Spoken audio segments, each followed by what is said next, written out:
Emergence, a vampire reverse harem series. Sever the Crown, Book 1. Written by Mysti Parker and Lindsey R. Loucks. Narrated by Melissa Schwairy. Chapter 1. Wren. Another town, another gig, and a smoky dive. Another name to cross off my list. At least 2 such names were regulars at the Sundowner bar. One happened to be sitting at a booth. He was already drunk before I opened the show. That would make things easier when the time came. I sang, but the lyrics were on autopilot. Good thing, too, considering how my mind swirled with memories, repeating its own chorus. They killed your mother. Show no mercy. It helped to repeat the facts to myself so emotion didn't jack up my plans. Rusty Grimes, Route 2, Box 295, Silver Sage, Alabama. Age 42. Weight approximately 310 pounds. Carries a .44 Magnum with Remington hollow point silver-tipped bullets. Torn vinyl seats made a squeaky fart noise every time Rusty shifted or got up to take a piss. This redneck smelled like sour pickles and gun grease. But they all shared the same subtle scent of rotten fish and old blood. They certainly had enough blood on their hands, figuratively speaking. Rusty's phone buzzed. The ringtone some power to the rednecks Toby Keith bullshit. He picked it up, put it to his ear. I homed in on the conversation between songs. "Yeah, what?" A woman answered. "Where you at?"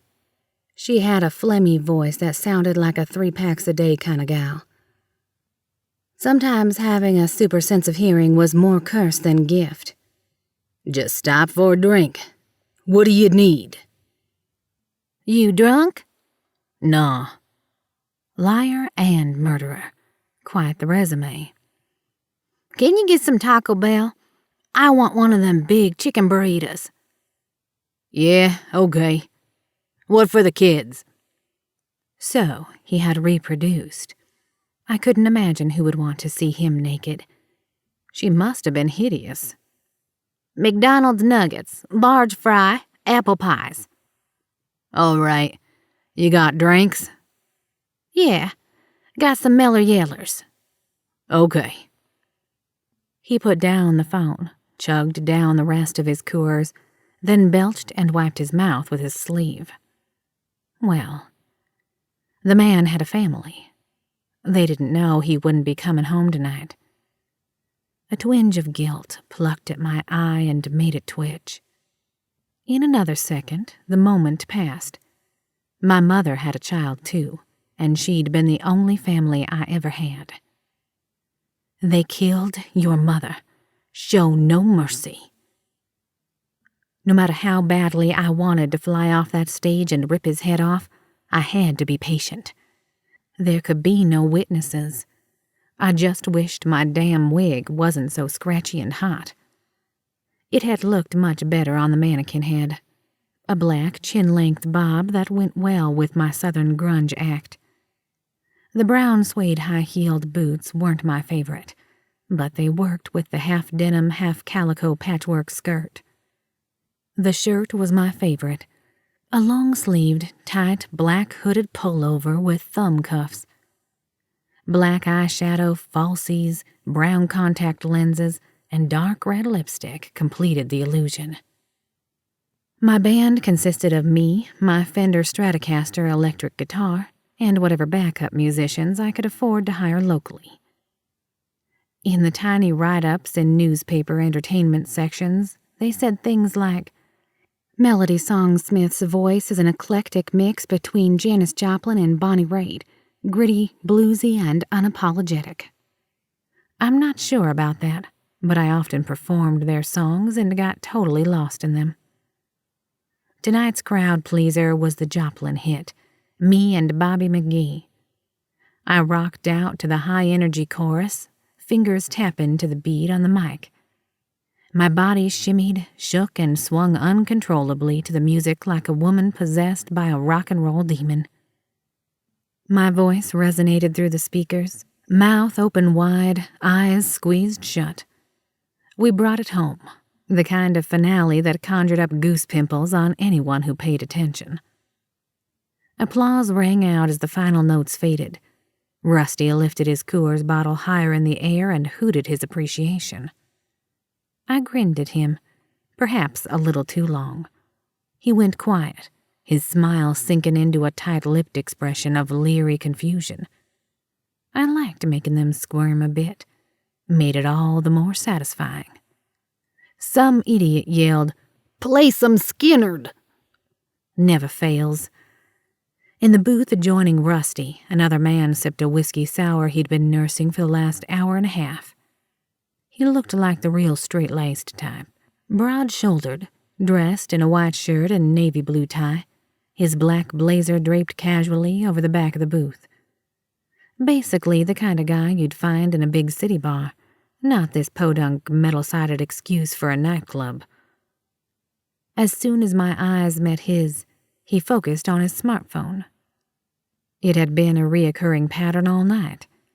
Something was up. Didn't matter. I had a mission, and I wasn't about to stop until I eliminated every nasty-ass redneck murderer who'd killed my mother. I turned to the only temporary musician I could afford tonight, a doughboy bass guitarist with Willie Nelson braids named Keith. "Every breath you take," I said. "Huh? The Police song?" "Yeah, just follow along." He shrugged. "You're the boss." I always ended hunting nights with this song, whether the mark was in attendance or not. Very cliché, I know, but hey, it's a classic. It sounded especially haunting with a slow tempo and breathy lyrics. As I sang, Rusty got fidgety. His phone buzzed again.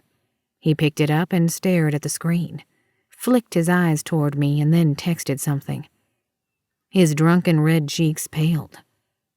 The text probably read something like this: "Ted's dead, lost his head. Get the hell out of there." Or maybe his wife had sent him a picture of her cooter. I'm sure it would have had the same effect. As I sang the final verses, Rusty took a wad of cash from his raggedy wallet with a trembling hand. He slapped the cash on the table with his receipt, eyes darting around like a nervous prey animal, and stood up. The guy in the other booth stood too, tossed some cash on the table, and slipped into his blazer. His eyes met mine once again, lingering a heartbeat longer than they should have. Then he headed for the door. I hoped he just thought I was super good-looking or super freaky. Otherwise, he could complicate things. As I sang the last verse, Rusty went for the back exit. We wrapped up the song. People clapped and hollered. A fat wannabe cowboy with a bolero and man nipples showing through his white shirt threw 2 20s on the stage. I snatched them up, winked at him, and gave half to Keith. I set the mic in the stand. "Be right back. I gotta hit the ladies' room." "Okay. Keith scratched his chest and averted his eyes. That was one of the bad parts about not having your own band. Trust issues were inevitable. "You'll get your 40% of the cover. Just give me a sec, okay? I'll leave my guitar here as collateral." "Thanks, Melody." Cowboy wannabe wasn't done with me, apparently. He whistled. "Oh, come on. Can't I at least see some titties? I'll throw in 100 for a handy." I stuck the 20 in my bra and gave him the middle finger. "Dumb bitch."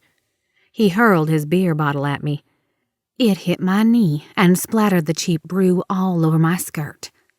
He would seriously regret that. My eye twitched. I stopped the bottle from rolling off the stage with my boot and stepped down on the glass until it shattered. He started laughing. I swooped down and grabbed him by the collar, lifting him until the toes of his boots barely touched the floor. He went dead quiet, his eyes as big as saucers.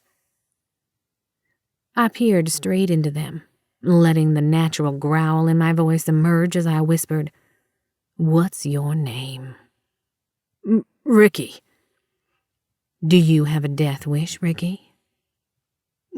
"No. I'm sorry." "That's right. You're a real sorry excuse for a human." What are you?" "Want to find out?" My canines started to elongate, but then I realized this little exchange had attracted too many sets of eyes. The bouncer was headed toward us. I tossed Ricky on a table. "He's all yours." "Yeah, okay, no problem," the bouncer said, hand hovering over the taser on his belt. Shit, I'd wasted too much time already. Trying to keep my pace at an acceptable speed, I ran down the back hall and out the back door. Standing still for a moment, I tried to catch Rusty's scent. Flies swarmed around the dumpster, which stank of rotten potatoes, cigarette butts, and a confusing mess of human nastiness. Letting my natural speed take over, I zipped out of the alley and into the parking lot of a nearby school, where I melted into the darkness behind a big poplar tree to avoid the security lights. I picked up Rusty's scent, but it was too faint to tell which direction he'd gone. I couldn't let him get away, not this time. Luckily, I'd been in disguise, but someone had tipped him off. It was only a matter of time before they discovered my true identity. Not that it mattered much. I had no family left to protect. Nothing left to lose. The squeal of metal sliding against metal drew my attention to the school's playground. Wind blew the swings haphazardly from side to side.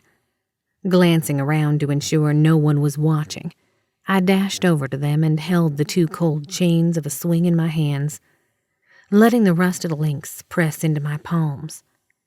Indulging my memory for a moment, I sat in the seat, closed my eyes, and pictured another time and place.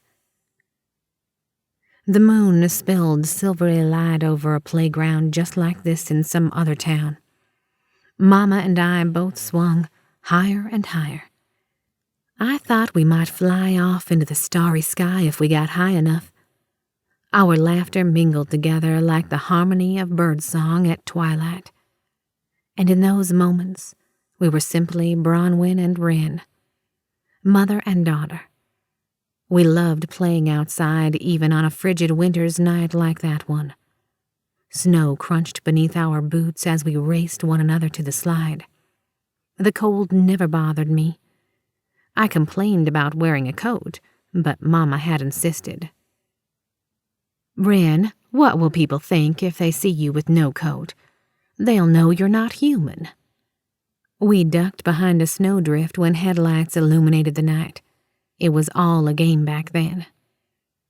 "Stay out of sight," she said. "And if you can't blend in, be one of them. Never show anyone what you really are." "What am I, Mama?" I'll never forget how sparkling white her teeth were when she smiled. "You're special, my Wren. Very special. One day you will know just how special you are." As the memory faded, I swung higher and higher until yellow light shone through my eyelids. My eyes popped open. Headlights dissected by the hexagonal wire pattern of the chain-link fence nearly blinded me. I squinted and gripped the swing chains so tightly they hurt as the truck barreled toward me.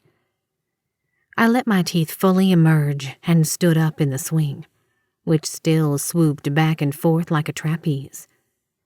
Gun metal glinted in the security lights. Rusty popped off a shot as he raced by me on the road. The bullet clinked as it ricocheted off the swing set and cut a fiery streak across my ankle. No time for a damage assessment. Using the momentum of the swing at its highest point, I launched myself straight at the truck and landed in the bed. I plunged my fist through the back glass and caught Rusty around the throat, nails digging in to get a good hold. He slammed on the brakes, but I held tight, bracing myself against the metal frame of the truck bed.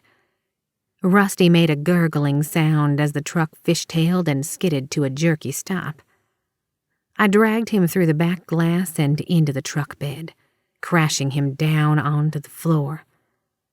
Crouching over him, I stared straight into his eyes, those same eyes that had flashed with wicked glee as he'd kicked my mother in the ribs and laughed as she writhed under the mesh of a silver net.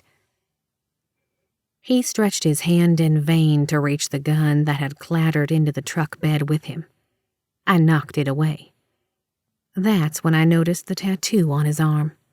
It looked like some kind of stick man with a diamond-shaped body. Every single one of the killers had the same mark. It had to be some kind of gang symbol. Blood spurted from his neck where my nails had pierced his artery. It gurgled in his throat.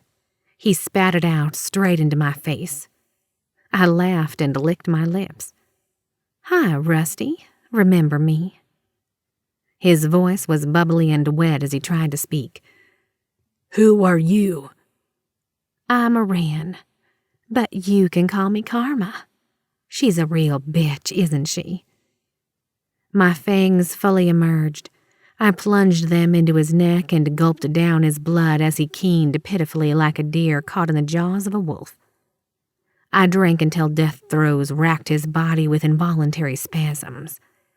I drank until my lips felt the last faint beat of his heart.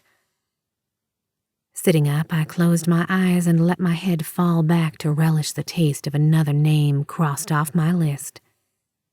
Then I swallowed down the final mouthful of thick, hot blood and let it settle in the pit of my stomach before wiping my mouth with my sleeve. Black clothes did a lot to hide a good night's meal. The tiniest shuffling noise in the shadow of the poplar tree grabbed my attention. My eyes popped open, and I could smell him. The spicy cologne, a whiff of whiskey sour, new leather shoes. In a flash, I zoomed in, being sure to crunch some gravel on the ground with my boot before I bounded up into the tree branches. Just as I expected, the well-dressed man from the bar rushed around the trunk and into the glow of the security lights, gun ready. He scanned the area quickly, and as soon as he turned and looked up, I grinned and pounced, knocking him onto his back. The gun went off and blew off a chunk of the concrete sign that read Silver Sage Elementary School. I pinned down his arm as I straddled him. "Somebody brought the big guns, I see." My fangs emerged again. When I dove in for his neck, he yelled, "Wait, I can help you." I paused just a hair's breadth from his racing pulse.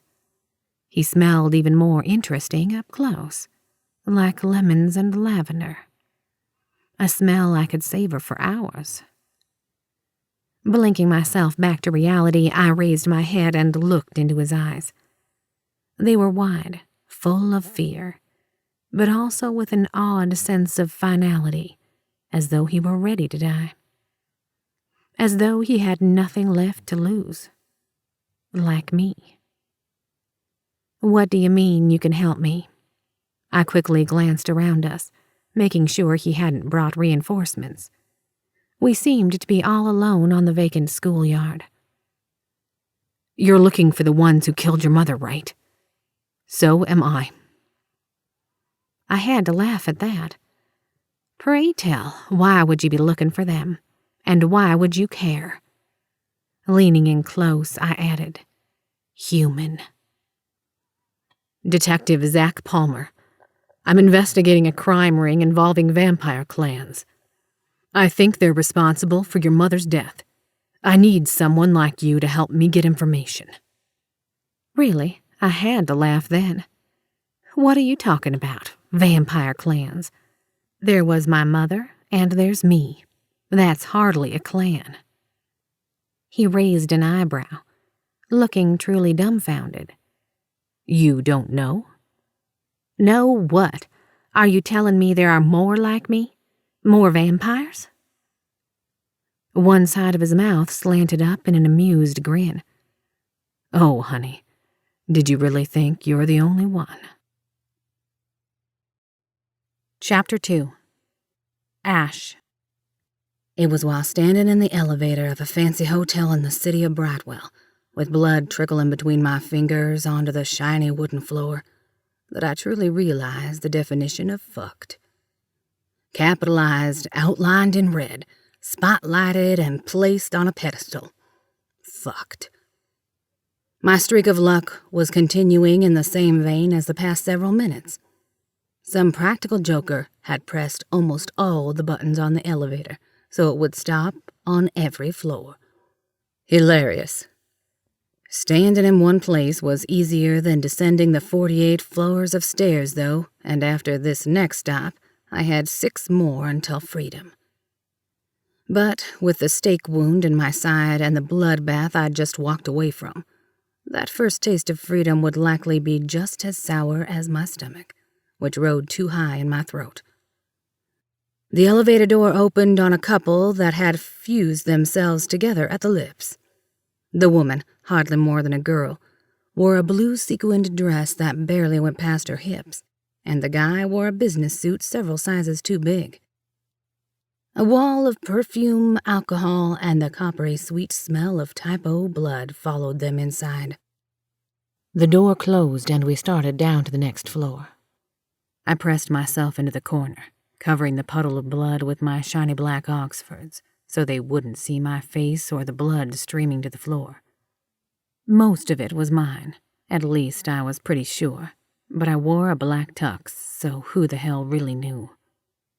It was hard to remember everything that had just happened, but the fucked part of it had carved into the backs of my eyelids with vivid detail, replaying again and again in case I needed a reminder. Wrong. It had gone all wrong. The door opened and I smashed my thumb to the close button. It did, much too slowly. The guy came up for air long enough to say, "Lobby." Uh-huh. I glanced at the 5 glowing buttons on the wall panel, thinking maybe it would be easier to roll myself down the stairs instead. But I'd been stabbed, and my good old speedy healing was taking its sweet-ass time. I'd wait for it to kick in, save my strength, and then haul balls somewhere. A train station? 6 feet under? Anywhere other than here. "Lobby," he said again. "I got it covered, man." The guy wrenched away from his girl's mouth. "Lobby, put the fangs away, babe." Wait, Lobby? The girl's name was Lobby? "I smell vampire blood," she said to him, and then turned to me, her fangs bared over her red-painted bottom lip. She must have worn that all-day lipstick like Jessica wore. Otherwise, her boyfriend would be wearing it now. The elevator opened again. I jabbed the close button again. Well, there was no denying it since anyone of the vampire persuasion could smell it, but I thought I'd try anyway. Oh, it's nothing. My girlfriend just got a little excited, I guess. The door finally closed and we sank another floor lower. The guy nodded, seeming to know exactly what I was talking about. Hell, I didn't know what I was talking about. The blood was streaming from my side, not my dick. But since I was still turned toward the corner, no one could see that. "Been there, dude. Been there." He snapped his jaws into his girl's face and her fangs slipped back into her pouty mouth. "You headed out to buy her a pint to ward off her hunger so she can take you again, huh?" "Yeah, sure. Whatever got him to shut up. I needed to think about my next few steps, not some non-existent girlfriend biting my cock. Or trying to gnaw her way through my side, for that matter. The girl's tongue poked from her lips as she eyed me up and down. If a purr had an expression, that would be it. "I bet it was the tux." "Hey, I have a tux, Lottie," the guy said. Oh, Lottie, not Lobby. It was hard to hear over the roar of my conscience. How had it gone so wrong in that penthouse? "Really? She touched his chest and arched into him. "Well, I guess we know what me and my fangs will be doing when you wear it." This was a riveting conversation. So much so that once the elevator doors began to close, I slipped through them to leave them to it, without me. Behind me, the guy whistled as the elevator began to close. Man, she really got him good. Look at all that blood. On the way to the stairs, I fished out my throwaway phone and typed out another quick text. Staircase, 1 through 3, too. And then, and a promotion to co-manager. They knew to be thorough yet discreet, even while cleaning up bloodstains in a crowded elevator. They'd have to be speedy, too. I trusted it would get done. Silence met me when I burst through the staircase door. The stairs were empty. Thank you, Vampire Jesus. I swept down them as fast as I could, holding tight to my side. The leakage seemed less now. Apparently, my vampire healing took its sweet time when the stake had broken through ribs and had cut through at least one lung. Just a tad more brutal than my usual paper cut. But I still had blood caked all over my hand, so I bunched my fingers up into my sleeve cuff as I opened the lobby door. Now to get past hotel security before being spot. Too late. The old vampire in a tan uniform locked eyes with me from his high wooden desk to the left, a phone pressed to his ear. Shit. My organs, long past their prime, curled inward on themselves under his flinty stare. In my research of the building, I thought I'd read that he was a retired Queen's Knight from the Northern Vampire Clan. He looked it, too, with his box-like haircut and so much chest that he had no neck. I gave him a casual nod as I passed, all innocence and charm, like my usual self. My ears picked up the voice on the other end of the line. And then there was this swirl of different colors and all sorts of patterns, and then I walked inside of it. I woke up after that, fell back asleep, and the dream picked up after that. Am I going crazy? Yes, seemed like the guard had been caught up in someone's long-winded dream description, also known as the fifth circle of hell. At least it sounded like he'd be there a while. I pushed through the glass doors into the night before I could hear his reply, then cut to the right down the sidewalk, speeding my pace just slightly. Inside, I wanted to run. But where? Not to my apartment, surrounded by nosy neighbors, at least not yet. I needed a change of clothes, a little more cash than I had in my wallet, and then out of this city. Maybe out of the Southern Clan, for good. A nondescript white van pulled up across the street, and Ben and Joe hopped out, my cleaning crew, and co-managers as of tonight. They wore tuxes as well, their cleaning equipment discreetly tucked away in their pockets. Their gazes skated right past me. Good men, even better employees. They hadn't asked any questions about why I needed their cleaning services tonight. The air smelled heavy, weighed down by violent-looking rain clouds. Taxis and limos lined both sides of the busy street, the city lights glistening on their polished surfaces. They'd take me anywhere, but they had cameras installed. Then again, so did the hotel. Unlike in books and movies, vampires actually showed up on cameras and in mirrors. It fucking sucked. I'd ridden downtown in a taxi, but it had dropped me off about 7 blocks away in front of another hotel brimming with men in tuxes and fancy women draped on their arms. Not my usual scene, but none of this was, especially the blood on my hands. But I faked it until I made it, just like I had my entire life. I kept walking. Not 2 minutes after Ben and Joe had arrived, a police car took the corner about 20 feet ahead of me with a sharp turn. The sight of it kicked me in the gut and triggered an alarm through my head that sounded an awful lot like run. Its red and blue lights flashed, but it didn't sound its siren. It squealed to a stop behind me, right in front of the hotel I'd just exited, drawing the stares of the well-dressed pedestrian strolling past. I knew exactly what the police would find inside. I sped my pace a little more. Clothes, cash, where to go? A sign on top of a cab on the next block caught my eye. Of course, Lynch's drugstore, the same one my sister worked at, whom, I might add, was part of the reason I was now booking it from that hotel. Sirens wailed in the distance, a lot of them from the sound of it. The drugstore was in the neighborhood, so I hurried while still giving off the vibe that I owned this whole street, that I hadn't done anything wrong. Which I hadn't, I reminded myself, but that didn't change a damn thing. Women vampires and their personal DBDs, designated blood donors, aka humans, turned to stare, their lustful eyes attempting to snag mine. Some men turned to look too. I was drawing attention to myself because of my face, my body, but it couldn't be helped. By the time they learned what I was walking away from, I'd be long gone. From outside Lynch's drugstore, I peered in, but I didn't see my sister behind the register. She was always working the night shift, though, so I strode around to the far side of the building, hoping I'd catch her on her break. A 15-minute one every 4 hours.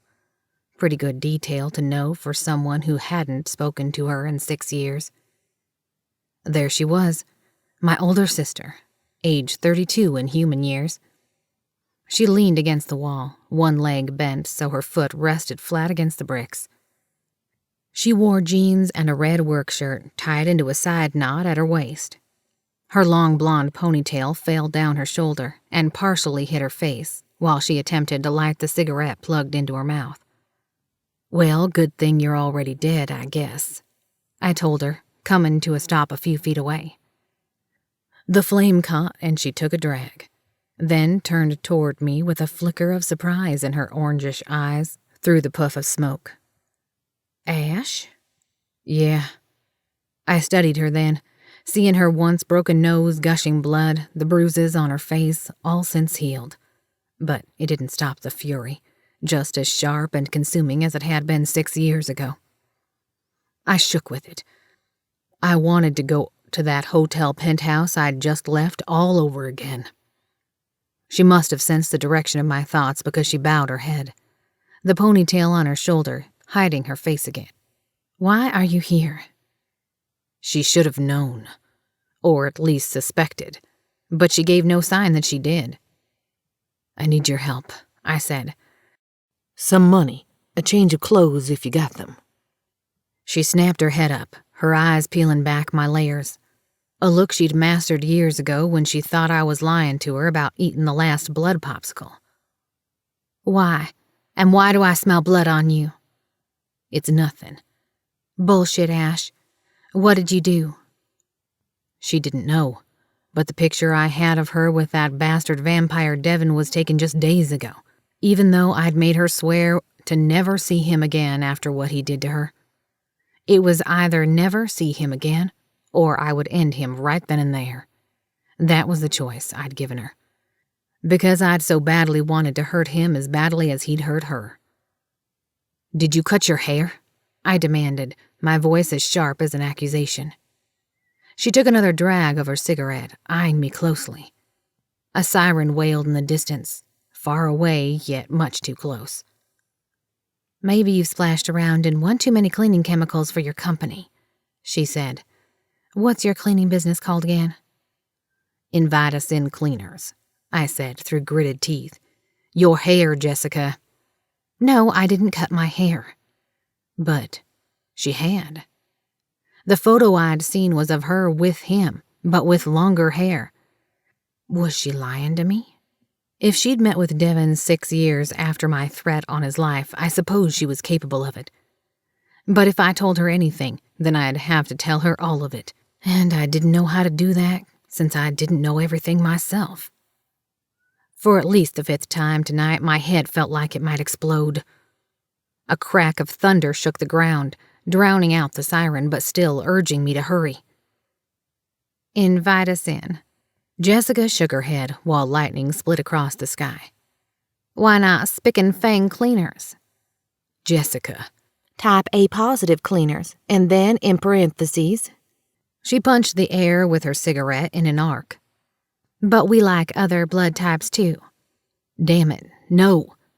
I could have come up with something way better. She laughed. We'll lick your walls for you cleaners. He's dead. I said it in a way that snapped each sound between us and then seemed to bulldoze their meaning into her all at once. Her color, already a bare minimum, washed from her face. She sagged against the wall, a puddle with bones. You? Hardly a whisper. I squeezed my eyes shut. She didn't know. Somehow she didn't know that she'd been in a picture with Devon taken a few days ago, staring right at him and smiling. Now she looked older than she did that night he'd beat her. Not older physically, but something had shifted behind her eyes. A hardness that hadn't been in that picture, but was here now, 6 years later. That hadn't been her in the picture. Or somehow it was her and she didn't remember. The photo had the date printed right at the bottom. It made no sense, but I didn't have time to unravel it right then. I opened my eyes again. I just need some clothes and some money. I'll pay you back. She fished out her keys from her jeans pocket and chucked them at my head. I caught them midair, having had a lot of practice from childhood when she got pissed at me. Good, she said, her voice full of bite, and then looked away, dismissing me. Money's in a plastic bag taped to the inside of the toilet tank. Edgar may or may not let you leave with it. Fair enough. Edgar was her pet iguana she'd had for 12 years. I backed away. My time here was done. Jessica's apartment building was nearby, right over the line in a street a few blocks down that separated the Tuxedo part of Brightwell from the slums. Her building couldn't decide what color it wanted to be. Its gray and white and yellow and tan foundation easy to spot in the darkening night. She lived on the ground floor, with window planters at each of her windows, filled with bright flowers and a welcome mat outside her front door when no one else had one. I let myself in and quickly locked the door behind me. It was dark inside, the sheer curtains drawn. It smelled warm and clean, not like my apartment a few blocks down. I cleaned at work, not at home. I made my way through the living room to the hallway, noting the framed, lifelike drawings she'd done sitting on the bookshelves and lamp tables along the way. Our parents, long since moved to the Northern Vampire Clan. One of me in my Night League baseball uniform, another of me flipping her off. Even though it had seemed she'd pushed me away these last 6 years without a single word, seeing these drawings felt like a kick to the chest. Before that night 6 years ago, we'd never been particularly close since we didn't have much in common. I never knew she'd done drawings of me, so I must have annoyed her enough to make some kind of impression. Not going to lie, it felt good. A faint scratching sounded from somewhere on my way down the hallway. Edgar, probably. I found the money in the toilet tank, taking only what I thought I would need. Washed the dried blood from my hands, then strode toward Jessica's closet in her bedroom. Of course, we weren't the same size, but as long as I could fit into a shirt and sweatpants or something, I'd make do. Hell, I'd even settle for something pink or lacy. I was relieved when I didn't have to. After I'd changed into oversized sweatpants and a gray Brightwell East High PE department shirt, I found a bag to stuff my bloodied tucks in, and then hurried back down the hallway. More scratching came, almost like a rustling in a distinct rhythmic pattern. My steps toward the front door slowed, my flesh slinking back the way I came. I knew that sound. Not Edgar. Not raindrops, not yet. Footsteps through dead grass right outside the sheer curtained living room window. No. No. I dropped to the ground right before a white spotlight as bright and shocking as the sun blasted through the window. Seconds later, the front door burst open. Voices shouted at me to do 50 things at once. Fucked. Capitalized, outlined in red, literally spotlighted and placed on a pedestal. Fucked. Had Jessica called the police on me? Had she been lying and that really had been her in the photo with Devon? Hands in the air where I can see them. Because she only knew half the story. Now! Yes, I'd gone to the hotel to kill him, but he was already dead. Chapter 3. Wren. The detective stared at me like I'd grown an extra set of fangs on my chin. Did your mother tell you nothing? She told me.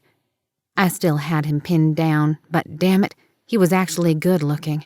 Think Henry Cavill as Superman hot. Except for a somewhat crooked nose that had probably been broken a time or two. Still definitely not my usual reeks of body odor prey. This is ridiculous. You're trying to mess with my head. We're done here. Fangs bared, I leaned in and pricked the skin of his neck. He was eerily still. No struggle. No tensed muscles. Damn it to hell and back, I couldn't fucking do it. I sat up straight, slowly releasing his arms, but still straddling him. He felt solid and warm beneath my hips and between my legs. I could already imagine how that warmth might feel inside me. Then the weight of what he had said dropped on me and pushed those sexy thoughts aside. I wasn't the only one. Racking my brain, I tried to remember if my mother had said anything at all about other vampires. I'd asked about my father once. She said he died, and it was best to not talk about him. So I didn't. But now I wish I had drilled her more, made her tell me something, anything, about what we were and where we came from. But she'd died before I'd had a chance. Shit! I sprang off him and to my feet, licking a tiny droplet of his blood from my fang. It tasted a whole lot better than Rusty's cholesterol-thickened sludge. Like a meal from a restaurant I couldn't afford. He slowly sat up, holstered his gun, and eased himself to his feet while I kept a couple yards between us. She never told you there were other vampires? The only thing she told me is that I had a father and he died. I was 8 fucking years old, okay? I didn't know enough to know what I should have asked her. He scratched his head. I'd probably confused him with my own confusion. But hey, at least we were on the same playing field. But you never thought there might be more of your kind? Sure, it occurred to me since then, but none have made themselves known, and I haven't gone looking for them. When she died, I was a little busy keeping myself fed so I could grow strong enough to track her murderers down and rip their throats out. What did you plan to do when you accomplished that? Oh, I don't know. Anything from stabbing myself with a wooden stake to falling into a volcano. Why the hell do you care? I can't tell you anything here. Listen closely, Detective Zach Palmer. If you're pulling something, I swear I will rip out your guts and strangle you with them before I drain you dry. Is that clear? Yes, ma'am. Couldn't be clearer. Start talking. How did you find me, and how do you know about my mother? He glanced around, then shook his head. Not here. Okay, then where? We'll have to take a little road trip. A road trip? To where? Disney World? Yeah, no. There's a little town called Brightwell. I want to find a certain vampire there. A certain vampire. Do we have a name for this vampire? No. Okay. A specific location? No. I crossed my arms. Wow, that's a lot to go on, detective. You just show up out of the blue, interrupt my dinner, and tell me you want to help me. You don't even know me. I could have killed you already. I still might if you keep annoying me. I mean, what the fuck? Did he know I didn't just kill random humans? I wasn't a mindless bloodsucker like some of the movies suggested. I admit, I thought you'd know at least something about your kind, he said with a shrug. But that doesn't matter. You'll be able to find him. Look, I'm pretty good at tracking if I have a scent. or address or something to go on, but... He approached. I backed up. It's okay. I'm not going to hurt you. He reached into his blazer slowly. I kept my eyes glued to his hand, ready to breeze on out of there if he produced a weapon. Instead, he pulled out what looked like a small flashlight and came closer to me. He glanced down at my arm. Could you pull up your sleeve? Okay, that was random. Why? We don't have time for questions. Well, I don't have time for human assholery right now. Tell me what it's for. He glanced around us, then whispered, I think you have a mark that you probably have never seen. I think it's the key to this whole thing. This black light should reveal it. The key to what whole thing? I call bullshit, but fine, I'll play along. My eyes never left his hands as I drew my sleeve up, exposing my forearm. I turned it over, showing him all sides, including the rose vine tattoo that climbed all the way to my shoulder. Just an arm. He flicked on the flashlight. It had a strange purplish light. Hold your arm out, wrist up. I did what he asked, but this was getting old real fast. Can we hurry this up? I still need to get my money and guitar back at the bar, and I've been in the ladies' room way too long. Don't worry, I'll get your guitar back. The light will sting a little, but it's only UV, so it won't hurt you, okay?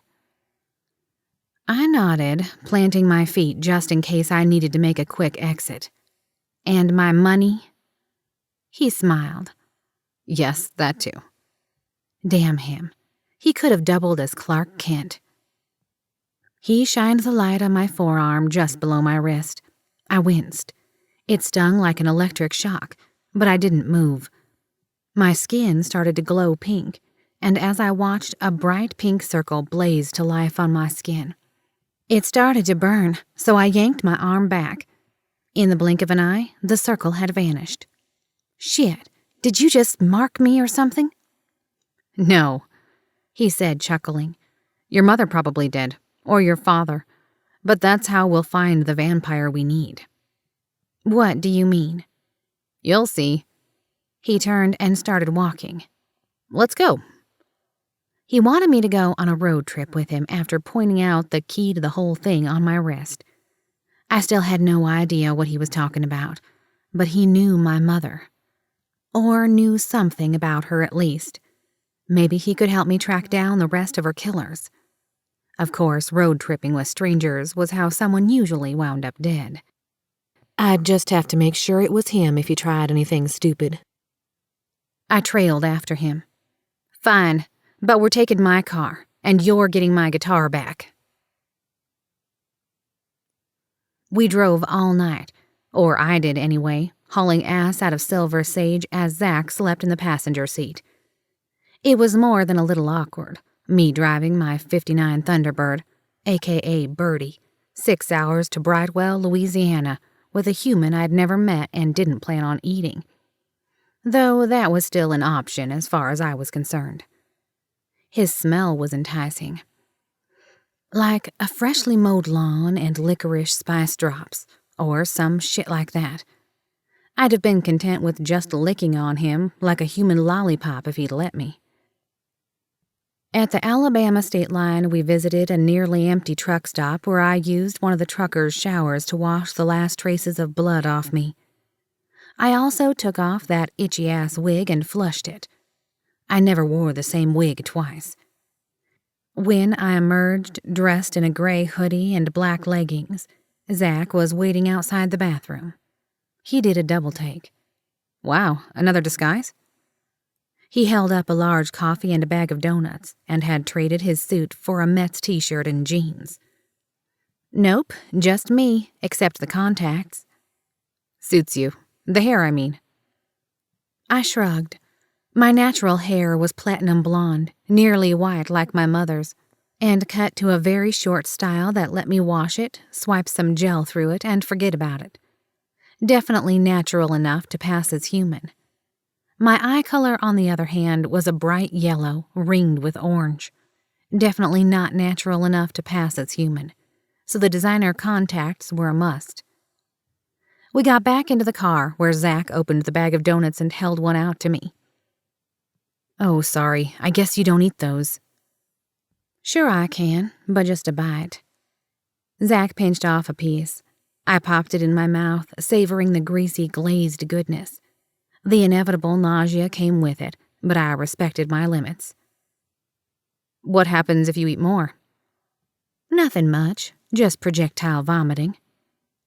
"Oh." He stuck the rest of the donut back in the bag and folded the top closed before setting it on the floorboard. "So, what about you?"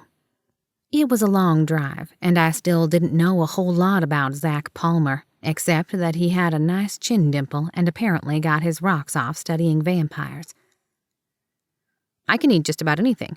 Not too fond of blood, though. My steaks have to be extra well done." I huffed a laugh. Sounds chewy. "No, I meant, what about you on a personal level?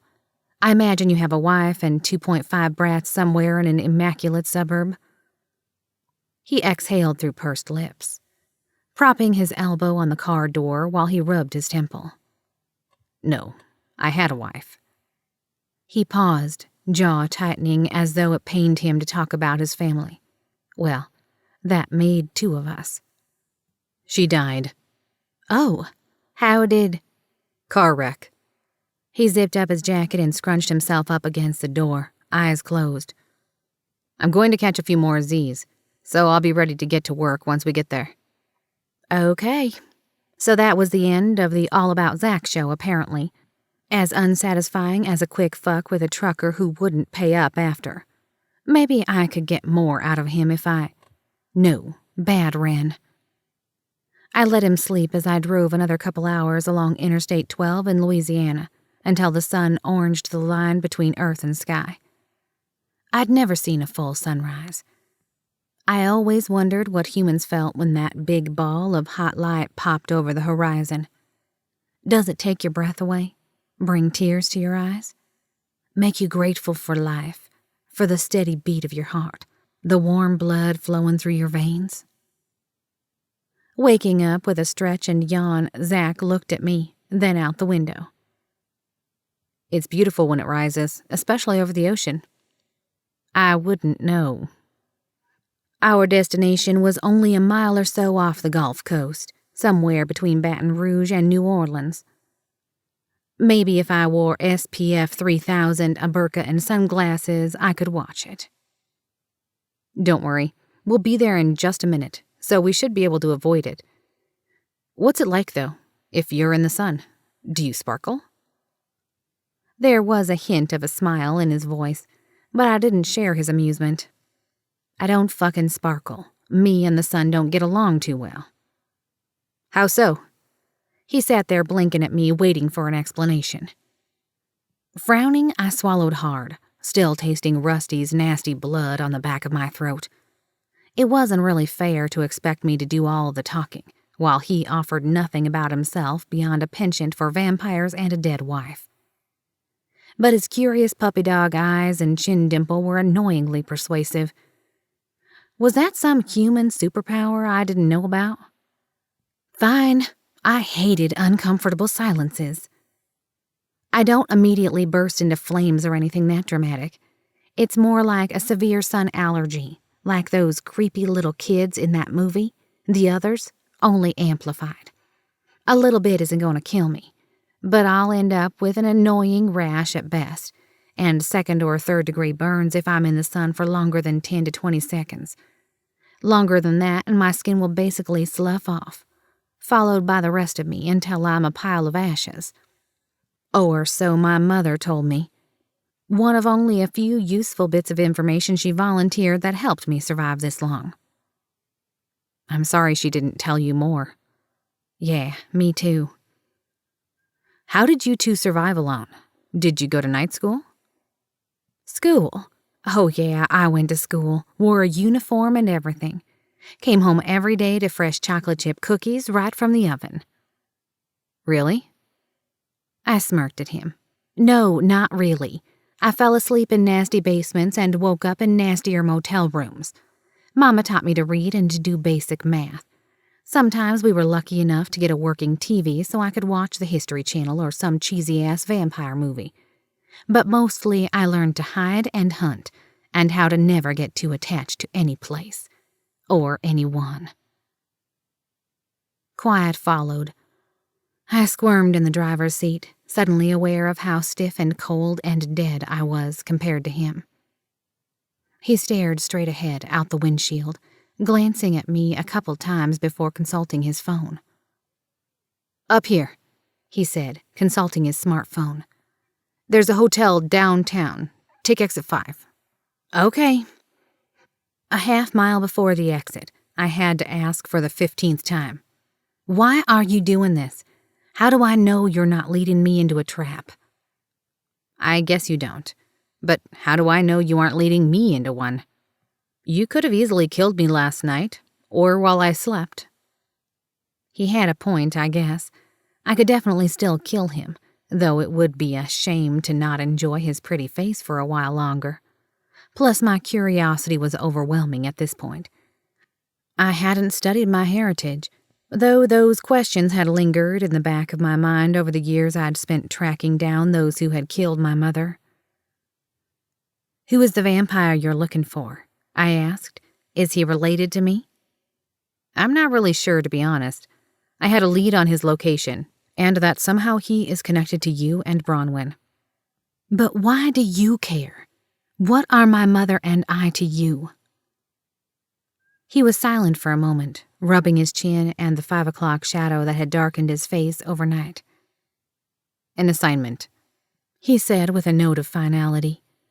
"I need to find out just how interconnected the vampire clans are, and how the social hierarchy works among them." Sounds very scholarly, but why do you need to know this? "We believe vampires are contributing to corruption of human politics." "Since when do humans need help with corruption?" He chuckled. "True enough, but those of us who care want to fight it in any way we can." "You want to fight vampires?" His intentions were still murky to me, but at least he was talking. How much of it consisted of truth rather than lies I didn't know, but it did help pass the time. "Not exactly. We don't know how deep their associations are with the powers that be. But there have been assassinations on both sides that lead us to believe they're a lot more connected than they appear. And if they go far enough up the political ladder, we could have a war on our hands." Assassinations. I swallowed past the mental picture of my mother's severed head that had wedged its way into the forefront of my thoughts. "Like my mother's, you mean?" "Yes, and others." "What do you know so far?"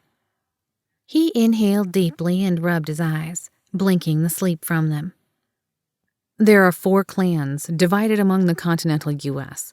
I know your mother was someone of importance to the Southern clan, and that she went missing about 25 years ago before turning up dead 17 years ago." My mind flipped through all the times we had traded one town for another, sheltered in cellars, abandoned houses, and asylums, where spirits lurked in the edges of the shadows while we slept. Curious about the pale, blood-supping creatures who seemed even deader than they were. Little did I know that she'd been hiding that whole time. From someone, or maybe several someones, who wanted her dead. "She was important how?" I asked, finally escaping from the restraints of my memories. "I'm not sure, except that she was some sort of leader." He paused, his gaze flicking to me before he focused on the road ahead. "There was some talk of her having a child, but I'm not sure how many knew about you or the details. It was hard enough for me to track you down since I'm just a lowly human, but I took a chance and banked on the rumors being true." Exit 5 loomed ahead, so I merged onto the off-ramp. "How did you track me down?" "Just followed the body trail. You've been pretty efficient in killing known lowlifes, all of them in the same fashion, throats ripped out, blood drained." "You're welcome." He grinned. "Turn right at the stoplight." I did as directed, then drove through another mile of boring farmland until we reached an urban area that resembled those of many small cities in the south. The historic district made up the town's heart, but with all the new paint, paving, signage, and LED gas lights, one could argue the validity of its true historic worth. "Here, we can get a room." Zach gestured to a hotel sign, Hotel Enigma, that jutted over the sidewalk to the left. "We?" "I mean you. I'll get you a room, since I assume you're not a fan of the sun, and I can gather a little more information while you sleep." "If you insist." I turned into the small parking garage, which was tricky with a not at all compact 59 Thunderbird. "For a vampire who's in hiding, don't you think you should drive something a little smaller and less—" He waved his hand around as though he didn't know how to finish that insult to my preferred transportation method. "Less what? Awesome? I don't think anyone will expect a vampire to be driving a classic like this." "Hiding in plain sight. Like your Melody Songsmith persona." "Something like that." I found a spot and hurried out of the car, then grabbed my backpack and a guitar from the back seat as the sun popped between buildings and blazed over the concrete wall of the garage. It felt like the burning rush of heat from opening a convection oven. I zipped inside through the glass door that led to the lobby. Zach followed a few seconds later, carrying a small duffel bag of his own. Hotel Enigma's air conditioning unit cooled my heated skin, except for one spot on my arm, the same spot that Zach had uncovered with his UV light. It didn't really burn so much as tingle like an electric buzz. I pulled up my sleeve and stared at the faintly glowing circle. Zach wrapped his hand over it and shook his head. I took that as a sign that this wasn't a brag-worthy tattoo like the rest I had. A custodian came by with a dust broom and nodded at us, but his gaze lingered on me as he passed. I pulled down my sleeve. "Come on," Zach whispered, and I followed him to the front desk. He flashed a Clark Kent smile at the older black woman working behind the front desk. Her name tag read Karen, General Manager. "Good morning. Checking out?" "No, checking in, actually. My wife and I have been driving all night. I hope you have a room available." "Oh, sure, honey. All I need is a credit card and your driver's license." Though I pretended to be browsing the tourist brochures advertising petting zoos, canoeing, and Civil War reenactments, I could feel Karen's eyes on me. Was I glowing all over or something? Maybe it was my nose ring. She seemed like the Sunday school teacher type, not the nose ring and tattoo type. A couple minutes later, keycard in hand, we rode up the elevator to the 4th floor and got off. A whiff of something hit me, like blood, but dead blood. Like my mother's had smelled the night she died. I froze in the hallway. "Come on," Zach whispered. I followed him to room 410, where he scanned up and down the hallway before opening the door. We quickly slipped inside. Sunlight blinded me, so I ducked into the tiny bathroom. He locked both the deadlock and chain lock, then ran to the curtains and drew them. Once the sunlight had been drowned out, I emerged and sat on one of the queen beds. The flowery bedspread wafted up scents of human bodily fluids, so I tore off the bedspread and flopped down on the bleached sheets. It wasn't like I'd die of gonorrhea or something, but ew. What did you experience out there? Feelings? Smells? I smelled blood, but I don't think it was human. Vampire? Maybe. It was kind of faint, but this... I pulled up my sleeve and showed him the lightly glowing circle on my forearm. It seems to be pulsing, actually, and it's tingling, like a small electrical charge. I sat up, staring at the faint pink markings. Zach came over with the UV light and shined it on my arm again. The sting made me wince, but I held still. Adjacent to the first mark was a very faint blue diamond shape, one end of it touching the pink circle. He turned off the light and nodded. "Perfect." "What is it, though? What does it mean? It means we're close. He's probably been here. The vampire we're looking for? Exactly. And how will we find him? Just follow the yellow brick road, he said, pointing at my arm. I slept through the day cocooned in the sheets and blanket. The only sounds that disturbed me were a few slamming doors, a jackhammer somewhere on the sidewalk below, sirens, and a car alarm. Zach slept a couple hours in the other bed, then spent the rest of the day gathering information, whatever that meant. He returned as I was waking, just after sundown, and knocked 5 times, our chosen signal. I looked through the peephole just to be sure. He stood there with a bag of fast food, waving. I opened the door and stepped aside to let him in. "Sleep well?" he asked. "Like the dead." I stretched and grinned up at him, fangs and all. He laughed nervously as he went to the desk and deposited the food. "Nice eyes." "Oh yeah, sorry. I'd taken out my contacts because they annoyed the shit out of me when I slept. What did you find?" "We need to head to the east end of town. There's a jail there." "A jail? Is this guy a criminal?" "Allegedly." Time for another round of let's extract one-word answers from Zach.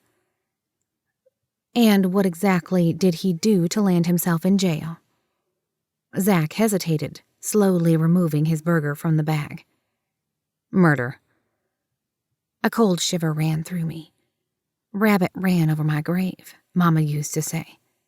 "And who did he murder?" "Allegedly murdered." "Okay.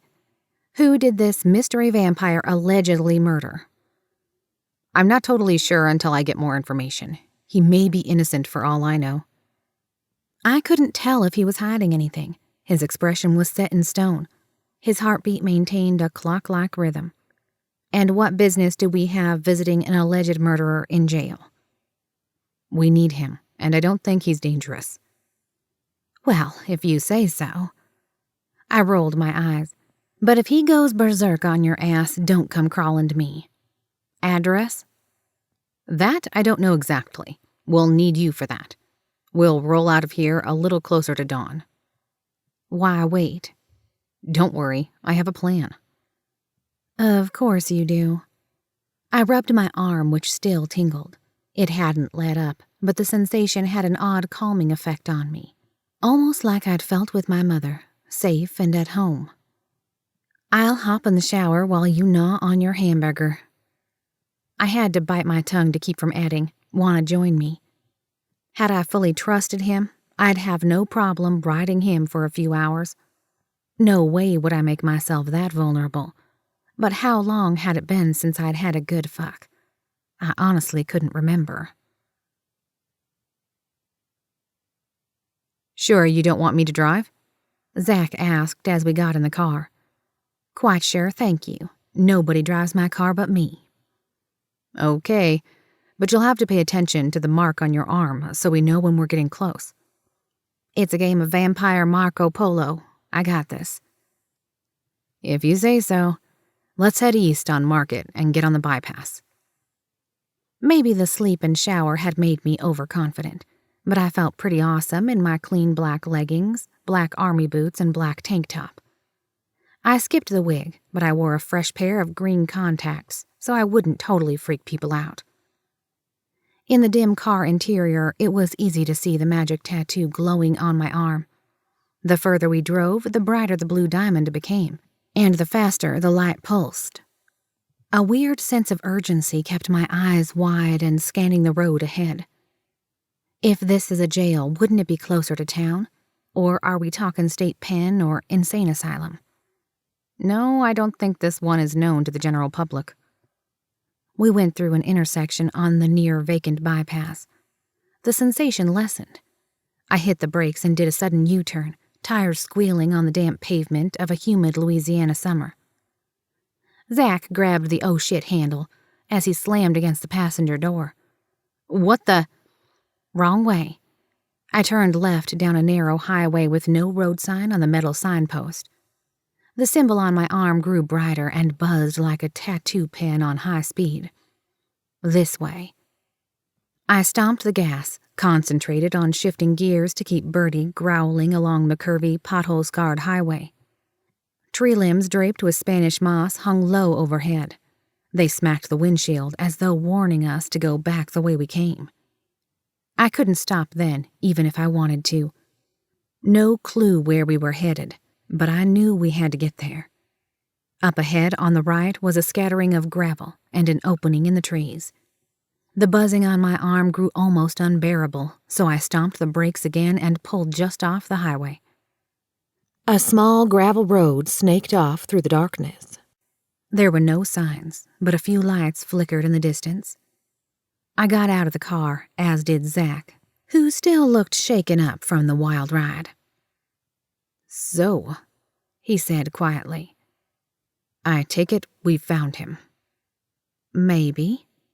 I allowed my night vision to light up the dark forested road, detecting both shapes and temperatures. Yellow human shapes moved in the distance, each holding cooler lines the shape of, what else, guns. "This is no ordinary jail, is it?" I whispered. "No." Zach racked the slide of his gun. "You feel like he's in there?" "Oh, yeah." And then a name wiggled its way into my thoughts. Ashe. His name is Ashe. Chapter 4. Ashe. According to the information scribbled on the graffitied desk I sat in front of, Detective Nugent liked ball. Just one, apparently. That had been written in black ink along the edge, and then carved all through it were the letters ASK, over and over. Nah, I was in enough trouble without asking, but I traced the message again and again, avoiding looking up from it. Every time I did, the walls pressed in and threatened to crush me into nothing but blood and bone and just as fucked as I was now. I'd never had the pleasure of seeing the inside of a human jail before, but I imagined it was a lot like this vampire-proof one. Peeling paint along the walls, tile floors that were so uneven they'd make you faceplant every 2 steps if you weren't careful, and reeking of desperation and someone's spoiled leftovers in the corner trash. I imagined the only differences were the pure silver doors and heavy window coverings that blocked out all light. Well, almost all light. I rubbed the angry singe mark on my arm that had only just stopped sizzling a few hours ago. A smug officer had led me right through the thin shaft of light slanting through on the way to this room, and didn't appear to give 2 fucks about my little sun allergy. The door to the interview room burst open, and in walked a tall, husky vampire with hardly any eyebrows and even less hair on his head. He wore a blue suit, tie, and matching gloves, with which to latch the silver door. His yellow eyes flashed when he turned them on me, tilted upward and cat-like. Detective Nugent, I guessed, and no, he didn't like ball. Sometimes you can just tell. No asking required. "Ashe Jensen," he barked and slapped down a file folder on the table in front of me. I wished I could be literally anyone else. My stomach shifted at how badly I wished that, and at how empty it had become. I was used to looking and acting like I belonged anywhere, faking it until I made it. But here, I had to get out. "No, sorry," I said. "Try next door." Not even a crack as he settled himself in the metal chair across from me. It was worth a shot. "Your attorney, Mr. Phillips, is on his way," he said. I didn't have an attorney, not one I could afford anyway, so one had been provided for me. I imagined the worst. A knock sounded on the door. Then an officer let in a madman in a brown suit, his white hair flying in all directions behind him. He clutched his briefcase to his chest like it contained the last fresh blood supply in the world, and judging from the way his yellow eyes bugged, I would bet he hadn't blinked in years. And his fly was undone. Yep, worst. I was so screwed. "Have you said anything?" he demanded. Don't. I didn't. He poured himself into the chair next to mine, dropping his briefcase to the floor. What sounded like glass bottles rattled from the inside. Either it really was the last fresh blood supply in the world, or my lawyer had brought his own bar. "Now then," Detective Nugent said. "Let's talk about what happened last night. These are outrageous charges." Mr. Phillips fished out a notebook and pen from inside his jacket, then leaned toward me with a lowered voice. "Did you do it?" "No." "That makes my job a hell of a lot easier." He readied himself to take notes on what I was about to say. The problem was I didn't know where to begin, or how much the police already knew. One of them had mentioned a search warrant of my apartment, but there was nothing there that linked me to Devon. The fact that I'd been sitting here for hours stewing in my own guilt, even though I hadn't done anything, obviously wasn't a good sign. But I hadn't done anything wrong. If I could spin my story to where I hadn't even thought about doing something wrong, then maybe there was some small chance I could walk out of here someday, eventually. Detective Nugent looked at me closely, the fluorescence above his bald head filling the natural dips of his skull. "Where were you between the hours of 9 o'clock and midnight last night?" "Don't answer that," Mr. Phillips ordered. Not answering made me look guilty, and I wasn't, not really. I shifted in my chair and shuffled my silver-chained feet, my chest feeling too tight, like I had forgotten to draw a breath for the last 30 years. The police had found my bloodied tux in the plastic bag at my sister's apartment and had likely seen my face on the security cameras at the hotel, so there was no sense in lying about that part. I just had to spin it right. "I was at a party with about 50 other people," I said, "at Hotel Enigma's penthouse." "Who were you invited by?" Detective Nugent asked. Mr. Phillips clicked his pen as fast as I fidgeted my feet. "You don't have to answer." I shrugged. A friend of a friend. "Had you met Devin Tallerson, the owner of the penthouse, before?" The detective asked. At hearing his name, fury from that night 6 years ago blasted through me once again, squeezing my fists into tight balls. He had broken Jessica's nose, so it sat crooked on her face before her vampire healing had kicked in. How could anyone do that, especially to my sister? Despite her being older and tougher, my sister was still a breakable little thing. Mr. Phillips shook his head at me, a warning. Yes, I grinded out. I knew him. "Were you aware that Devin practiced Mithridatism?" Mr. Phillips rocked back into his chair, his jaw lying in his lap. The pen flew from his fingers and dropped at my chained feet. My skin prickled as I glanced between the two of them. Mithridatism? I shook my head. I don't even know what that is. Detective Nugent's yellow eyes fixed on me, reading every movement as I bent to retrieve Mr. Phillips' pen. "Over the years, Devin poisoned himself daily in small, non-lethal doses of silver and holy water to protect himself, to become immune to their effects." His words shocked over me like a deep Arctic wave. No, I hadn't known that. How would I? If I had known, I wouldn't have planned on killing him with a vial of pure liquid silver I'd dumped into his glass of blood in his bedroom. He'd never had a chance to drink it. Who would do something like that? I asked. Detective Nugent leaned forward. Someone who thought others were out to get him. There had been others, and not just me. You couldn't shoot yourself through the heart in small, non-lethal doses to become immune to it, and that was how I'd found him. What was left of him, anyway, since he'd been a pile of goo. I'd found the silver shell casing, so who else had wanted him dead, and why? The experts say that Mithridatism can change people the longer it's utilized, make them even more paranoid and increasingly violent over the years. The detective brought out a picture from the tan file folder and placed it in front of me. His paranoia may be what caused him to change his appearance, too. I glanced down at the picture of a man who looked nothing like Devin. Different hair, different eyes, different eye shape. Who the hell was this? That picture was taken close to 10 years ago when Devin Tallerson, was hiding out and went by a different name," the detective said. "Did you ever hear of any episodes where Devon became violent or paranoid?" So much blood all over my sister's face.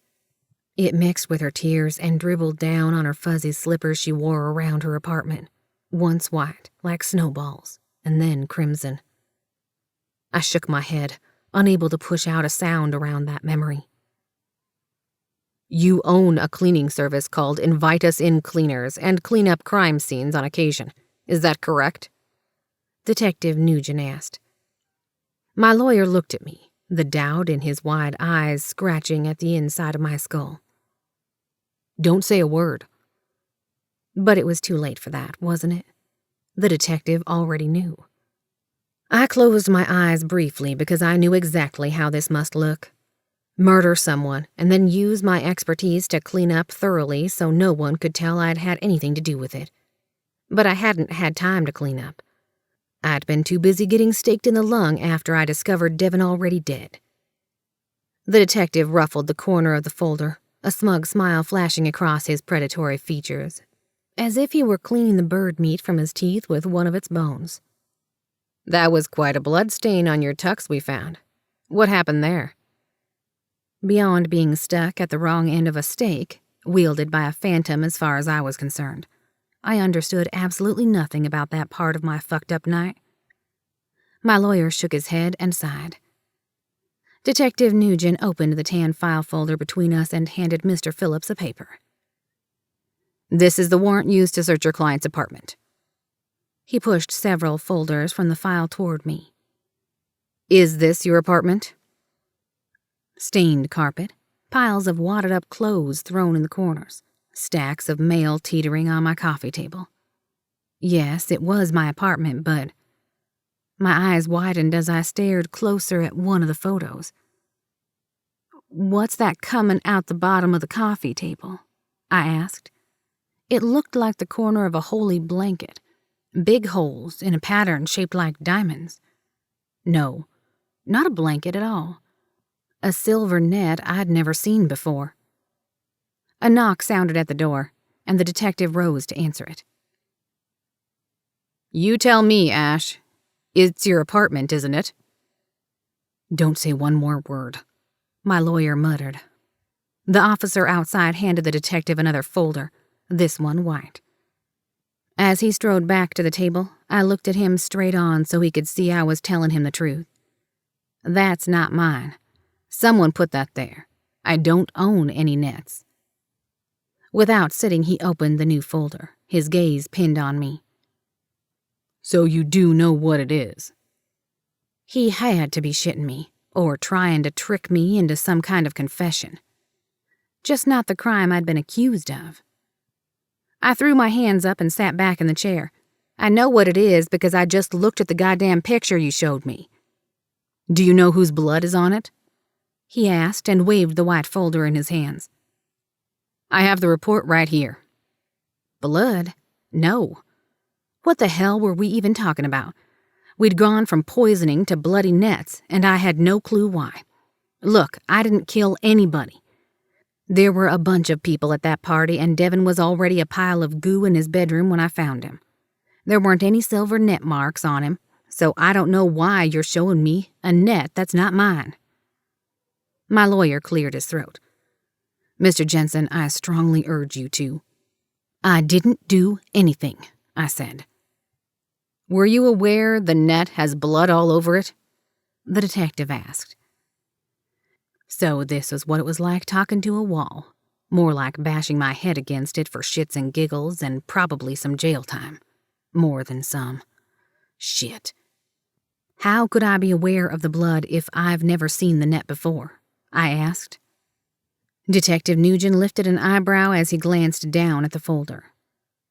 "Did you know much about Devon's past other than what I've told you?" I knew enough to want him dead and to never feel sorry about it, especially if it was by my own hand. But even if it wasn't. No. He flipped to the second page in the folder. "About 25 years ago, he schmoozed with the upper levels of the Southern Clan Society. Upper levels. He was part of the Southern Clan Queen's harem, the last of them alive. The same queen who'd vanished and then later turned up murdered. Bronwyn was her name, a real beauty. At least she had been when I happened to catch her on VTV. The ruler over the Southern Clan. After she died, her sister took over and everything went to shit. So was Bronwyn's murder what had triggered Devon to poison himself to become immune to its effects? Because he was afraid someone was going to murder him too, like the rest of her harem? I shrugged, completely clueless as to why I was suffering through a history lesson that had little to do with me when there was a strange silver net in my apartment. I didn't know that. Good for him, I guess. The detective flipped to the 3rd page. But it didn't end so good for him, did it? That depended on who you asked, I supposed. For Jessica, it was damn good because she'd never have to see the fucker ever again. A burst of heat shot across my inner wrist on the other side of where the sun had hit me through the window earlier. What the hell? On top of everything else, was the sun slowly baking through my bones?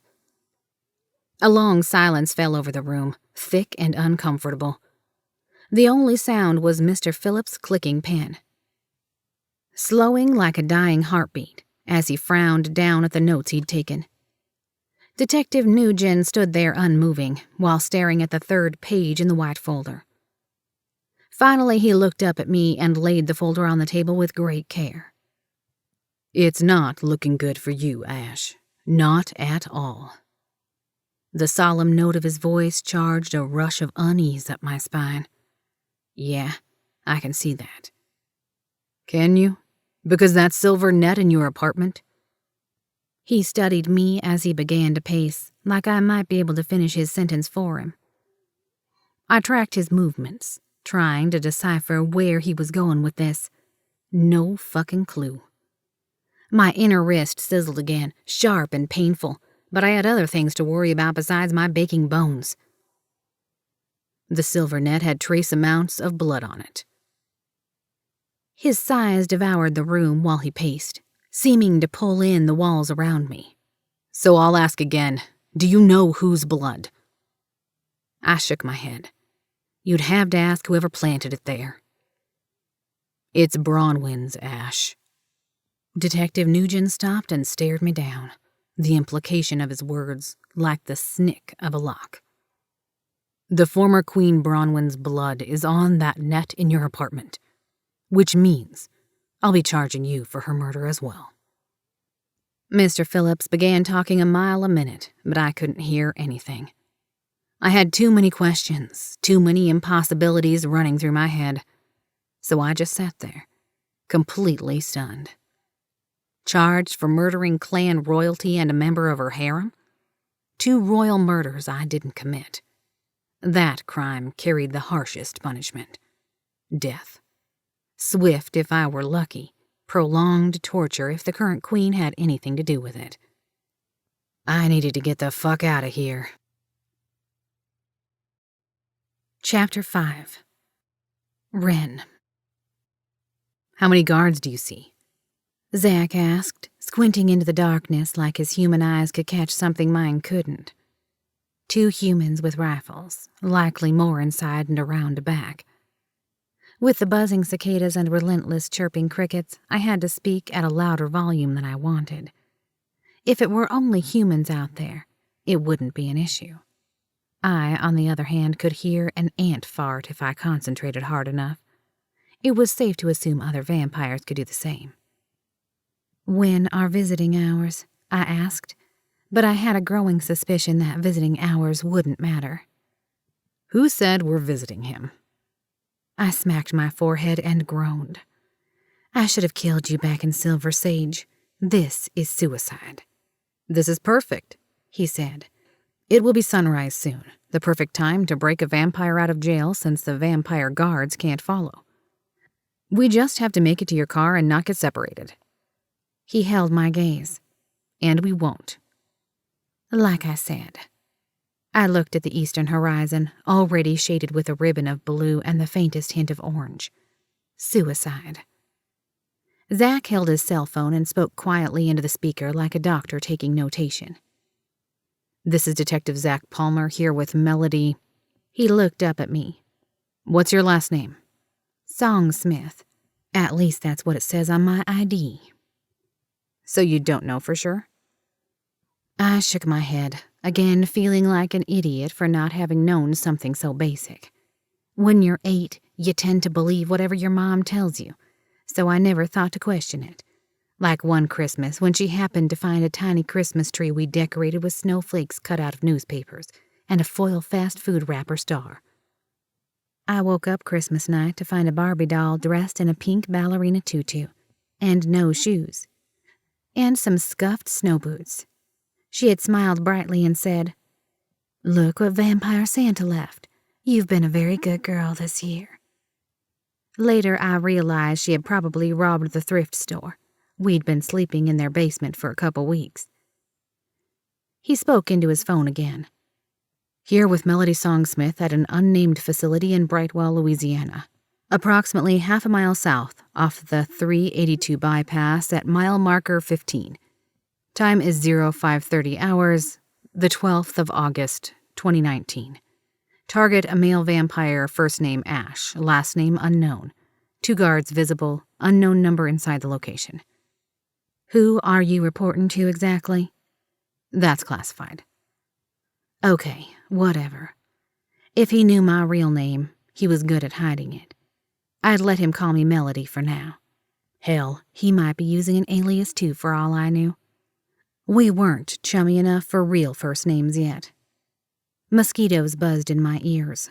They never bite me because I'm not exactly alive and all, but they were homing in on Zach.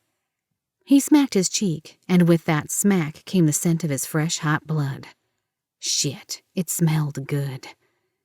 I paced far enough away to smell the decaying leaves and sickening sweet honeysuckle in the woods around us.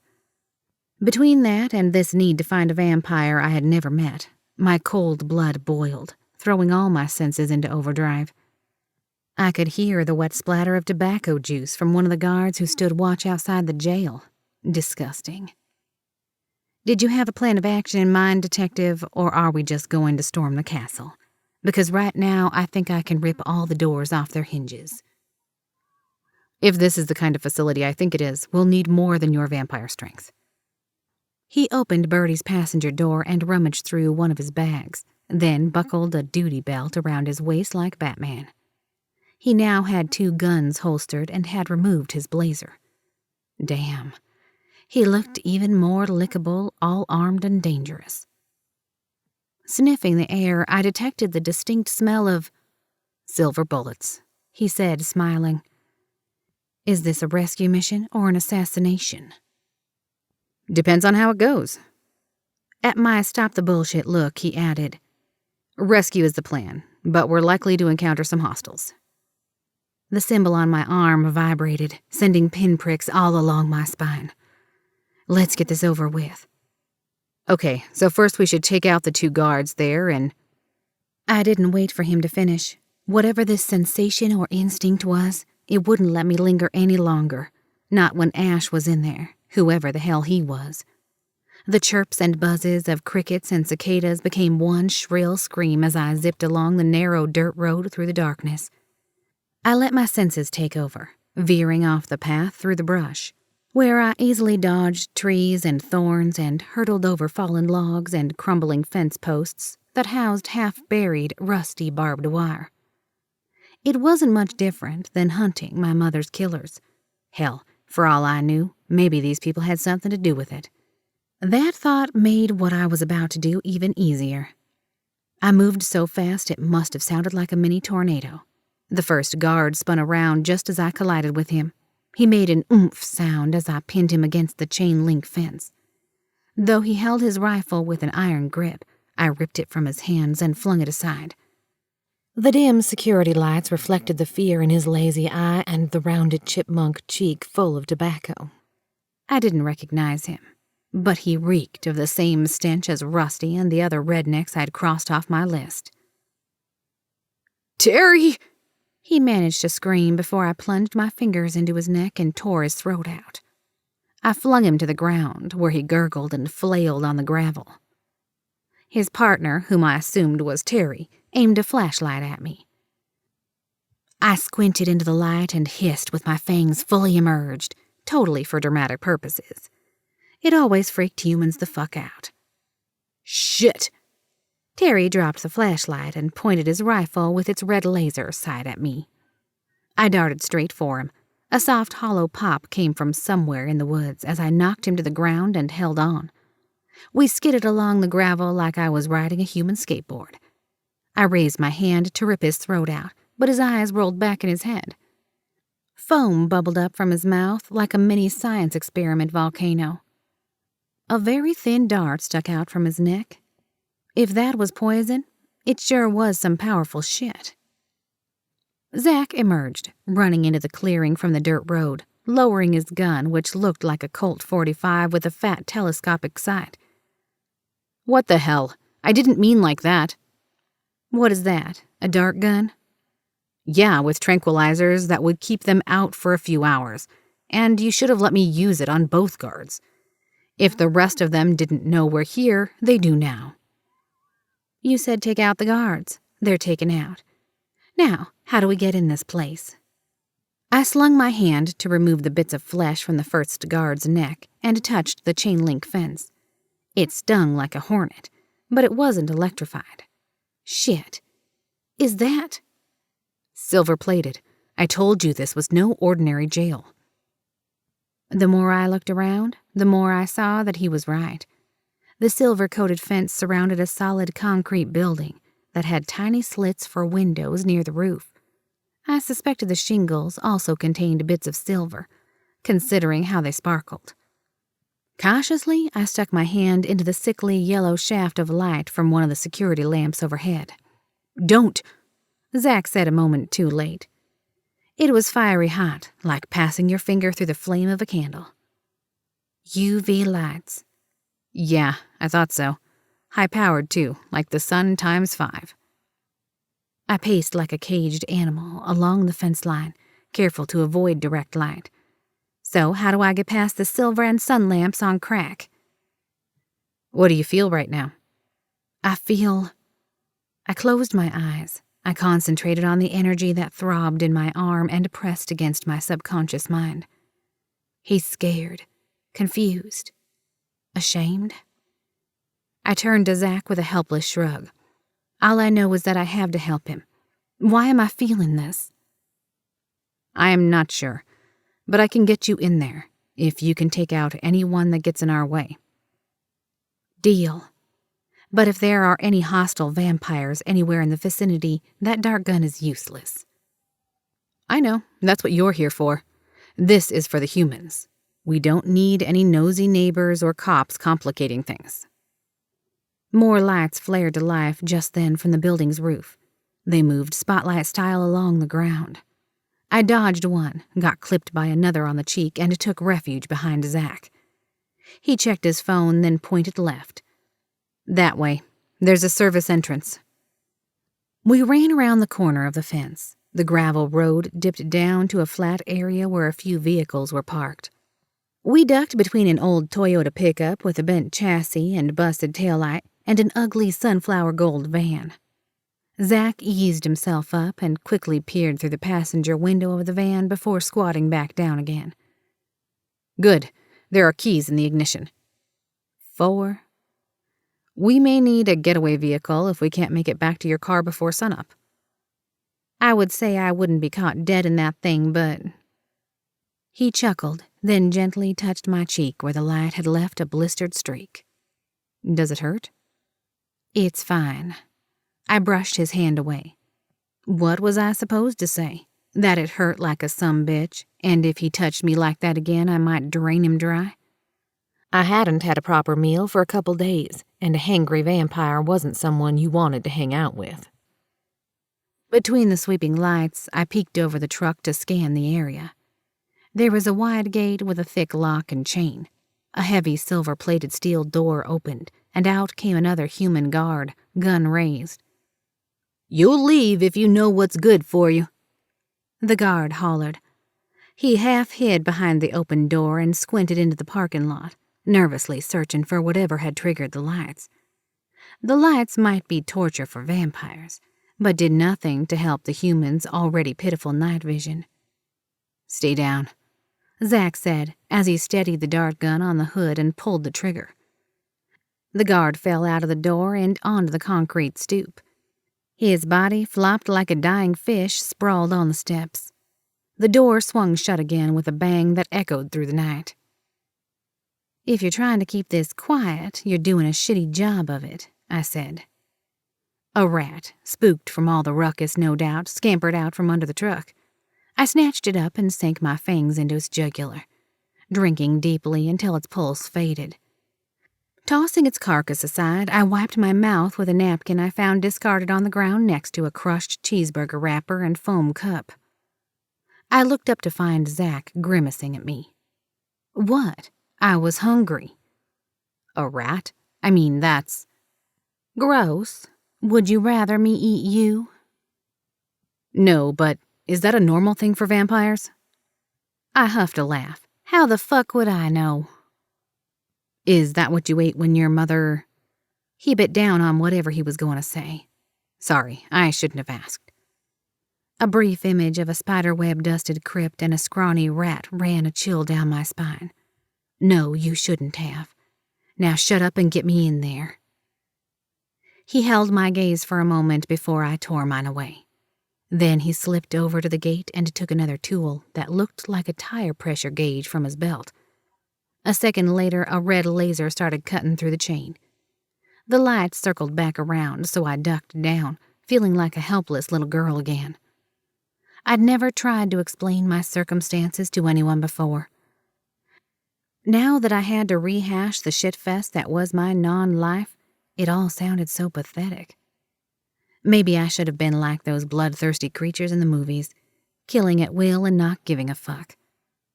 My mother would have been no less dead. I would have been no less alone. And maybe I would have already met a special vampire by now, especially now that I knew others like me existed. Melody. At Zach's loud whisper, I peeked cautiously over the truck again. The insta-sunburn lights were out. He had gone through the gate and now stood by a silver-plated electrical box. He motioned me over. I breezed through the gate, careful to avoid the metal.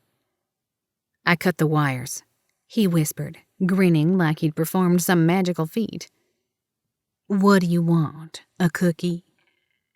No, but I've cut power to most of the building, I think. They wasted a lot of time and money vampire-proofing the place. Guess they didn't think to human-proof it. Shall we kick some ass and find your vampire? I thought you'd never ask. We opened the service door and sneaked inside. I led the way since the only light came from very dim emergency lights on either side of what looked like a large storage room. Crates and boxes lined the walls. Shelves holding guns and ammo and various silver items. Nets, locks, pliers, and a whole host of torturous-looking implements took up one of the narrow walls. Fast, heavy footsteps echoed from a stairwell across the room. Narrow points of red light bounced along the walls. I sniffed the air. More human guards. About 3 of them from the sound of it. Zach started forward. I grabbed his arm. No, I got this. I zoomed ahead before he could stop me and met the guards halfway up the stairs. The rest of it went down in about 5 seconds. Here's the slow-mo version. Fangs bared, I hissed like an angry cat. Human guard 1 froze dead in his tracks and pointed his gun at my head. His buddies 2 and 3 were going so fast they rear-ended him, which knocked him off balance. The gun went off, blowing out the emergency light above us. Glass rained down as I tore the gun away from him and drove it through his beer gut. Down went 1.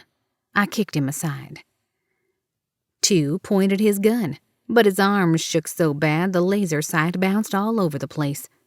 I yanked the gun from 1's gut, like a redneck version of Excalibur, and shot 2 with it. Down went 2. 3 hightailed it up the stairs, but I grabbed his leg and dug my fingers in. He shrieked and dropped his gun.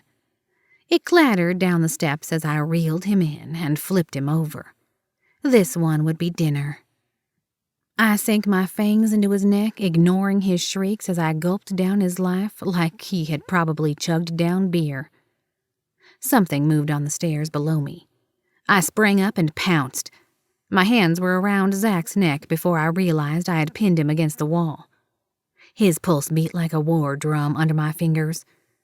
"Melody, it's me." I leaned in close, inhaling his warm, rapid breaths. Why shouldn't I? Why shouldn't I obey my instincts? Because you need me, alive. Boy, did he ever feel alive. His skin hot and sweaty beneath my palms. I pressed closer against his firm body until his racing heart thumped a seductive rhythm on my tits. Withdrawing enough to look into his eyes, I saw fear, mixed with longing and loneliness. It was like looking into a mirror. I wanted his blood so badly I could imagine its hot, metallic thickness flowing across my tongue and down my throat. But then, the tattoo on my wrist shot a jolt of electricity up my arm and jarred me back into reality. I swallowed hard. Zach might have been an idiot to get involved with me, but he could be my only chance at bringing down the rest of my mother's killers. The hunger subsided. "I'm sorry," I whispered and let him go. "I didn't mean to." He stood up straight and rubbed his neck, not meeting my gaze. "We don't have time for... Get down!" I ducked. Zach fired a shot up the stairs. Another body tumbled, writhing and howling like an animal, like something not human. I looked down into yellow eyes, bared fangs, and a hole pouring thick, nearly black blood from his shoulder. He had on a uniform like the other guards, but he wasn't like the other guards. "You're a vampire," I whispered. He hissed at me. "No shit, And then his eyes went wide. "Bronwyn? How the fuck are you alive? You won't be for long when Queen Ravana finds out about this." Hearing my mother's name lifted all the hairs on the back of my neck. "How do you know my mother? Who's Ravana?" "Mother? Holy shit! Bronwyn had a kid?" He shook his head with a wheezy laugh. "Did you come here to kill him?" "Kill him? Kill who?" Another shot startled me. A hole oozed blood and molten silver from the vampire's forehead. "Come on." Zach went ahead, stepping over the first vampire I'd ever seen, besides my mother, stopping only to tear the ID from where it was clipped on the vampire's belt loop. I followed, lost in a cloud of overwhelming confusion. What did he mean, kill him? Kill who? "Ravings of a mad vampire. Did you see his skin? I think he was a meth head." "Vampires do meth?"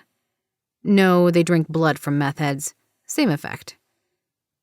We emerged onto the main floor, where rows of silver-plated steel doors lined the walls. Jail cells, I guessed. Each door was inset with tiny windows. Shadows flashed by them. I looked at one such window as we passed. A pair of yellow eyes appeared suddenly, which scared the shit out of me, even though I knew very well that these were my people, if you could call them that. As we crept along the hallway, more eyes followed us from every window. Pleas and shocked cries echoed from within the cells. "It's her! It's Bronwyn! My queen! Get me out of here, would ya? She gonna fuck Ravana up." We were coming up on another corridor that crossed the one we were in. That could pose a big risk for ambush, but my distracted mind was still trying to make some sense of the nonsensical. Apparently, they thought I was my mother and a queen. Maybe they were all druggies, but I'd heard another name twice. "Who's Ravana?" I whispered to Zach. He held a finger to his lips and blocked my way with his other arm. "We have company." From the left came a blur of movement. Zach couldn't get a shot off in time. A vampire guard tackled him, throwing him to the floor. Zach's head banged against the concrete. I grabbed the vampire's collar and belt before he could deliver a lethal bite. and threw him against a cell door with a clang that echoed through the building and vibrated the floor. He shrieked as his arm made contact with the silver door. I glanced at Zach, who appeared to be out cold, hopefully not dead. The vampire rolled to a crouch and sprang at me, then knocked me to my back. But I didn't give him a chance to pin my arms and legs. I kicked and threw him over my head, directly into another guard who had just emerged from the other corridor. Flipping to all fours, I stayed between them and Zach, who was slowly coming around. I gave them a full-fanged hiss. It wasn't an act like before. This hiss came from somewhere deep and dark and instinctual. They started forward again, but suddenly froze, their yellow eyes widening, glowing with a mix of shock and fear. One of them got control of his senses enough to whisper, No, it can't be. Queen Bronwyn? Is it really you?" 2 shots rang out. They fell limp to the floor, silver bubbling from the holes in their chests. They melted into gooey globs of flesh a second later. I turned to see Zach sitting up, gun still aimed as though they might spring back to unlife any second. I jumped to my feet. "Why did you kill them? We could have gotten information from them." "Trust me, you don't want them alive. They're not on your side." He slowly got to his feet, wincing as he rubbed the back of his head. "What are you not telling me? I swear I'll rip your balls off and make you choke on them if you're hiding some—" But before I could carry out immediate castration, my symbol lit up like a Christmas tree. Energy zinged up my arm and pulled me forward to the last door on the right of the main corridor. Zach followed. I peered into the window, careful not to touch the door. I could see nothing but total darkness. No sounds from within either. "You think he's in there?" Zach asked. "I don't know for sure. Can you open it?" "Let's see if this works." Zach touched the first vampire guard's ID on a red laser scanner by the cell door. It slid open leisurely, like we were about to step into a Walmart. The dim emergency lights did a little to illuminate the pitch darkness. My night vision revealed a cot with a crumpled blanket and pillow, a bloody cloth, and a cool blue shape hunched in the far corner. Almost like a man. "Ashe?" I whispered. A head lifted and copper-colored eyes locked on mine. "Is that your name? Are you Ashe?" He answered with a full-fanged snarl and hurled himself at us. I zipped in to block him, punching him in the chest with the heel of my hand. He flew back onto the cot, legs flying over his head, and toppled over the other side. A tiny groan followed. "Oh." I ran inside, now afraid I had killed this vampire I didn't know but had to find. The 2 symbols on my arm stopped buzzing and instead turned to a steady warm sensation that flowed over my cold skin like a towel fresh from the dryer. I spent a millisecond too long basking in that warmth. When I looked back up, he was right beside me. In a blur, he picked me up and threw me down onto the cot. The springs under the terrible mattress screeched at the injustice. I saw movement from the corner of my eye. Zach pointed his gun right at Ashe's head. "No, don't." I looked back up into the face of this stranger with beautiful copper eyes, full lips, and short, sandy brown hair. He wasn't hurting me, just staring at my face as though he'd never seen anything like me before. My mind struggled to find something not stupid to say. I mean, what the fuck do you say to a vampire you've just sprung from jail? A vampire who might kill you or fuck you. And more disturbingly, knowing you'd let him do either without a fight. Chapter 6. Ashe. What the fuck just happened? One minute I was lying on my lumpy bed in my cell listening to the fading sounds of some huge fight somewhere in the jail. And the next, I was getting punched in the chest by the most stunningly beautiful woman I'd ever seen. And she looked familiar, like Queen Bronwyn. But Queen Bronwyn was dead, and I was here in part because the police thought I killed her with a silver net, so this couldn't be Bronwyn. But as soon as I saw her, the painful, sizzling heat on my wrist morphed into a warm tingle that took over my entire body like a steady hum. Need, sharper than any thirst I'd ever felt, coursed through me, as well as a powerful urge to protect her. I threw her on the bed because I needed to see her underneath me. My dick made me do strange things sometimes, especially right now. Pressed against her inner thigh harder than I'd ever been. She stared up at me through the messy bangs of her short, very blonde hair, her eyes a pale green, even though she moved like a vampire. Contacts, I guessed later, because right then I was thinking about wild monkey sex. Heat grew between her legs as she shifted, her body fitting to mine perfectly.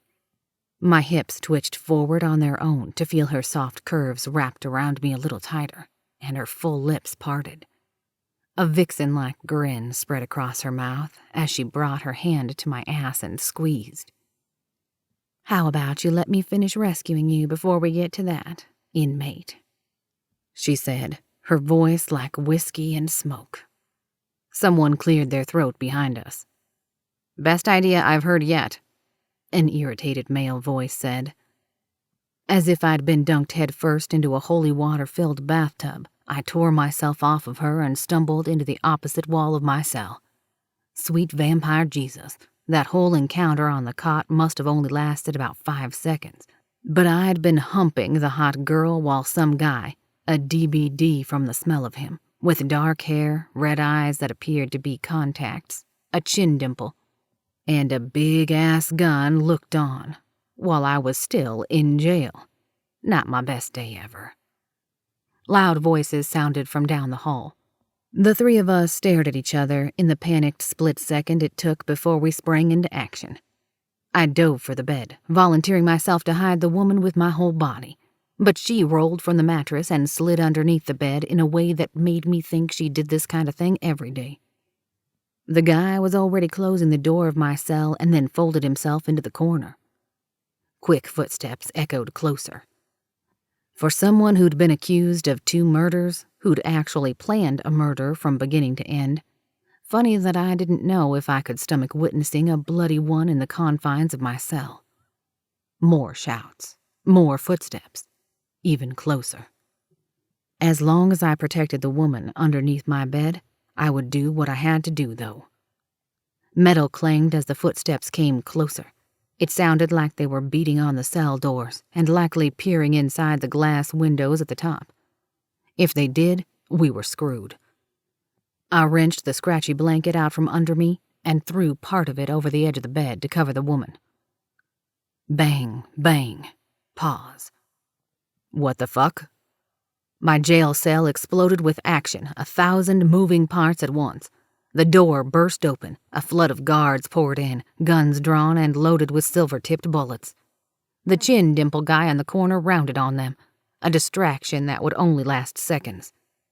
I lunged off the bed to stand in front of it, but the woman had already shot out from underneath it. Her pale green eyes narrowed into lethal slits as she flashed toward the guards. Shots rang out. Bullets zinged between the metal walls, sparking as they made contact. My confused-as-hell body screamed at me to simultaneously run, to drop to the ground, to stand perfectly still. We had to get out of this death trap. But the woman... She kicked and punched with expert skill, each strike perfectly placed and timed. Enough to incapacitate before she delivered the final blow, a broken neck. Bodies piled up around her, most from her doing. But the guy swung the butt of his big-ass gun to drop several too, until no one was left standing except them, and me, staring like a jackass with my mouth hanging to my shins. "Who are you?" I asked. The woman turned and grinned. "Your new best friend. Ready to get out of here?" There was no way I could say no. If they wanted me dead, they wouldn't be offering to bust me out. At least I hoped. "Melody, Ashe," the chin dimple guy behind her said gruffly, kneeling by one of the dropped guards. "Get a guard's uniform on. It'll help us get out of here faster." "And put this on." The woman, Melody said, and threw something furry and alive at me. I caught it. A cat? Nope, and not alive either. It was a curly brown wig. Good plan. I thought so. Nodding, she began unbuttoning a guard's bloodied shirt. They knew my name, knew I was in trouble and needed to get out. Why me? I asked them. Why are you here for me? Melody stood with the guard's shirt and shrugged into it, hiding all of her plentiful curves tucked inside her black tank top and black pants. She had a rose vine tattoo that climbed all the way up one shoulder and another tattoo on her wrist. A circle with a single diamond shape stretching from the center outward, just like mine. Well, that was weird. That must have been where the tingling had come from. And the tattoo had just appeared. Her mouth opened and shut a few times as her agile fingers worked the shirt buttons shut, as if maybe she wasn't quite sure what she was doing here. We're here for you because you have answers? I have questions. Jen Dimple threw me a shirt and pants with a no-nonsense I will stake you with a toothpick look. You have 1 second to put those on. The blood donor had balls, I'd give him that. He'd waltzed into a vampire jail as tonight's buffet and didn't seem to give a fuck. But again, why? And why for me? Melody threw him a wig with longer dark hair than he already had. Then she put on a sandy brown one over her platinum hair. She looked like she'd blend in with her disguise, but she was still just as gorgeous as before. I dressed quickly and wigged myself, seeing that the other two were already done, then bent to retrieve one of the fallen weapons. You ever shot one of those before? Dimple asked, peering out the cell door. The gun felt heavy and strange in my hands. Never. Just don't shoot me or Melody and you'll be good. Another glance down the hallway and then, let's go. The three of us strode out the open door. The other two flanked me, as if I were as valuable as gold or something. The other inmates had their faces pressed to the windows in their doors to see what was going on. What's happening out there? One demanded. Hey, talk to us, assholes, another shouted. The three of us kept our gazes stuck to the floor. As soon as we could, we swung left down a different hallway, leaving the other inmates behind. We walked at a steady clip, but I itched to run as fast as I could. Ashe. Melody's wrist bumped into mine, and a wild energy crashed through my skin at the contact. If we see someone coming, you can't look like that. Like what? She grinned. Like you're about to taste freedom. Look pissed or something. Out of nowhere, Dimple's gun smacked me in the back of the head. There, he growled. Now he looks pissed. The fuck? Before I could throat punch him, the doors at the end of the hallway banged open. Vampire guards poured through. One of them eyed us and then pointed in the direction he was headed. With me, he barked. Now. He swept next to Dimple, grabbed his sleeve and shoved him in the direction he wanted him to go. Dimple looked back and met our gazes, his "oh" expression connecting with Melody's hissed shit. The guy grabbed the back of Dimple's neck and shoved him again. Move it. Security breach 0204. 1 man, 1 woman. Let's act like we care. The other guards moved in behind them, but the rough guy was starting to look back in our direction, likely to yell at us to join in the fun too. Melody was already taking my hand and steering us through a stairway door, just in time. It's okay. He knows the plan. He'll be there. Melody's grip tightened in mine as we descended the stairs. Beware. In a getaway van outside? I glanced at the shadowed windows as we passed them, at the soft light slipping underneath the cracks. It would be daylight soon, the perfect time for a break from vampire jail, since vampires couldn't run out into the sun to give chase. But not so perfect if you didn't have a getaway driver. As in a getaway van outside in the sun? I asked. Yep. And where will we be? Waiting for him to pick us up.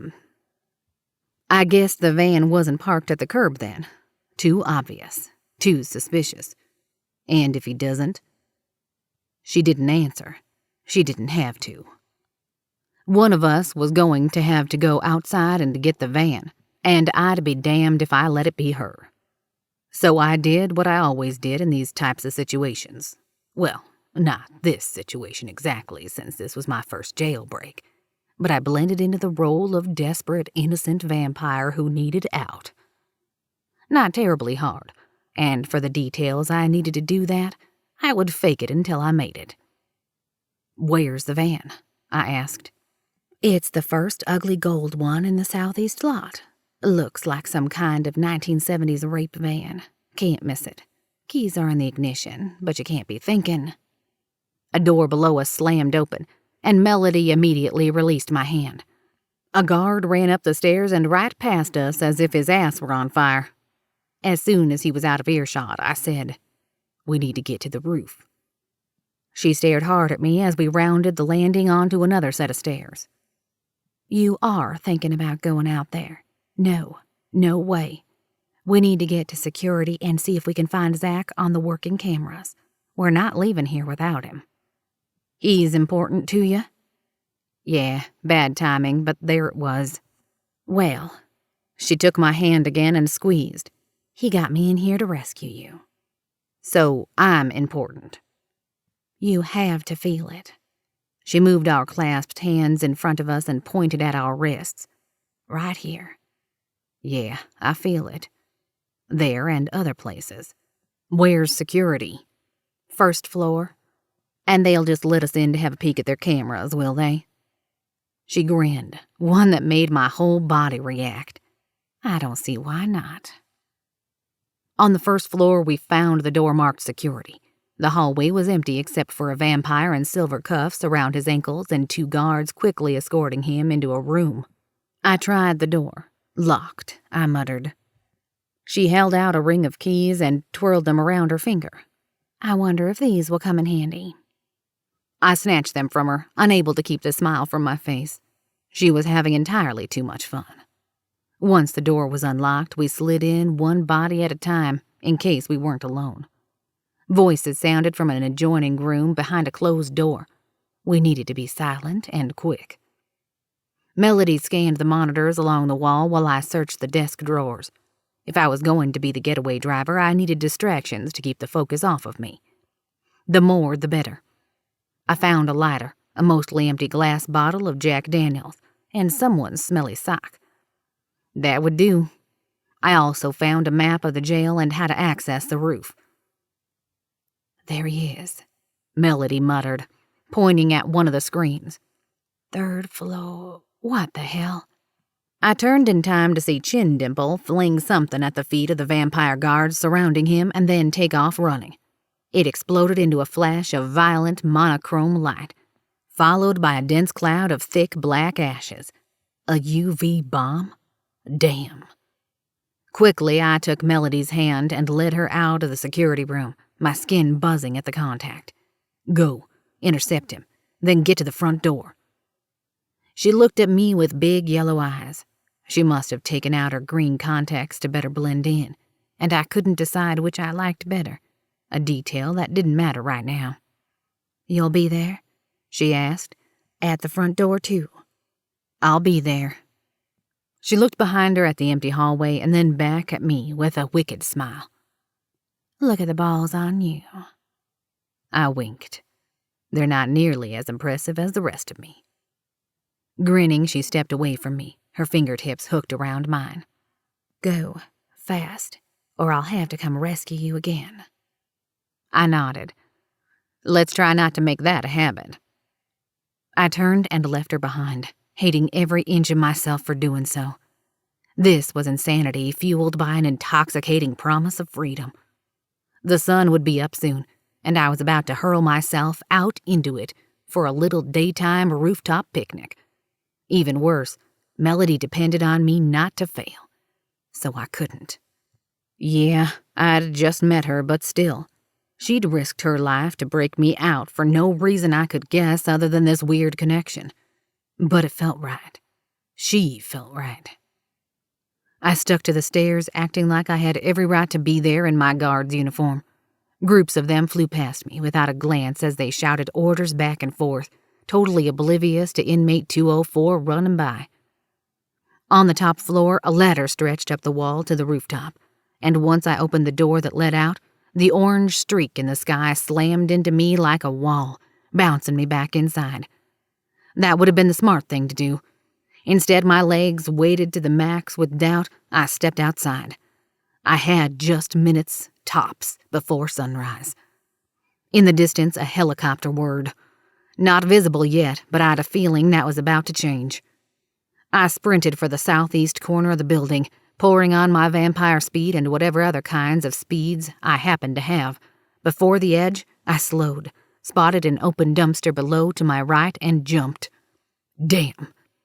And shot out of that stink like I'd just sat on a blowtorch. But not before setting the inside of the dumpster on fire with a splash of Jack from the bottle and the lighter I'd taken. Then I spotted the gold van about 15 yards away, past a dead lawn and the fenced-in work shed. Ugly was right. Not at all inconspicuous, but beggars can't be choosers. I ran toward it, my skin prickling with heat. The orange streak in the sky had grown, now with bright yellow smudges. I gritted my teeth against my growing panic. No more looking at the sky, ever. When my feet hit the parking lot, the helicopter whirred closer, sounding almost right on top of me. I dropped and scooted underneath the van. The helicopter's shadow crawled over the cement, a huge bug with rotating legs. I bet it was vampire-proof. Frustration burned into my hands until they clenched into fists. I didn't have time for helicopters. The fact that I saw its shadow on the ground wasn't a good sign. Eventually, after I bit down so hard on my teeth that I thought my eardrums had cracked, the whirring faded. Time to move. But first, a little fire. I fished out the glass bottles stuffed with the sock and lighter from my pockets, soaked the sock with the rest of the Jack Daniels, wedged it inside the bottle, and struck a flame to the cloth. Then I rolled the bottle across the ground as hard as I could. My troubled youth had taught me it wouldn't exactly explode any cars, but it would sure cause the pressurized struts and shock absorbers to fly around like bullets, another distraction, which was exactly what we needed. I hauled ass out from underneath the van, blinding light pummeled down on top of me. No time to think about it. I tried the driver's side door of the gold van. Locked. Tried again. Still locked or stuck or... Holy fucking shit. You're kidding me, I hissed. Heat ripped down my back. A faint sizzling started up my skin, growing louder. Through the window, the keys were in the ignition, locked inside the van. Smoke wafted up from underneath my collar. The tips of my ears, my whole body, a match about to be lit. I gripped the handle and tore the door clean off. A short-term solution since I had to drive the damn thing. I threw myself inside, cranked the engine, and peeled out of there. In the rearview mirror, the flame started from my sock cocktail, caught on a tire of another car. Somewhere in the distance, over the roar of the engine, the helicopter whirred again. Smoke still lifted off my body, though less now since the van had a tinted windshield. My hands were blistered and red, and my whole body felt like I'd thrown myself into an oven, but I was still alive. I squealed to a stop in front of the jail. No sign of Melody or the other guy. I couldn't wait for them. No, fuck that. I had to wait for them because they'd risked everything to break me out. A stranger, neither of them knew. For all they knew, I was a killer. Who would do something like that for me? And what was with this crazy connection I felt to Melody? So where was she? I was a sitting duck in a doorless van that would pour in sunlight as soon as I cleared the building. The helicopter drew closer, but I didn't dare peel my eyeballs away from the front door to look for it. My wrist burned, rivaling the heat of the sun, and then she burst through the door. Chin Dimple ran on her heels, and seconds later, a whole slew of pissed-off guards, guns drawn. But they weren't brave enough to fling themselves out into the sun. Brave, stupid, it was all a matter of perception. Bullets flew. I dived out of the seat into the back so Melody and Dimple could fly in after me. Smoke wafted around Melody, her face reddened. The sizzling started up and then intensified, and she still had about 10 feet to go. Guns kept firing. "Run zigzag, so you don't get hit," I shouted, but I could barely hear myself. And then they were tumbling in, first Melody, then Dimple. The van shot forward with Dimple at the wheel, knocking Melody into me until we lay flat in the back. I held her close, the searing in my wrist fading into calm warmth. "Are you all right?" she asked, her hand over my dead heart, staring down at me with big, beautiful yellow eyes. She was asking me that? Me, even while her own skin was smoking and blistered. I laughed as bullets hit the back of the van and we got the hell out of there. She laughed too, as she melted into me with relief. Her body against mine caused all sorts of dirty thoughts to run through my head, even after a jailbreak, especially after a jailbreak. But I was also aware that we'd both just stepped out into the sun and needed time to heal, time to run. Her chin trembled and her gorgeous eyes met mine. "My real name is Wren." It could be Bertha for all I care. Thank you. I was free, all because of Wren and that other guy. Whoever this Wren woman was, she was gorgeous and deadly, like silver poison in an unbreakable vial, and I desperately wanted a taste. Chapter 7. Wren. "Are you two okay back there?" Zach yelled over his shoulder. He drove like a maniac on a tiny gravel road not meant for anything with wheels. "If you can call okay feeling like I'm in a rock tumbler, sure." I held on to the only semi-steady thing in the van, Ashe, who had wedged himself against the back corner and the wheel well. It didn't have the cushy upholstery of a minivan, just an empty cargo space, but it lacked any windows except those in the front. Depending on which way Zach turned the van, sunlight randomly invaded the interior through a couple of bullet holes in the windshield and the rear doors. Every time it shone through, it managed to hit skin that had already been burned. The tops of my ears were blistered, as were my hands. I could tell my face had sustained a mega sunburn as well, though I couldn't bring myself to touch it. Smoke still rose from poor Ashe's back. His hands had blisters that were already clearing up before my eyes. He could heal quicker than I could, apparently. Ashe sat up a bit and took off his stolen guard's shirt. Pity he still had his original one on under it, but at least it got me a few millimeters closer to his skin. Then he grabbed a folded-up windshield sunshade that stuck out from under a black garbage bag full of stuffed animals of all things. I grabbed a purple duck that had fallen out during our wild ride and snuggled it beneath my chin as I nestled closer into Ashe's embrace. With a soft smile, he unfolded the sunshade and draped it over us. "That should keep the sun off you until we get to wherever we're going. So, where are we going?" I ventured a look up into Ashe's copper eyes, which were filled with worry and wonder and something deeper that sent fire to my core. It was a much more pleasant feeling than the fire crawling across my skin as it struggled to heal itself. "I'm not sure," I admitted. "You look so much like..." "My mother." "Bronwyn was your mom?" He swallowed hard and averted his eyes, as though seeing her in me struck a bad nerve. "Yeah? Did you know her?" He shook his head. "I saw her a few times on VTV, that's all." VTV. Zach made another sharp turn, jarring us against the wall of the van. "Hey, take it easy." Ashe held me tighter, which squeezed my ribs like a hungry boa constrictor. But hey, I wasn't about to complain. I was concentrating on how well his hard angles fit against my curves. And his scent. It was intoxicating, like fresh-cut cedar.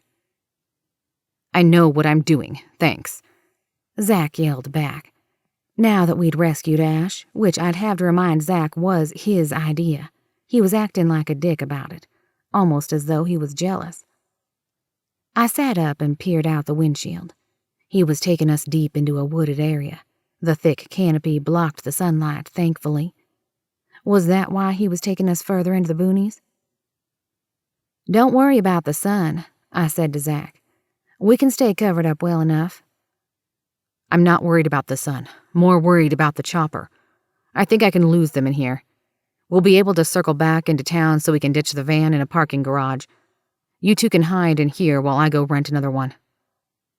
"What about Bertie?" I asked. "We can't just leave her there. My whole damn life is in that car." "We'll get you somewhere safe. Then I'll make sure we get your car back safe and sound." "I hope you know where you're going," Ashe said. "GPS is my friend." I laughed. "If you get us lost in a nest of horny inbred rednecks, I'll offer you up first." He narrowed his eyes at me in the rearview mirror. Now that we weren't being shaken until our fangs rattled, Ashe helped me sit up with my back against the wheel well, facing him. "You're not healing very quickly, Wren. When's the last time you ate?" I sneaked a peek at the rearview mirror, where amusement flashed in Zach's eyes. "Well, I snacked on a guard at the prison, and before that, a rat." "A rat? Are you on some kind of weight loss diet? You don't need to be, trust me." Thanks, I guess. But no, that's just what I eat sometimes." "Whatever floats your boat. What kind of DBDs do you like? I know a good place with great tasting ABs and a few O's, but they're kind of expensive." I blinked at him, realizing I must seem like a total idiot for not knowing all those acronyms. Maybe I'd heard them before and had forgotten. Maybe the sun had melted my brain so part of it had leaked from my ears. There were so many questions swirling in my head I didn't know where to start. "You don't know what DBDs are, do you?" Ashe asked. I shook my head. He gently bit his thumb, lifted my hand, and streaked his blood across the blistered skin. It bubbled and soaked in. The blisters shrank and disappeared, leaving my skin smooth again. Staring at it, I recalled a day when I was maybe 5 or 6. My mother and I were staying in a motel somewhere in Texas and had just watched Interview with a Vampire the night before on TV. The scene where Brad Pitt as Louis watches the sun rise for the first time as a human really stuck with me. I probably didn't understand that he wasn't a vampire, and he looked so warm and handsome in the golden glow of morning. We had gone to bed before sunup as usual, the heavy drapes pulled across the window to keep out the daylight as we slept. I woke up and saw the light peeking from the edges of the curtains, thinking that maybe I could see the sunrise just like Louis did. So I crept out of bed and crawled under the curtain. I did indeed see the beautiful orange and pink glow of sunrise as it silhouetted the adult XXX Emporium sign across the road.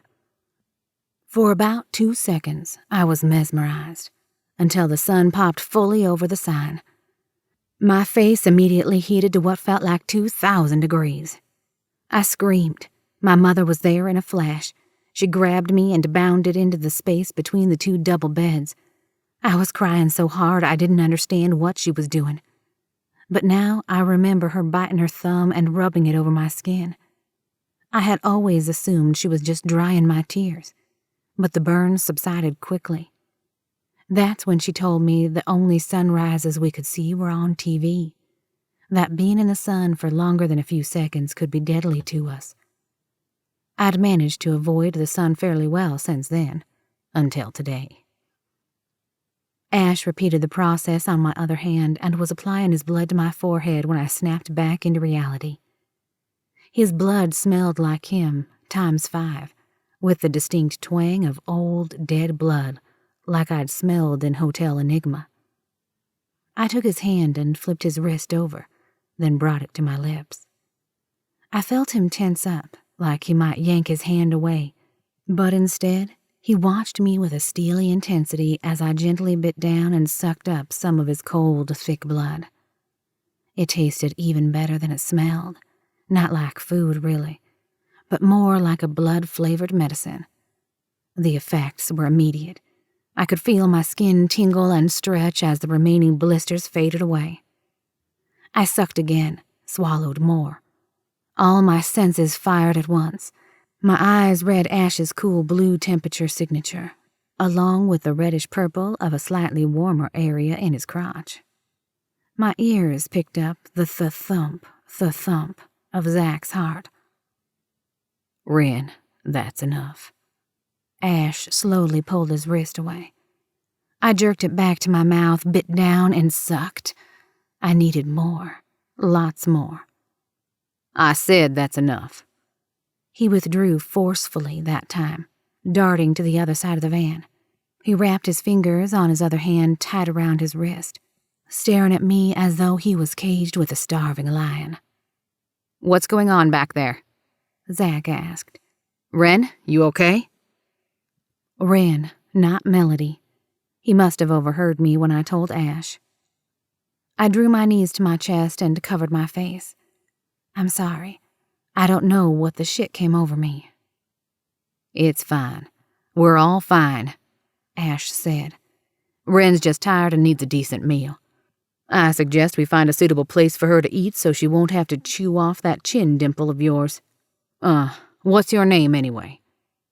I'd failed to introduce the two of them, my human guide and vampire insta-boyfriend. A minor infraction compared to me trying to feast on Ashe and my cluelessness about my own kind. Palmer. Zach Palmer.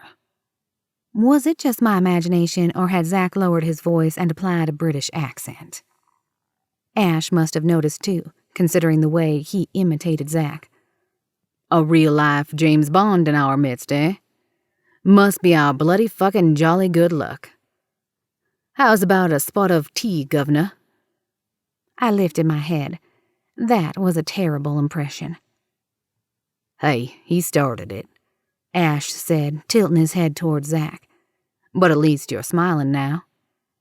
He was right. I was smiling.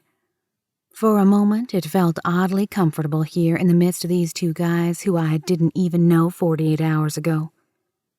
The feeling was even stronger with Ashe, like I'd known him my whole life, even though I didn't know him from Vampire Adam. Zach consulted his phone screen. Stay down. I'm pulling out onto the bypass. The sun might be a little bright. Ashe gestured me back to him, so I scooted up close. He turned me so I sat with my back facing him, right up against his chest, between his legs. He held the sunshade over us like a tent. There didn't seem to be any hesitation on his part, even though I'd attempted to juice him like a lime a minute ago.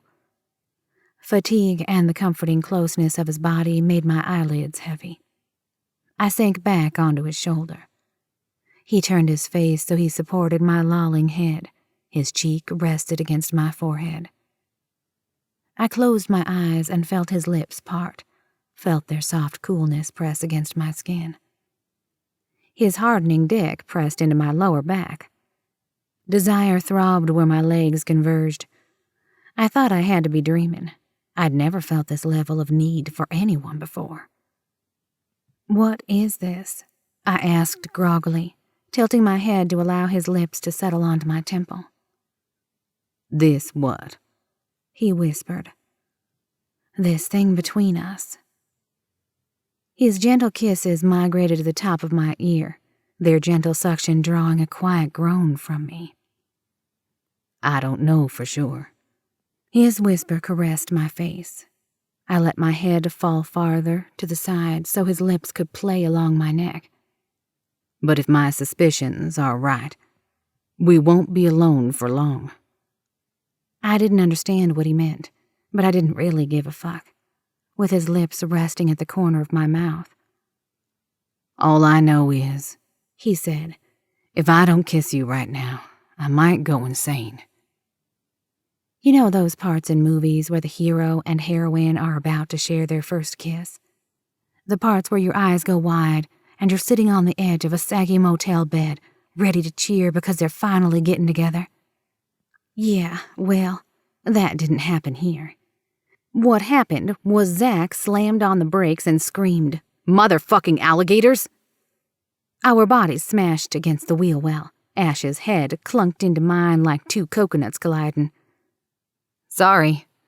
Zach called over his shoulder. I didn't hit it. Probably should have. I peeked at the rearview mirror. He was looking right at me, but quickly averted his eyes and put the van in reverse, which jerked our bodies in the other direction. Hey, we may be undead, but we're still alive back here, Ashe said, wincing as he sat up and rubbed his head. Huh? You know what I mean. Any sign of the helicopter? It turned east. We're heading west, so we should be able to avoid it. Ashe sniffed the air. I smell barbecue and cigars. Where are we? We're about 5 miles from Rent-A-Van. If you see a shack off the road called Etna's Itchin', can we stop there first? Ashe asked. Itchin'? That sounds contagious. I ran my fingers through my hair and scooted back to the other side of the van. The cool feel from his lips still lingered on my face. If I didn't keep my distance, I wasn't sure what I might do. I wanted to bite him and fuck him at the same time. Was this normal vampire attraction? If so, it's probably a good thing that I hadn't encountered any others until now. Ashe's shoulders sank a bit as his eyes followed me with a longing look. He shook his head and scrubbed a hand over his face. It used to be Edna's kitchen, but the K got swept away in a tornado about 10 years ago. She never bothered putting it back, so Edna's Itchin' it is. She hated the locals calling it that at first, but it stuck like any good nickname and actually helped draw in customers. I really don't feel like eating a greasy piece of fried chicken, I said with a grimace. You're in luck. She has something just perfect for you. He grinned and slipped into his bad British accent. Palmer, Zach Palmer, can have the greasy chicken. Zach chuckled. I like mine extra greasy. I see it up ahead. Where can we park? There's really no shade here in the parking lot.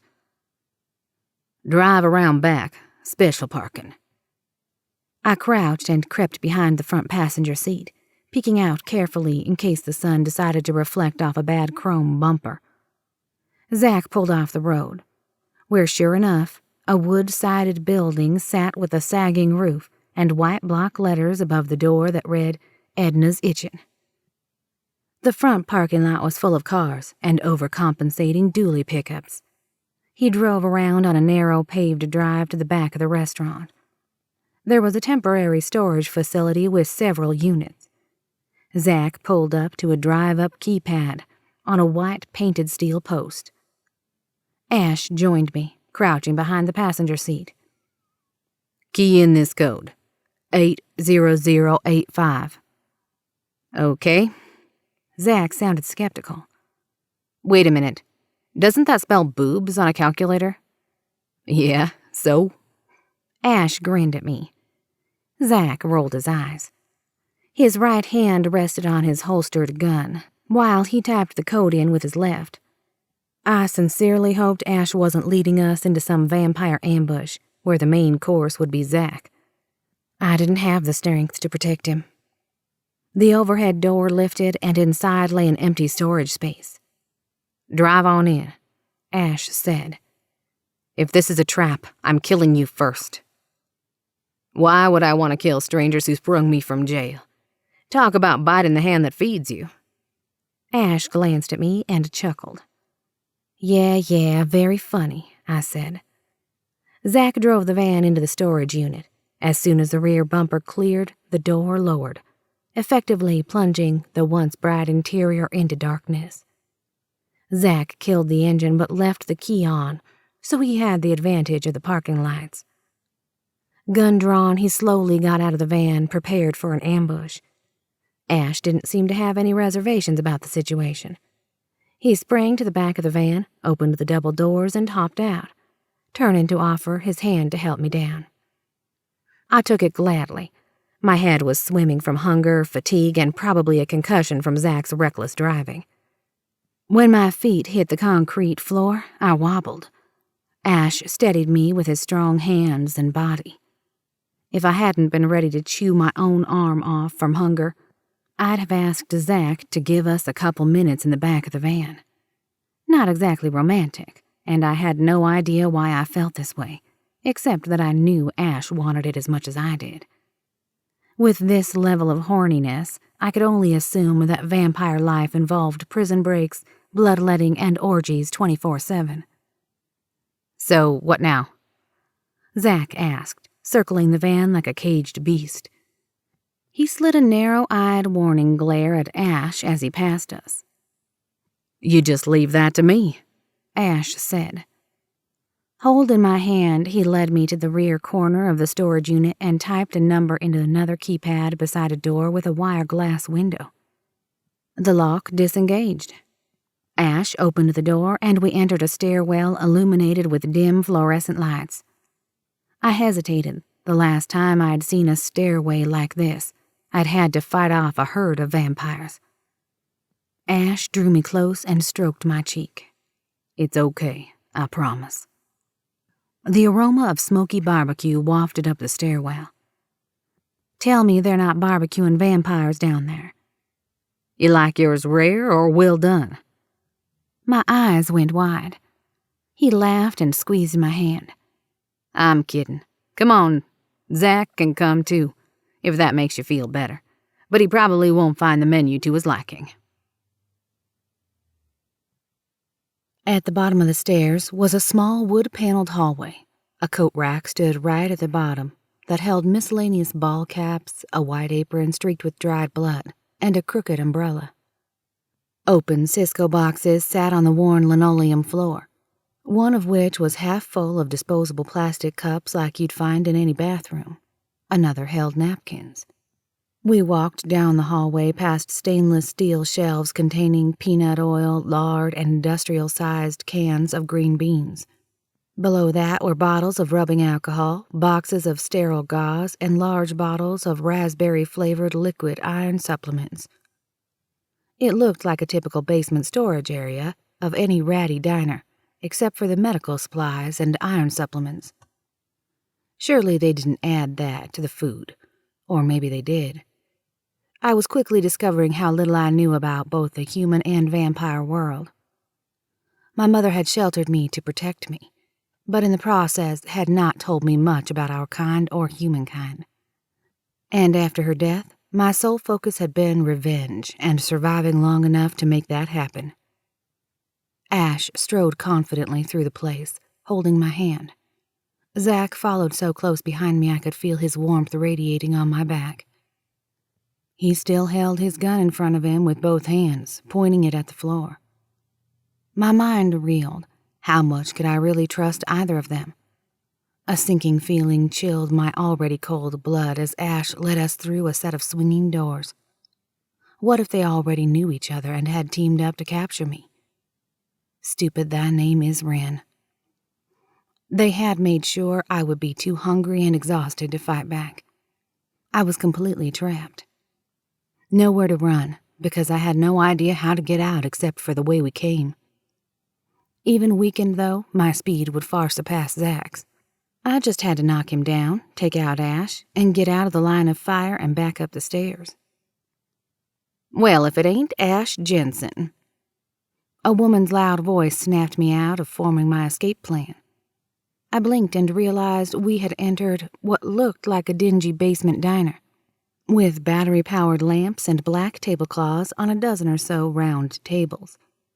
The woman standing in front of us was plump, with a head of gray hair pulled back into a bun. She wore a flowered dress and a red ruffled apron. She could have easily masqueraded as Mrs. Claus, except she didn't hold a plate of cookies for Santa. Instead, she wore blue latex gloves and carried a tray on which lay a bloody scalpel and a couple of bloody gauze pads. The smell of blood hit me hard, and my fangs emerged, though I tried to keep my mouth closed to hide them. "Where you been, darling? Haven't seen you in ages. And who's this pretty little thing?" She smiled at me and then peered behind me at Zach, who had just holstered his gun. "We don't allow weapons in here." "It's okay, Edna," Ashe said. "They're with me. This is Wren, and the human is Zach." "You a DBD, Zach? I'll have to see your paperwork." "No, just a regular human. Wren's bodyguard." With one eyebrow arched, I slid him a look. He shrugged. Well, we got plenty of human food upstairs. She focused on me again. You look really familiar, though I can't place the name. I tore my eyes from the bloody gauze and focused on Edna's grandmotherly face. My mother was. Ashe squeezed my hand firmly, which I took for a shut-up signal. Long story, best left for after lunch, he said. Not a lot of DVDs to choose from right now. We don't get many diners down here this time of day, but there's an oddball or two. She winked at Ashe, then scanned us from head to toe. Y'all look plumb awful. Gee, thanks. What happened? Edna? Sorry, I know better than to ask questions. Anyway, I have showers and a couple of rooms y'all can snooze in. Now, what will it be? I got a nice old egg here right now. I don't know. Sounds pricey. Ashe said, rubbing his chin like he was trying to decide between a sirloin and a filet mignon. Lunch special. Half off. Sounds good. Let's get Wren a sample. Edna nodded and called out to a woman seated across the room who was sipping a drink and flipping through a magazine. Harriet, lunch special and a sample. Please. Table 6. Harriet was tall and muscular with bright red hair and pale skin turned nearly brown from freckles. She wore jean shorts, flip-flops, and a long-sleeved plaid flannel shirt with a tank top underneath, all a size too small. She tossed the magazine on the table and put down her drink. It looked purplish like the iron supplement in the back hallway and smelled like fake raspberry, too. Edna ushered us to a table where Ashe and I sat close to each other.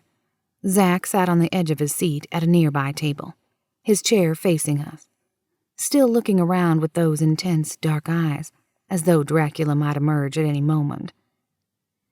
Harriet sat opposite us at our table, smiled and nodded at me and Ashe in turn. I assume your girlfriend here is getting the sample? Yes, please, Ashe said. If that's okay with you, Wren. I nodded, not certain what I was okay with, but if it involved a fresh meal of blood, I was totally down with that. Edna returned to the table carrying a tray. On the tray sat an empty, clear plastic cup, along with a clean scalpel and gauze pads, and a bottle of rubbing alcohol. Harriet removed her flannel shirt and draped it over the back of her chair.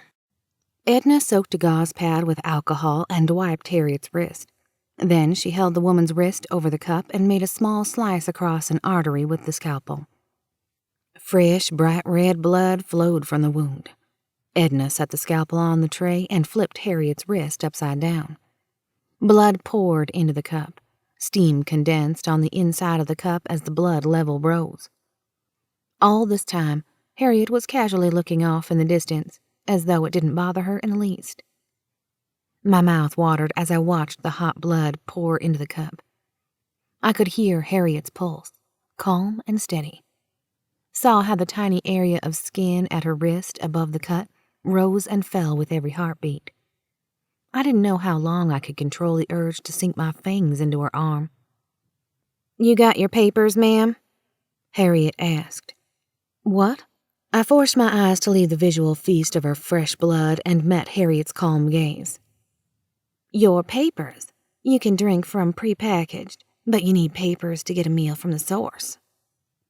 Ashe put his hand on my thigh as if to calm me down, but it sent electrical pulses straight to my core. At least it was enough to snap me out of beast mode for a moment. I turned to meet his copper-eyed gaze. His eyes were even more beautiful in this light. I wouldn't feel the least bit uncomfortable staring right into those gems while he fucked me. Wren, papers mean you're free of communicable diseases. Have you got anything like that? I shook my head, mesmerized by the way his lips slid over his slightly emerged fangs as he spoke. Your doctor could print them for you. What doctor? I blinked, averting my gaze to somewhere less dangerous like Zach's crotch. Shit, no. Where to look? There, by a door across the room, a framed quote from Marilyn Monroe. "Dogs never bite me, just humans." Weirdly appropriate, but better. You don't have a doctor? I slumped in the seat, laughing sarcastically. "Oh, sure. I've had lots of them. They're delicious." He squeezed his eyes shut with a half smile. Seriously, Wren? I sat up straight and rested my hand on his thigh. His whole body tensed. Good. Served him right. Yeah, seriously. I don't even know what a DBD is. Edna answered without looking up from the bloodletting. Designated blood donor. Yeah, okay, whatever. None of this. The DBDs, the prison, my mother being a queen of something. I don't know shit from Shinola. Edna and Harriet both snapped to attention, wide-eyed. It's from an old movie, I added. The Jerk? Steve Martin? No? Apparently, my area of expertise lay in old music, movies, and TV shows. Yeah, that'd be a real help. Ashe squeezed my thigh, glancing at them before he held me in a cold copper stare. Listen, I know you want answers, and you will get them, but not here, not now. Priorities first. We get you fed, rested, and somewhere we'll both be safe. Just be patient. She's hungry. Be patient with her, Zach said. Ashe sat back in his chair, removed his hand from my thigh, and held up both hands in brief surrender. Sorry. Okay, hun, try this. Edna set the cup of fresh blood in front of me. She held gauze over Harriet's wrist. Ashe wiped his thumb with alcohol and bit the tip of it. Edna removed the gauze from Harriet's wrist as Ashe smeared his blood onto the wound. It closed almost immediately. Edna quickly wiped the leftover blood from Harriet's skin, then looked at me. Drink it before it gets cold, hun. She didn't have to tell me twice. I snatched up the blood and drank it down, savoring the rich, hot, iron-filled goodness as it slid down my throat and eased my growling stomach. I slammed down the cup and wiped my mouth with a napkin. Well? Ashe asked. That was amazing. Can I have more, please? Of course, hun. I've got a whole pint in the kitchen back there. I'll warm it up for you and bring it out. Ashe started to protest, but Edna smiled. It's on the house. Poor girl starving. Zach groaned and stood from his chair. I don't think I can watch any more of this. Edna chuckled. Okay, then. Come with me. I'll point you to the diner upstairs. Edna took Harriet's other wrist and quickly wiped it with alcohol before hurrying to another room with a swinging door, which I assumed was the vampire kitchen. Zach followed her, glancing back at me and Ashe with a frown before he slipped through the door. Ashe scooted closer to Harriet, picked up her wrist, and brought it to his mouth. Her eyes widened slightly as his fangs emerged. He pierced her skin, slowly sinking the sharp tips deeper into her flesh until his lips were sealed fully over her artery. Her breath hitched. She made a fist and tightened it, then loosened it in the rhythm of a slow, steady heartbeat. I watched his chin and Adam's apple moving up and down, heard the gentle slurping as a tiny stream escaped the corner of his mouth. I wiped it from her arm before it dripped on him and licked my finger. He raised his gaze to mine, his mouth curving briefly into a smile. Yellow light from the table lamp flickered like dancing flames in his copper eyes. Harriet closed her eyes and let out a quiet moan. Her body gravitated closer to him. She gripped the hem of her shirt as though she had to resist touching him. I was getting wet just watching Ashe have lunch. I'd never been so turned on by eating before. I mean, who gets turned on by rats and dying homeless people? I made a mental note to find a vampire phone book and get a vampire doctor appointment ASAP. Edna emerged from the kitchen with a blood donor bag shaped like a juice pouch with a straw in one end. Here you go, hun. Drink up. Thank you. I took the pouch from her and sipped.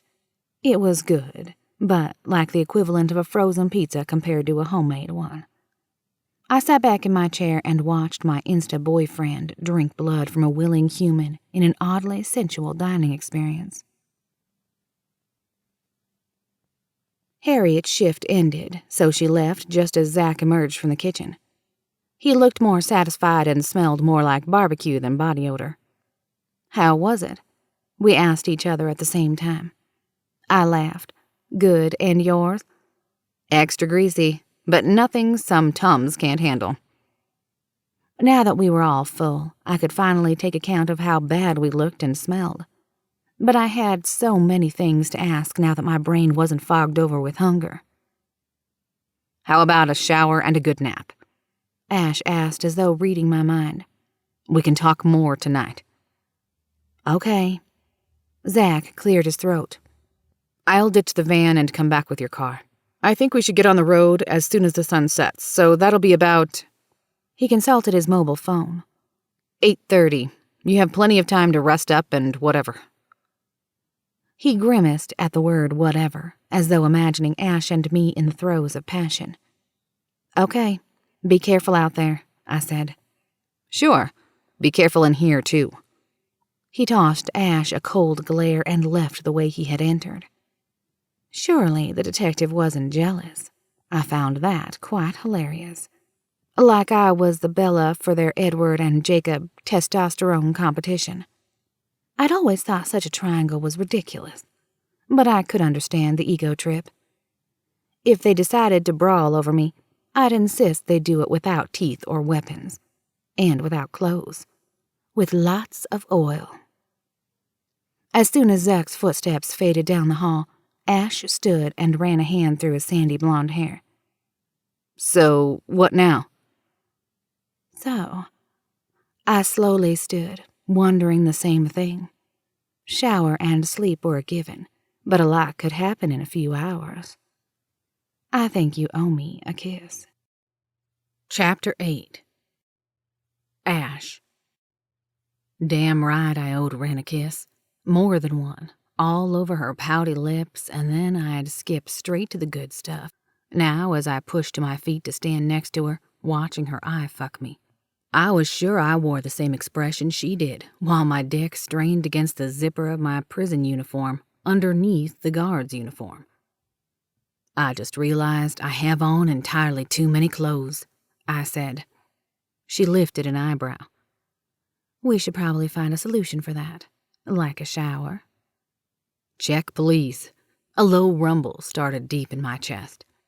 Only if you'll join me. She grinned, and it was all I could do not to throw her down on the table right here. I did say you owed me a kiss. Still spinning from my insane day, I just about went into a tailspin when I took her hand and hauled balls out of the DBD feeding area. Her touch charged a lightning storm through my skin, reminding me that I was here and free because of her. It had been stressful as hell to get to this point, but it was so worth it. She turned to me and her grin grew wider, even more gorgeous, fueling my need to kiss her, taste her, be inside her right now. In the same wood-paneled hallway we'd come in through, I released her hand to push her back against the wall. Roughly, I tilted her head back and covered her mouth with mine, groaning when I could still taste the blood she'd drunk on her lips. She arched into me, her arms wrapping to the back of my head, her chest pressed against mine. Her lips and tongue matched my intensity, and soft moans rumbled into me. Sweet vampire Jesus, why were we still wearing clothes? I set her on her feet and pulled away, drunk with lust and blood and freedom and adrenaline. We needed to get to a room. Wren took my hand, her lips swollen with my kisses, eyes bright with hunger. Her guard's uniform top sliding down to reveal her bare shoulder. Fuck it. Who needed a room when the hallway would work just fine? With a laugh, she sidestepped my advance to just take her right there and pointed to a door-marked bathroom. I'll wash your back if you wash mine. I groaned low in my throat because I was pretty sure I'd warped back to caveman days and had lost the ability to form words.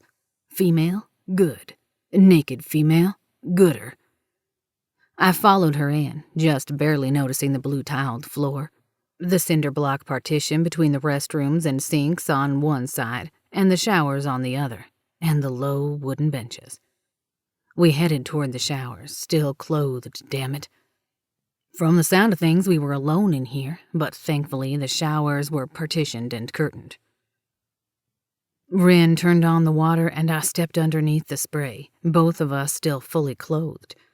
I'd worry about that in a bit. More, pressing matters took up my brain capacity. The shock of cold did nothing to cool me down. I wrapped my arms around her front and kissed the back of her neck while she fiddled with the temperature. "I think the lever is broken," she said.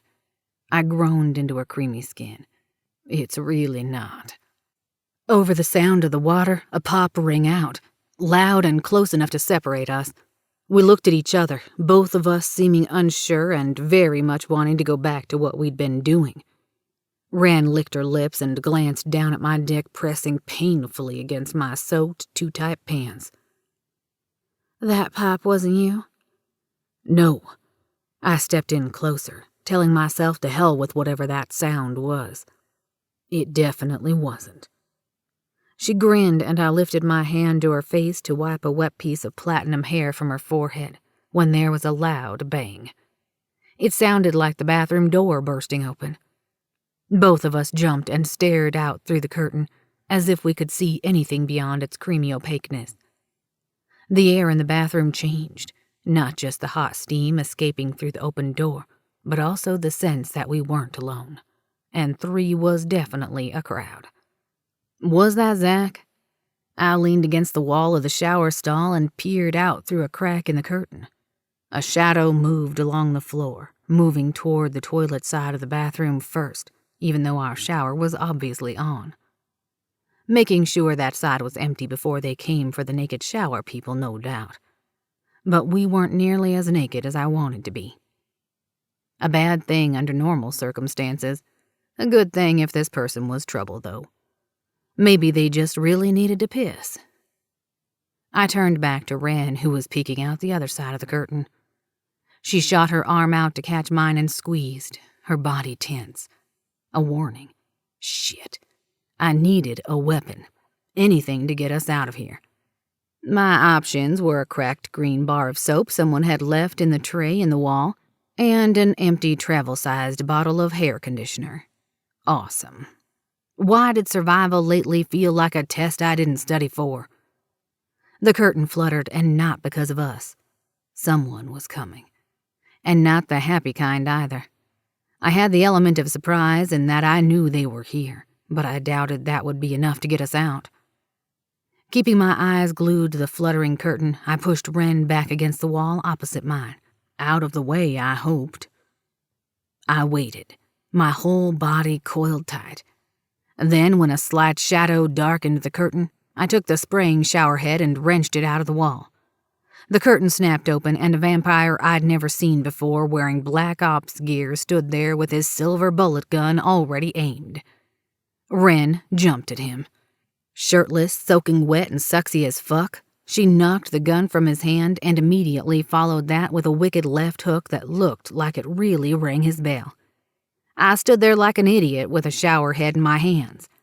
Water gushed from the hole in the wall behind me and seeped out onto the blue-tiled floor around Wren's boots and the vampire she was currently punching holes in.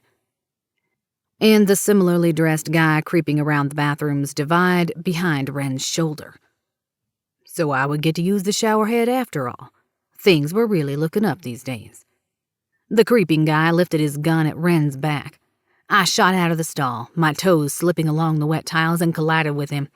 The butt of his gun slammed into my jaw so hard I spun into the wall face first. I bounced back before I fully recovered my senses, and the gun hit me again in the exact same place. Pain exploded ×2. Fucker! I went down with a splash in the already inch-deep water, feeling every single tile as I hit. "Ashe!" Wren shouted behind me. "Leave him alive," the other vampire shouted at the exact same time. Me. He was talking about me. They wanted me back in jail alive, but they didn't look like police. Wren cried out, but I didn't see what happened. I was too busy staring down the barrel of the gun pointed at my head by the guy who'd hit me. "Drop your weapon," he ordered. Fuck that. I'd destroyed some perfectly good property to get this showerhead. I lifted my free hand in surrender, released one end of the showerhead, and slowly moved like I was going to put the rest of it down too. Then I flashed it out toward his gun so it jerked the barrel away.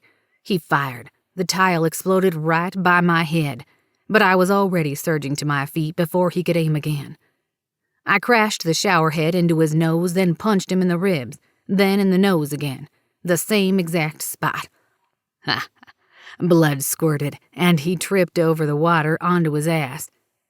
Movement blurred at my side, and I started to swing, but I caught myself. It was Wren, looking mighty pissed. Her face cut and bruised, but still just as gorgeous as ever. She splashed toward the vamp, who scrambled for his gun that he must have dropped. I kicked it out of his reach and then picked it up. "Who are you?" I demanded, and pointed his own gun at him. Before he could answer, though, Wren circled to his back, put him in a chokehold, and squeezed until a loud crack echoed around the bathroom. She let out a wild battle cry as his head came clean off.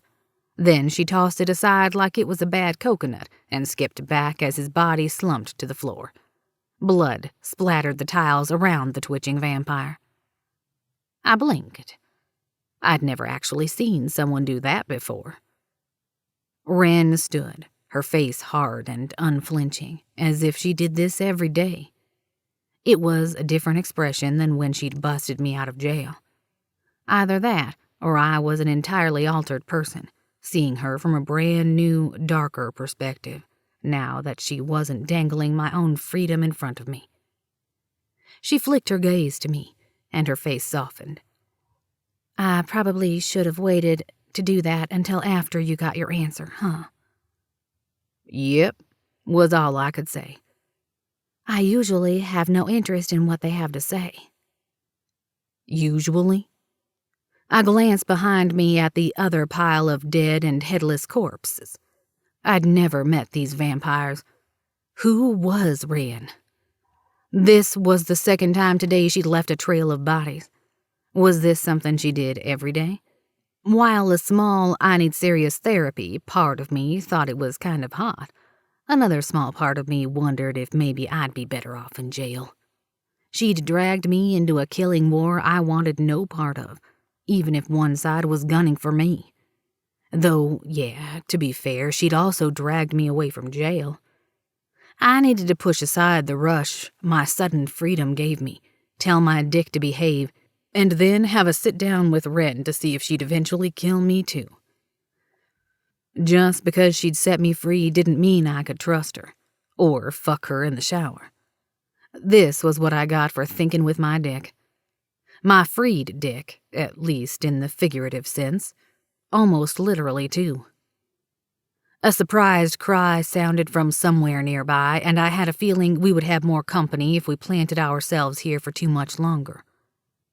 I crossed toward the open door and pressed my back against it to peer out, aiming the gun I'd stolen at the ground.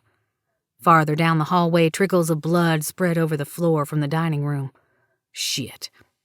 "There's nowhere to go," Wren whispered behind me. She was right. The sun was still up, which meant the vampires had black-opped their way in, somehow. Unless Zach had come back with some wheels, we were stuck. Unless Wren sicked herself on all of them, and I'd rather she didn't. Just because I'd planned a murder I'd never carried out didn't mean I was a big fan of killing. "Come on." I took her hand and pulled her out of the bathroom. We could hold up somewhere, maybe capture another of those vampires and get him to talk.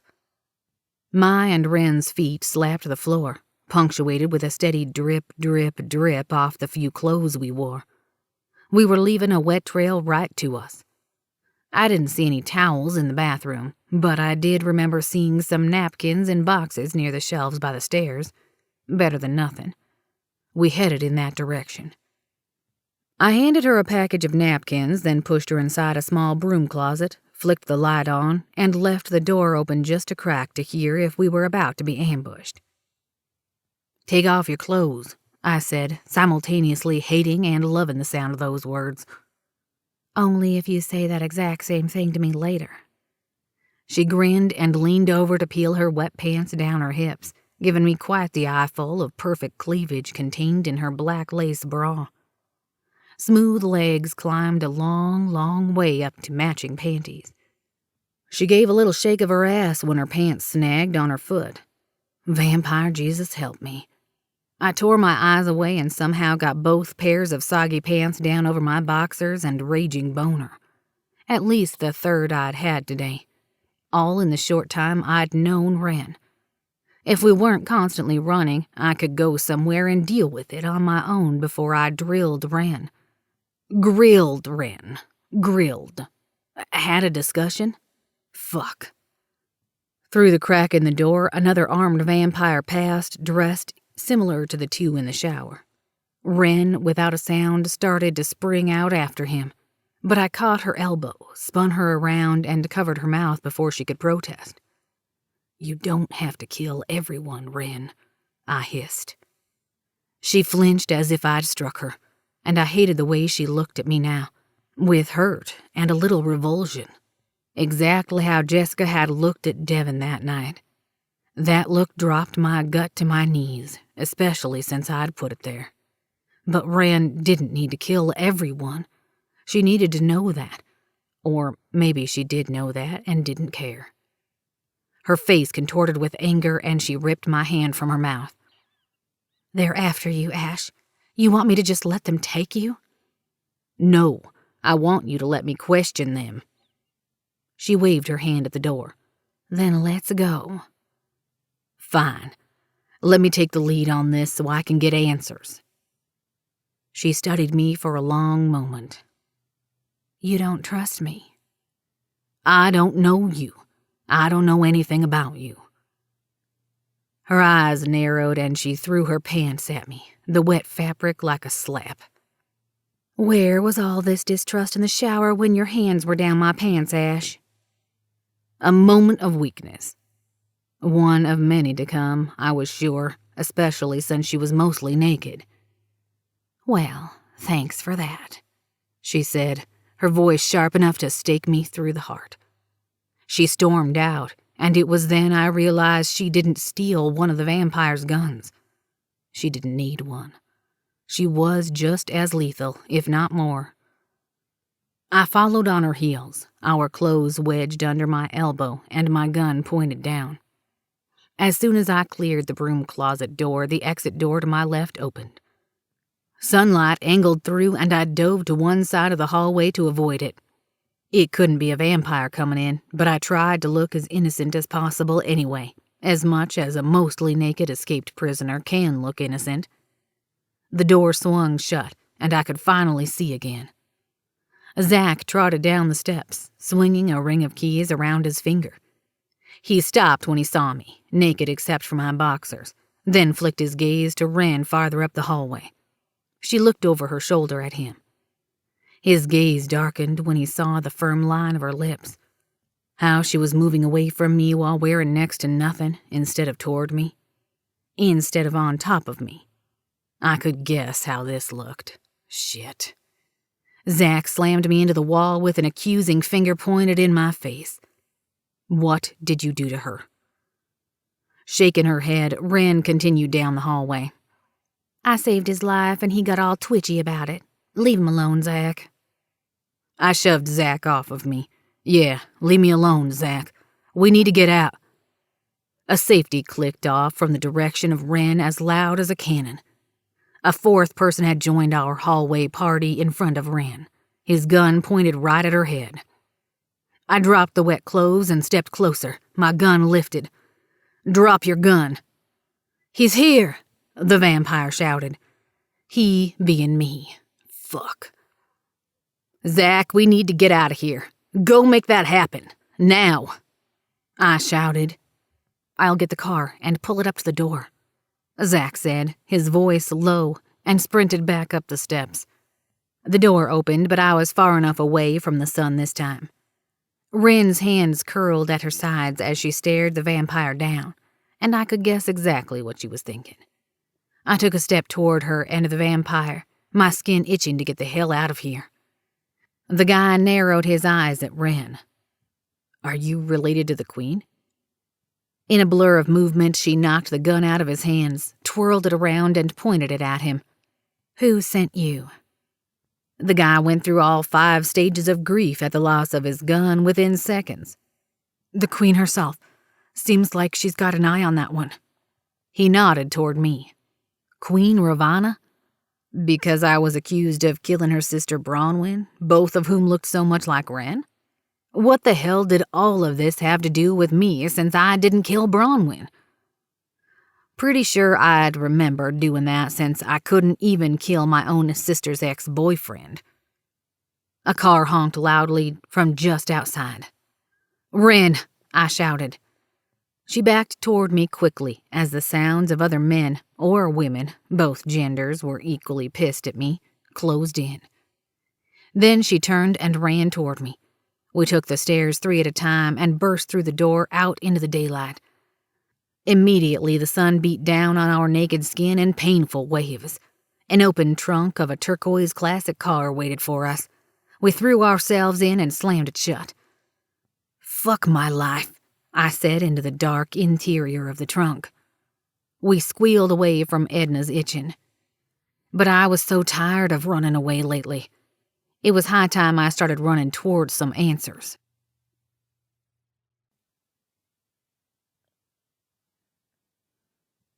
Chapter 9.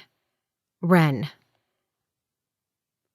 "You don't need to kill everyone, Wren." The words banged around in my head, drawing out shards of shame and guilt that I really didn't need right now. My whole life had been dedicated to eradicating my mother's killers by whatever means necessary. There was no room for anything so hindering as guilt. It didn't help that Zach was driving Bertie like some drunk NASCAR driver along roads that needed serious attention. Being stuck back here in a trunk with a vampire who didn't trust me while a human was fucking up my paint job was not my idea of a fabulous day. It also didn't help that we'd landed in the trunk so that my head was crammed against my guitar case and Ashe was spooning up against my back. Every bump made me feel like he was dry humping me. Or damp humping me, since we were both in wet underwear and nothing more. We couldn't do it, even if we wanted to. And wanted to we certainly did. But a 59 Thunderbird isn't known for its trunk space. It was tied as a coffin in there and kind of felt like one with the quilted lining I'd added to cover the bare metal and spare tire, among other things. "Wren." Ashe's gentle whisper made me flinch. I wasn't used to hiding with anyone but my mother, and that had been a long time ago. "Who ratted us out?" I asked, the question sounding as bitter as the blood that lingered in the back of my throat. "I don't know. Maybe they followed us, or Zach, or—" He hesitated, groaning quietly as though he didn't want to speak the truth. "Or what?"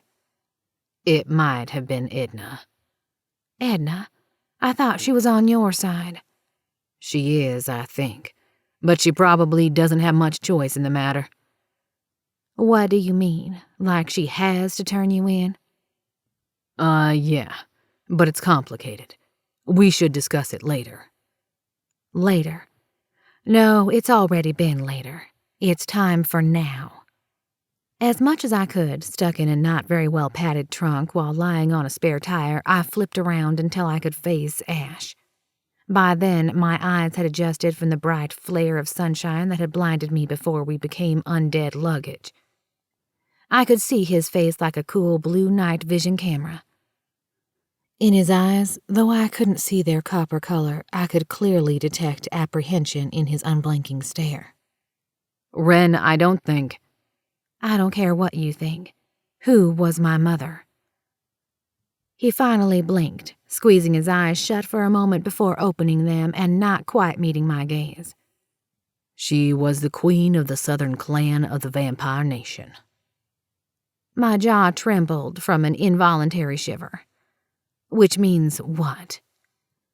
She ruled over all vampires from Texas to West Virginia, about 14 or 15 different states.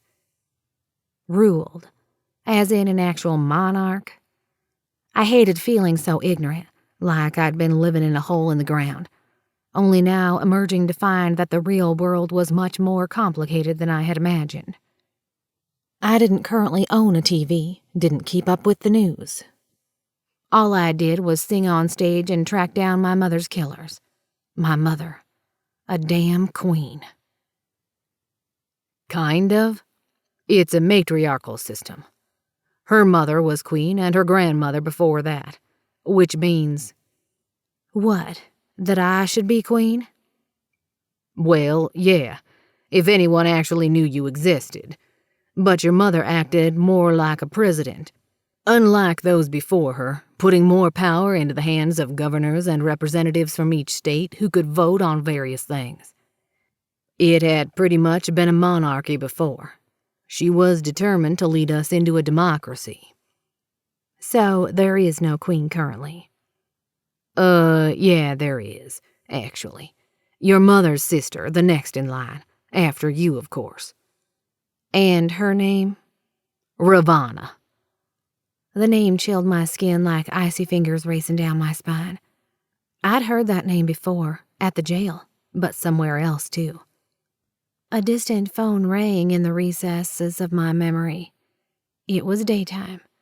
We were supposed to be asleep in the basement of a funeral home. I wanted to try sleeping in a coffin like Lestat. It looked so comfy in the movies. In reality, it wasn't as padded as it looked and smelled weird, like mothballs and varnish, and the kind of synthetic plastic that makes you wrinkle your nose in the Walmart shoe section. My mother hated coffins. Claustrophobia, probably, so she would sleep beside me on the floor. I remembered lifting the lid just a teensy bit, enough to peek through a tiny slit of daylight that filtered in through a humidity-fogged window overhead. She was standing by a phone mounted on the wall. Her white-knuckled fingers gripped the cord, wound it round and round her knuckles, one after the other. She spoke in a panicked whisper, upset with whoever was on the other line. "He can't be. Are you sure?" She leaned back against the concrete block wall, covering her mouth to choke back a sob. "There's no hope then. Wren can't fight her, not without them." I paused when she glanced toward my coffin, but must not have noticed the tiny space I spied her through. "She's too young. She'll never make it." Another pause, before her normally kind, soft eyes flared red with rage I'd never seen before. "Keep the rest of them alive. I don't care what you have to do. I'll make sure Wren is nowhere near them. Ravana can't find them before they've mated." I must have been saying that out loud, because Ashe's hand was on my shoulder shaking me. "You remember her? Your aunt, I mean?" I shook my head. "Never met her. I only remember my mother mentioning her name that one time. I had no idea who she was talking about. I remember asking her what was wrong, but as usual, she brushed me off and told me not to worry about it. But what did she mean by keeping me away from them? Who's them? And before they're mated? What the fuck does that mean?" "I'm not entirely sure, but you know the symbols on our arms?" I held up my wrist, where the pink circle with one blue star point spoke still glowed with a comfortable, warm light. "I think there's more to that symbol, as in, I don't think it's complete." Then came the clueless, slow blink as I tried to make sense of what he was saying. My brain had flatlined. "I don't follow." He smiled and cupped my cheek, stroking my chin with his thumb. The same heat and ache built at my core as it had in the shower. But then he pulled back suddenly, as if he remembered what had happened after our shower. "You don't need to kill everyone, Wren." "Like all queens before her, your mother had 5 bonded mates," he said. "What, like a male harem?" Yeah, I think it's supposed to be the same for you. You're supposed to be my mate. There was a long pause, too long, while his expression blanked. Yes. He certainly seemed excited about it. Was I? The hell if I knew. This was too much to process. Mates. 5 of them. Then that means... He nodded. There are 4 more guys out there dying to get into your pants. My second shower of the day was much less exciting than the first. Either the budget hotel we'd wound up in had installed a low-flow shower head, or it needed some serious unclogging. 3 streams spit water that couldn't decide if they wanted to be hot or cold, alternately freezing and burning me. The vinyl shower curtain was spotted with mildew. Stale vomit odor blew up from the AC vent every time the cool air kicked on. Legs still aching from being crammed into a coffin-like trunk, I turned off the water and wobbled out of the tub. The men were arguing on the other side of the door. Yeah, and what's your plan, big man? Keep hopping from one ratty hotel to another until what? Ashe demanded. Until we find answers. Zach shouted back. I toweled off, feeling more like a mother to 2 testosterone-fueled teenagers than a queen in hiding. A queen. Me? It still didn't make sense. Nothing in my life had been tea and crumpets comfortable. Then there was the issue of 5, count 'em, 5 mates. I towel-dried my hair and ran my fingers through the damp platinum strands. In the mirror, I looked nothing like a queen. Just a pale, tattooed woman with yellow-orange eyes who looked a little too bony from having lived mostly on rats and dying humans, only some of whom I'd actually wanted to kill. Oh, really? And what are the questions?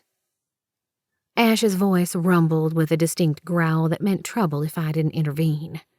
So I did. I opened the door and strode through the room over to the curtain-covered window. I peeked out. The sun hadn't set yet, but a rainstorm had moved in, so the daylight was tolerable. Well, I asked, what are the questions? I looked over my shoulder with a half-smile at the men who had now gone dead quiet, their eyes as big as moon pies, staring at my bare ass. Zach shook himself out of his trance and turned away, digging through his bag that sat on one of the beds. The main question is who killed Queen Bronwyn, and why. There are plenty of other questions, but I think those will lead us to her killers. Wren's taken care of some of them already. How many more can there be? Outside, a hunchbacked old man leaned on the railing that surrounded the walkway of the hotel's second story. He stuck a cigarette in his mouth, cupped his hand over it, and tried to light it. Was that a signal of some sort? I couldn't let myself be paranoid over every stranger that crossed our path. Chances are he knew nothing about vampires. But in any case, we couldn't linger here for long. Ashe groaned and blurred himself into the bathroom, slamming the door behind him. I chuckled and turned in time to catch a wad of clothes Zach threw at me. He shook his head, grinning. You're evil. Vampire. What you gonna do? I tossed the clothes on the bed. A hot pink bra and panties, both sheer, were bundled in the middle of a racer-back, black tank top and black leggings. Pink's really not my color. Only thing they had at Walmart. Yeah, right. But thanks for getting me clothes and rescuing us and all that. The underwear Ashe and I still wore when we arrived at the hotel were now dry, but crusted with dried blood. Zach must have gotten the leggings and tank when he was out fetching my car. I had a few changes of clothes hidden in my trunk, which I'd forgotten to bring inside, but he wouldn't have known that unless he searched the car. I still didn't know how fully I could trust him, or Ashe for that matter. The past couple of days had completely scrambled my brain. I'd thought my original life goal of tracking down and killing my mother's killers was hard. Compared to what I'd just learned about my origins, that had been a piece of cake. Sure. He glanced at me then, averting his eyes again. How about you put them on? Okay, if you insist. As I pulled off the tags and put the decidedly scratchy bra on, Zach cleared his throat. Your car stands out too much, he said. Birdie? Yeah, so? We're going to need to ditch it for something less conspicuous. I slipped on the panties. Yep, also scratchy. That's a no from me. Wren, I'm serious. Fine, I'll take care of it. I slipped on the shirt and sat on the bed to put on the leggings. What? Zach slowly turned his eyes toward me, his shoulders relaxing when he found me clothed. Then he was back to serious bodyguard mode. You can't just steal a car. We already have enough trouble following us. I laughed. How little you know me. I went to the window and looked out. The rain had stopped.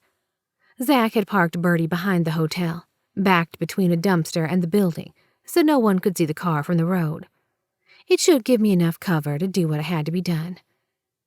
Stay here. I went to the bathroom where the steam rolled out from beneath the closed door. The shower was running. I turned the knob, which was unlocked. Inside, I grabbed a clean towel and started to leave, but the temptation was too much. Pulling back the edge of the shower curtain just enough to peek in, I saw Ashe, one hand supporting himself on the tile in front of him, head down, the water pounding his hair, cascading down his back, over his firm ass, and everything in me wanted to join him. He sagged forward, his fingers digging into the tile. Breathless, I licked my lips, squeezed my legs together at the side of him. He seemed so vulnerable in that moment. Then he opened his mouth. Watching me jack off now. You could have been nice and took care of it for me, or our blowjob's beneath the queen. He looked over his shoulder and gave me a hard stare. His words bit into me, froze the heat between my legs. I turned and left the bathroom, but not before having the last word. Guess you'll never know now, asshole.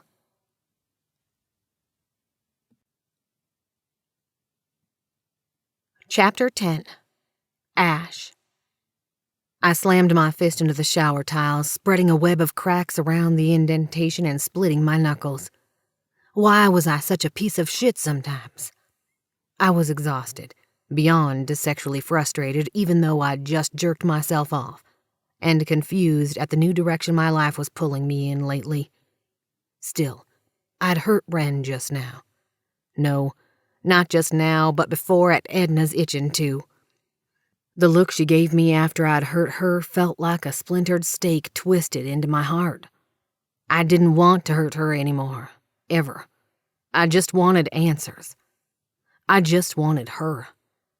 She'd watched me in here, her eyes scorched with hunger and her tongue sliding over her plump lips.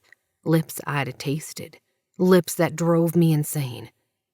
Had she known I'd been thinking about her while I'd stroked myself? Her mouth, her soft curves pressed against my body, the smell of her skin. And I was hard again already. Fuck my life. After I turned the water off, well, slowed it to a trickle. Off in this hotel was relative. I quickly stepped out, toweled off and dressed in the clothes Zach had bought. Baggy pants, a too small shirt with "Bite Me" printed on it, and a baseball cap. Seriously, Chin Dimple sure had a wicked sense of humor. I needed to go after Wren and apologize. So what if she was a killing machine? I wasn't exactly faring well in the morals department either. Maybe that was why we were meant to be together, because we would both do whatever it took to sever the crown from the queen and place it on its rightful owner's head. This was some pretty heavy shit for an innocent fugitive with a massive heart-on. Even though the minor cuts on my knuckles had sealed over with my healing power, I grabbed a towel and pressed it to my hand so it would hang strategically over my crotch. Then I opened the door to a wall of pissed-off human named Zach. He stuck his finger into my face close enough that if I shifted slightly, he could pick my nose. What the fuck did you do? She just stormed out of here. She left? She's taking care of the car. It's too conspicuous," he said and lowered his finger. "Now what did you do?" "Step off, man. It's been a wild day. I'm struggling to keep up and doing a terrible job of it." When he didn't move, I shoved past him out of the bathroom. "Why did you guys break me out?" He shrugged. "What else were we going to do today?" "Uh-huh." I crossed to the window where I peered out through the curtains. Below, parked behind the hotel and blocked from the road by a dumpster, was Wren's car. She leaned over it, her ass in the air and shaking a little as she dried it with a towel. I couldn't not look away. Not when I was imagining myself right behind her, my fingers digging into her hips and sliding. "You've figured out who Wren's mom is?" Zach's voice drifted into my fantasy. I ground my teeth together while the symbol on my wrist flared heat and spread it through my body. "Yeah, I know who Wren's mom is." "Did Wren tell you she spent most of her life on the run with her mom until her mom was murdered?" I glanced over my shoulder at him. "On the run from who?" He shot me a look as if it should have been obvious. Someone who didn't want Queen Bronwyn to be queen anymore. "Her sister, Queen Ravana?" He nodded. A group of thugs were hired to kill Wren's mom and were eventually successful. They caught her with a silver net and ended her life. And they did it in front of Wren. My stomach lurched and sat too near my throat. I'd seen pictures of said silver net shot inside my own apartment. How old was Wren? She said she was 8. Fuck. I sagged against the window, letting the curtain fall shut on my entire perception of Wren. She'd suffered through something unimaginable. An 8-year-old witnessing her mother's murder. How the hell did she find the will to go on after something like that? Or smile, which she had several times over the last 24 hours, each one more gorgeous than the last. And since then, Zach continued. She's raised herself, trained herself, and began to hunt her mother's killers down. My knuckles went rigid. Not the killer with a silver net found in his apartment with Bronwyn's blood on it. Not the one accused of killing one of her 5 mates. What would Wren do when she found out about the net? She would kill me. Hell, I wanted to kill me, and I hadn't even done anything. Unless she did know. Unless Zach knew. His gaze burned a hole into my spine, a crawling accusation pressing between each of my vertebrae. Was that why they'd broken me out? Because they wanted to steal me away from the justice system so they could deliver their own vigilante brand. I tensed, my ears straining to hear any sign of movement behind me. I turned to face him, slowly attempting to appear normal when nothing would ever be again. "Why did you break me out?" I asked again. He half-assed a wave to my arm. "You've seen the symbol on your wrist, I take it?"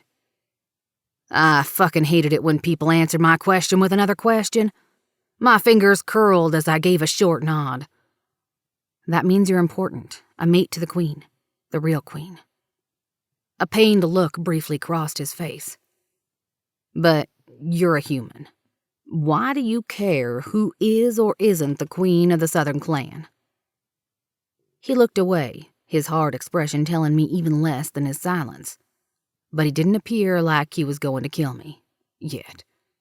I had some severe trust issues in case that wasn't obvious, but anyone would in this type of situation. I pinched the bridge of my nose while I wished myself out of this situation. I need to go tell Wren that I'm sorry. "So you were a dick to her then?" He sat on the side of the bed and flashed me a glare.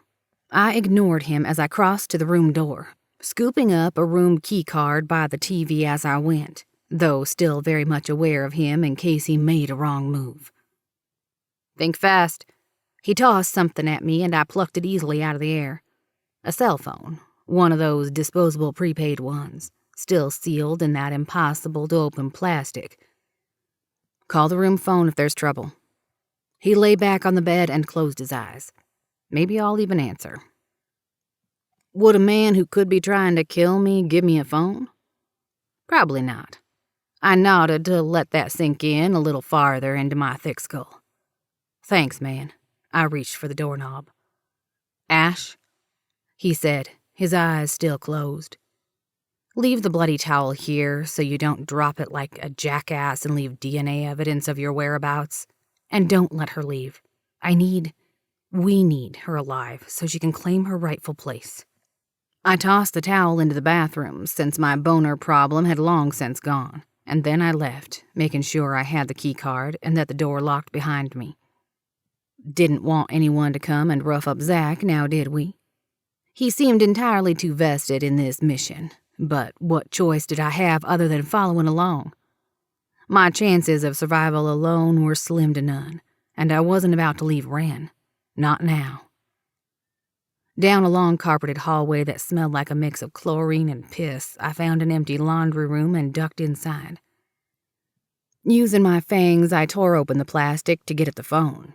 Without fangs, I'd be fucked in the opening sealed plastic department. How did humans manage it? I accessed the motel's Wi-Fi, searched for my neighbor's number, and then dialed her up. "Not interested, sick villain," she answered as expected. "Marta, it's Ashe."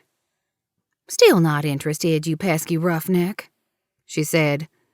I leaned against a dryer and rubbed my eyes hard enough to see sparks. Marta was my 388-year-old neighbor with papery, frail skin, a collection of rare books that could rival the National Library of Vampires, and instantly hated anyone who dared to call her. The obvious solution would be to never answer the phone, but this was Marta. So it was best not to tell her that. "Marta," I forced a teasing note into my voice so she'd play nice. "The Ashley I know would have never skipped Thursday's bridge club," she said. I sidestepped past the use of my given name, the sound of which dragged down my back like fingernails on a slate. Mom had named me that after a character in her favorite movie, Gone with the Wind. Not something I was particularly proud of. Instead, I focused on what day it was. Friday. Yesterday was bridge club, about the time I was being booked in jail for murdering my sister's ex-boyfriend I didn't kill.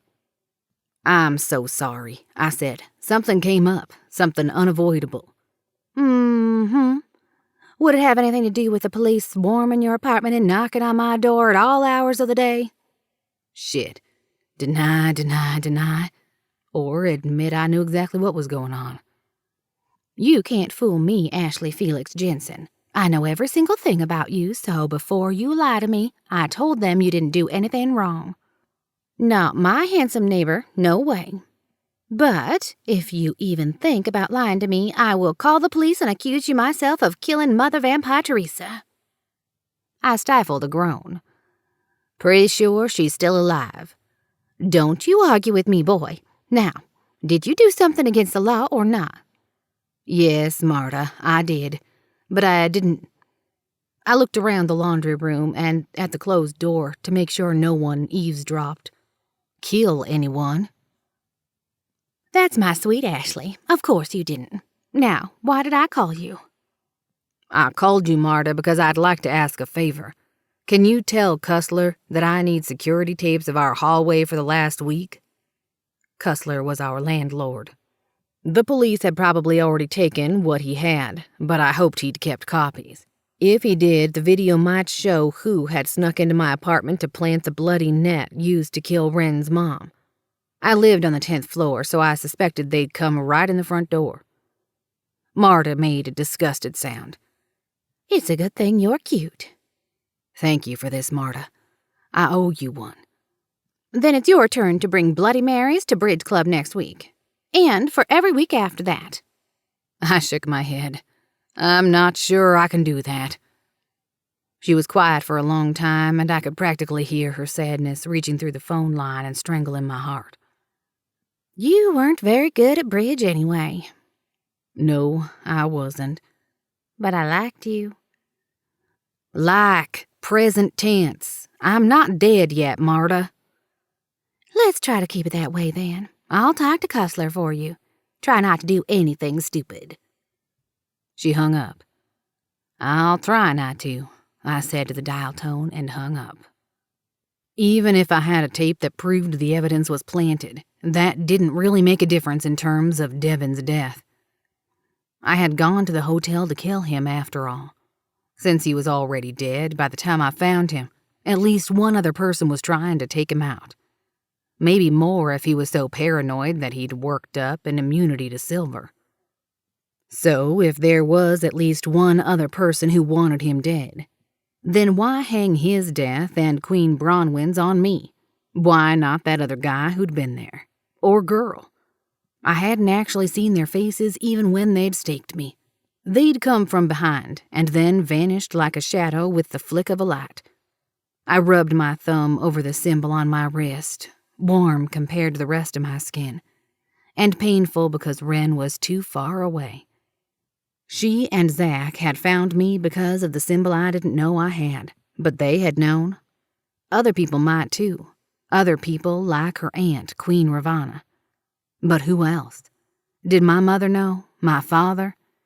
They'd always been overprotective of Jessica and me when we were kids, but then had started to loosen the strings, around the time that Queen Ravana took the throne. Because they thought both Wren's mom and Wren were dead? Or was this just a wild conspiracy my fried brain meat had cooked up? Conspiracy or not, Queen Ravana wanted me, a part of the true queen's harem, locked up for good, because I could help take her crown away. It was a good idea, but it would never work. Obviously, she had underestimated Wren and me too. I would help Wren take her place on the throne, not just because it was inked on my wrist that we were meant to be together, but because it was the right thing to do for Wren after what she'd been through, and because Ravana sucked balls as queen, and not in a good way either. And yes, also because I wanted down Wren's pants. Hey, no one ever said I was perfect, but I did have a moral compass. It just got confused sometimes with magnetic whatever. My undead heart was almost in the right place, especially when it came to protecting those I loved. Wasn't that exactly what Wren was doing? Yes, it was. My throat constricted as I stared down at the phone. I wanted to call my sister, listen to her voice as she said whether she'd sent the police to her place to catch me or not, and then hear if she was telling the truth. A part of me didn't want to know if she could betray me like that, not after everything I'd almost done for her, like set out to kill a man. I didn't expect praise or any shit for that, but I just needed her to know that her safety and well-being meant everything to me. Seeing her broken that night from Devon's hand had unhinged me, rewired me to look out for my big sister when before I would hold up both middle fingers high in the air so she'd be sure to see them from across a crowded room. I'd been such a typical little brother. Not anymore. Not ever again. Finally, I just decided to text her something she'd be passionate enough about to text back an unknown number. Win $5,000 by texting your answer and the reason as a reply. Are you Team Edward or Team Jacob?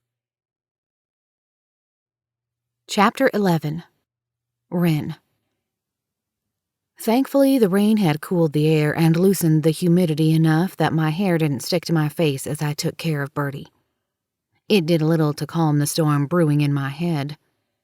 I concentrated on drying the car with the bath towel, almost risking moving at super speed in case the rain came again, but decided against it.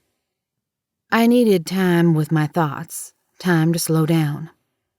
Eyes roamed over my ass from the direction of our room, and I could guess who they belonged to. I gave a little extra wiggle to drive him even more insane. When I finished thoroughly drying the car, I put up the quilting in the trunk and grabbed a can of spray paint. After a good shake, I popped off the cap. Ashe's voice startled me. Don't do it, Wren. Not because you're mad at me. Don't flatter yourself. Look, I'm sorry, I didn't mean... I didn't ask for any of this. I was doing fine on my own until Zach dragged me out here. To save your ass, by the way. I ventured a look at him, He wore a dark blue t-shirt screen printed with a big yellow "Bite Me." It was a little too small, which hugged his muscles nicely, but was too short and showed a line of pale skin above baggy blue athletic pants. He wore a baseball cap with an eagle on it low on his forehead, which shadowed his entire face. "Zach got you new clothes too, huh?" Yeah, they're not nearly as flattering as yours. I suspect he did that on purpose. "You think?" I started spraying the black paint, wincing as it drowned out Bertie's beautiful peacock blue, which was officially called Indian turquoise. Whatever it was, I hated hiding it. He groaned. "This is painful to watch. Please don't do this to your car. We'll find another one." Eyes closed briefly, I shook my head and then leveled a stare at Ashe. "Read it and weep, amateur." I held up the can. He pulled his gaze from mine and studied the label. "Plastidip?" "It's rubberized, peels right off when you're ready to remove it. I'm not new at the whole hiding out gig." "Yeah, Zach filled me in on some of the details. How you survived and—" He went quiet while he studied me, really studied me, as if he were seeing me for the first time. "You're amazing." "Stop trying to butter me up." I finished spraying the roof and started on the hood. "I'm not," he said softly and stepped in close to me, his body right against mine. I turned around and was immediately wrapped in his arms. At first, I went stiff. It wasn't a take-me-now kind of hug. It was something else entirely. Something that made me melt against him and lay my head on his shoulder. He smelled clean, mixed with his own distinct scent. I nuzzled my cheek against his jaw, breathing him in deep. "You really are amazing, Wren." "How so? Because I know how to disguise a car?" "No, not that. Because you grew up alone as a kid and were able to survive long enough to become a kick-ass warrior queen." I chuckled. It felt strangely weird and wonderful to be held like this by a man who, while still a virtual stranger, had already forged a spot in my life. Sliding my arms around his waist, I raised my head and looked into his eyes. They really were a beautiful copper color, searching my face as though he wanted to memorize every feature. Our lips came together like they were magnetized. He kissed me like no one else had before, not rushed but gentle and slow. Our tongues danced a delicate waltz together, tasting, teasing. I still desperately wanted him inside me, but it was like an incredible gourmet hors d'oeuvre, one that promised one hell of a good dinner very soon. We reluctantly broke away from each other to continue Bertie's makeover. Ashe kept watch while I finished with the car. It was almost fully dark by then. We went back to the hotel room, where we found Zach fast asleep, sprawled sideways across the bed by his duffel bag. Poor guy was exhausted. "How about we ditch He-Man for a little while and go someplace quiet?" Ashe whispered. "What did you have in mind? This dump isn't my idea of romantic." "I don't even know where we are for sure. Hard to get my bearings from a car trunk." Zach's phone lay beside him on the bed. I picked it up silently, but of course, he had it locked with a code I hadn't learned yet. Luckily, there was a flyer on the dresser for a pizza delivery joint. On the back was a crude map, but it was enough to show me we were in a little town called Lil Bit, Louisiana, and we were about a mile from the barely existent downtown. But I knew this place. It had been one of many don't blink or you'll miss it towns we'd hidden in when I was a child, and I knew just where to go. So he wouldn't freak out if he woke up and found us gone, I scratched out a note for Zach and left it on the bed. "Come on," I whispered, taking Ashe by the hand. "Let's go for a walk." We superspeeded a mile down the road to the town square and stopped in front of the Mueller County Library, built in 1867, as the sign out front boasted. "When I said somewhere quiet," Ashe said with a chuckle. "What's quieter than a library? A closed one at that." We walked around back where the bookmobile was parked and approached the building, which had a back door with a set of concrete steps much like the one in the back of the prison. No silver, thankfully. "How do you suppose we get in?" Ashe asked. "They'll have security alarms, won't they? Or a security guard?" Let's see if I can remember. I walked behind some bushes that lined the wall. Ah, yes, there it is. An egress window covered with a heavy iron grate yawned up at me from the mulched earth. I hadn't been strong enough at the time to open it, but my mother was. I bent and lifted the grate. The rusty hinges creaked and I winced, hoping no one had heard it. I hopped down inside the egress, my boots slipping a little on the wet leaves and mud beneath. Ashe looked down into the hole. "Locked?" Let's see.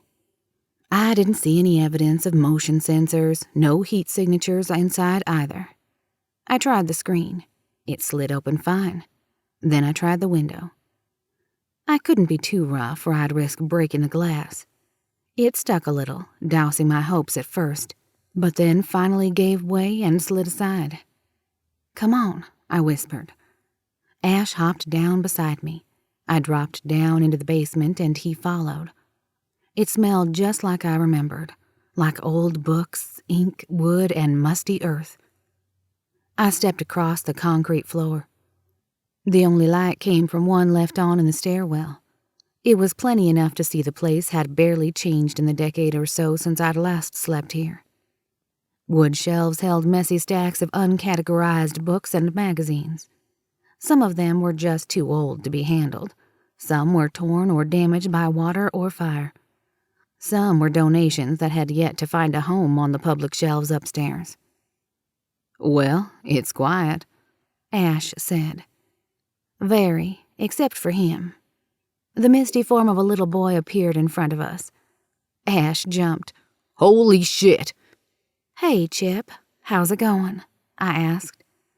The ghostly face of a long-dead 9-year-old smiled back at me. His voice sounded far away, like someone whispering at the end of a long, echoing tunnel. "Wren, you're all grown up. I didn't think you'd come back." "Neither did I. This is my friend Ashe." I did a double take at the tough vampire man frozen beside me. He was bone white, eyes white as $silver pancakes. "Oh, come on. You're a vampire. You're a lot scarier than he is." "Never seen a ghost before, mister?" Chip asked, his misty head tilting to one side. Ashe shook his head. "Wow," I laughed.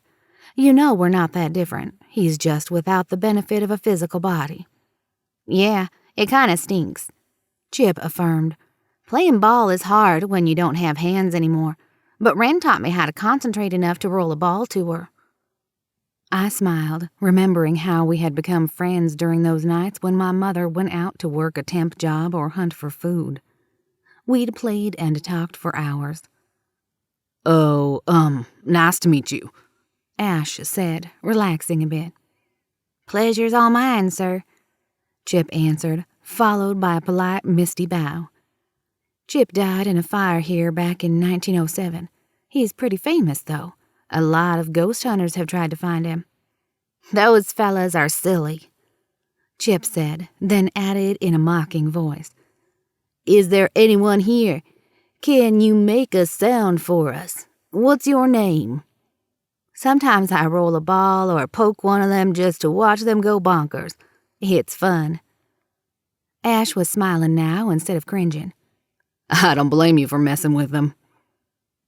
"I bet they'd wet their pants if they saw your vampire teeth." I cleared my throat. "Say, Chip, my friend and I are kind of on a date. Could you go keep watch upstairs and give us some alone time?" The ghost boy nodded, whooshing away from us with a disembodied giggle. His sing-song voice drifted up the stairs. "Wren and Ashe sitting in a tree, Kissing." "He's a sweet kid," Ashe said, pulling me into his arms. "Shame he's stuck here, though." "He can cross over any time he wants, but he likes it here."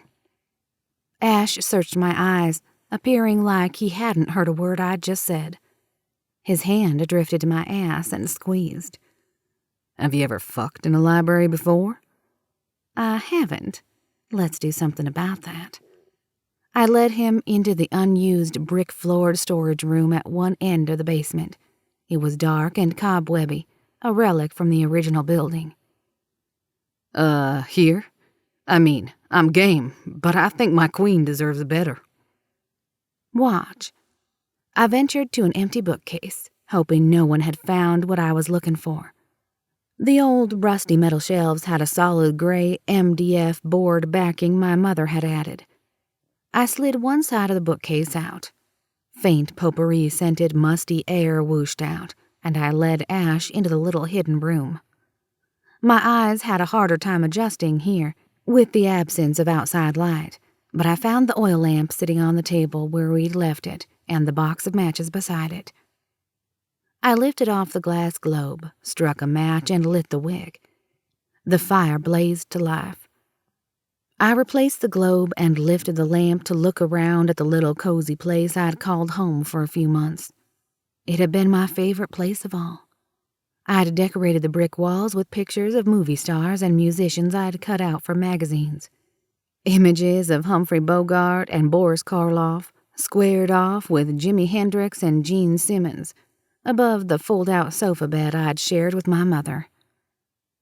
You are just full of surprises, aren't you?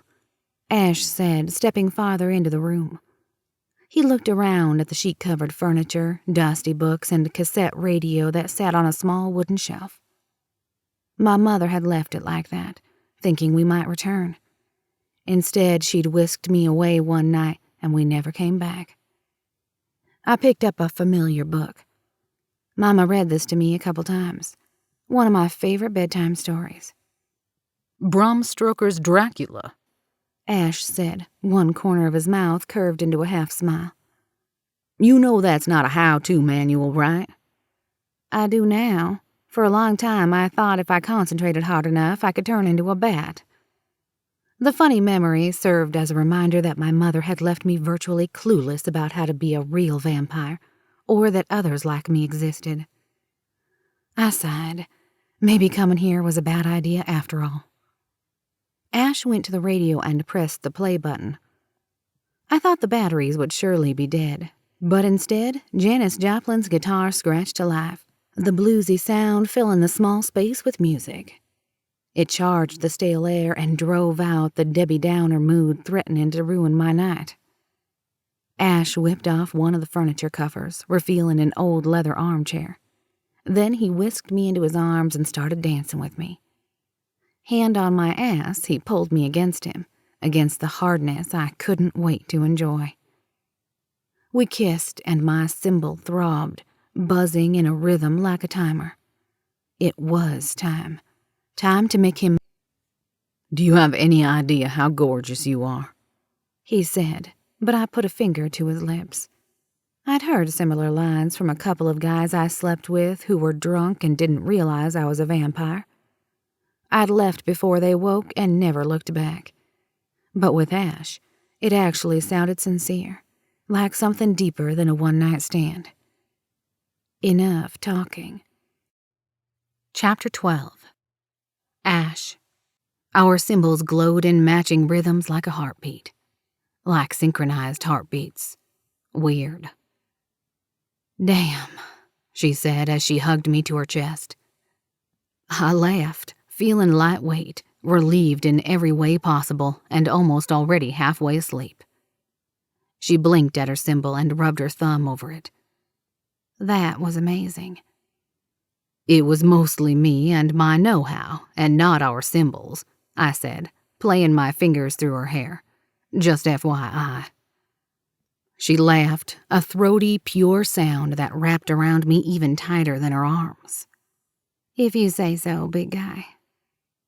I nuzzled against her chest, and everything about this felt right. Like we were made to fit together.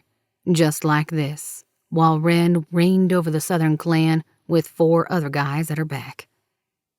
Could I be willing to share her? Right now, no.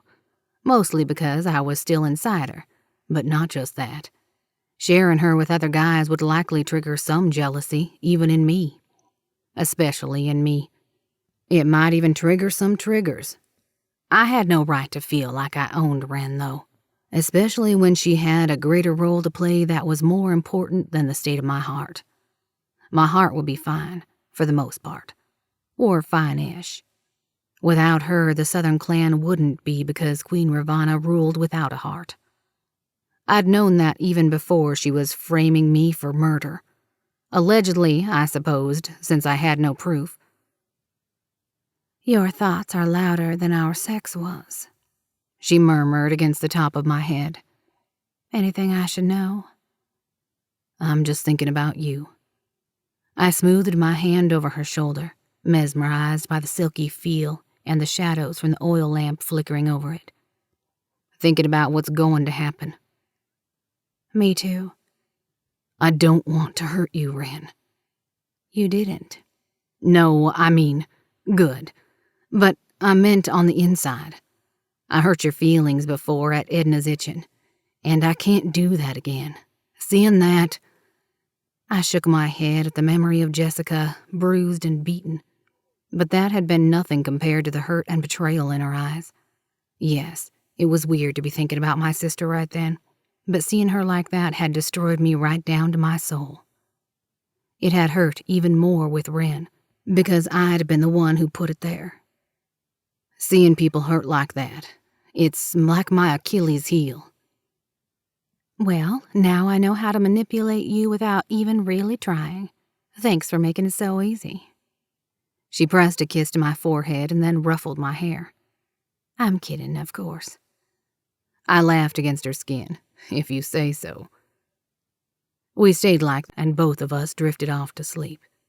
Sometime later, a horrible buzzing chime sounded like an alarm, and I sprang up off of Wren, so groggy that I had no idea what was happening or even where I was. Oh yeah, the library. A normally quiet place. What was that sound? I lurched in the direction it came from while Wren groaned and rolled to our other side, hiking up a blanket around her bare shoulder. I had no idea how long I'd slept, so if it was daytime, people in the library could surely hear the noise. I kicked through our discarded clothes, scanning the entire area, when my phone slid out of my pants pocket and onto the floor. The screen flashed white in time with the chime, indicating something. I picked up the phone and looked at the screen. Jessica's number had texted me back multiple times, in rapid fire, one for each of the annoying chimes. Team Edward. He's vampy. He's rich. He's hot. He drives like a maniac but believes in seatbelts. I'm also Team Jacob. Why choose? Where's my $5,000? I texted back, have you fed Edgar? There were only a handful of people who knew who her pet iguana Edgar was, and I happened to be one of them. She would figure out it was me she was texting. I figured if I got a text back, she wasn't trying to hide from me in shame. If she didn't text me back, well, I suppose that meant she didn't want to talk to the person she'd called the cops on. Or something had happened to her, but it didn't. The phone lay quiet in my palm as Wren slept like the dead beside me. I had to admit this stung a little, this long pause from Jessica. She might be dialing the police right now to have them track this number since it could have been her who'd sent them to her apartment to arrest me. I'd told her Devin was dead after all. Didn't matter, at least the phone part. I'd chuck it in a dumpster soon enough. But first, since I was up, might as well take care of some business. Like leaving instructions with Ben and Joe to shift ownership of Invite Us In cleaners to them if they didn't hear back from me within a certain time frame. I gave myself 3 days to clear my own name of 2 murders, and if I didn't, I would need to vanish for a very long time, hopefully with Wren. According to the news articles I looked up to gain some insight, even I could believe I was guilty. I must have fallen asleep on the bed while reading about what a horrible person I was, because I woke to lips skimming my jaw and a soft hand sliding over my chest. I sure hoped I knew this person, and I sure hoped her name was Wren. I groaned low in my throat as I turned my head to face her, then smiled at how perfect she looked lying next to me. She reached up to touch my jaw and grazed her lips over mine, her yellow eyes dancing with fire. "Good morning to you, too," I said, and wrapped her up closer so she could feel exactly what she did to me. "Guess who I dreamed about?" she purred. "Gene Simmons?" I pointed above the bed to his poster. "You guessed it." With a small laugh, she laid her head on my shoulder. "If your goal is to change the way I walk, I have a feeling it's mission accomplished." I chuckled into her hair and then breathed her in. Her sex smell, the clean, soapy scent of her skin, the sexy rose smell of her hair. I couldn't believe I was lucky enough to touch her.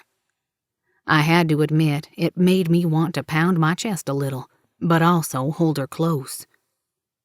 "What's that sound?" she asked. When I let my mind drift away from her, I heard it too. Similar to the sound my phone had made before, but slightly less annoying. I think my phone might be ringing. Maybe it was my landlord who was calling to say he did have backup tapes proving someone had forced their way into my apartment to plant evidence.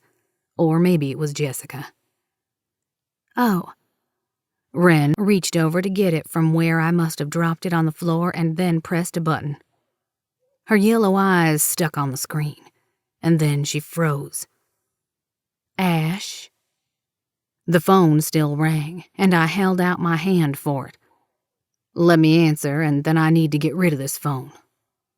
She jerked the phone from my seeking fingers and climbed off of me quickly, as if she couldn't wait to get away.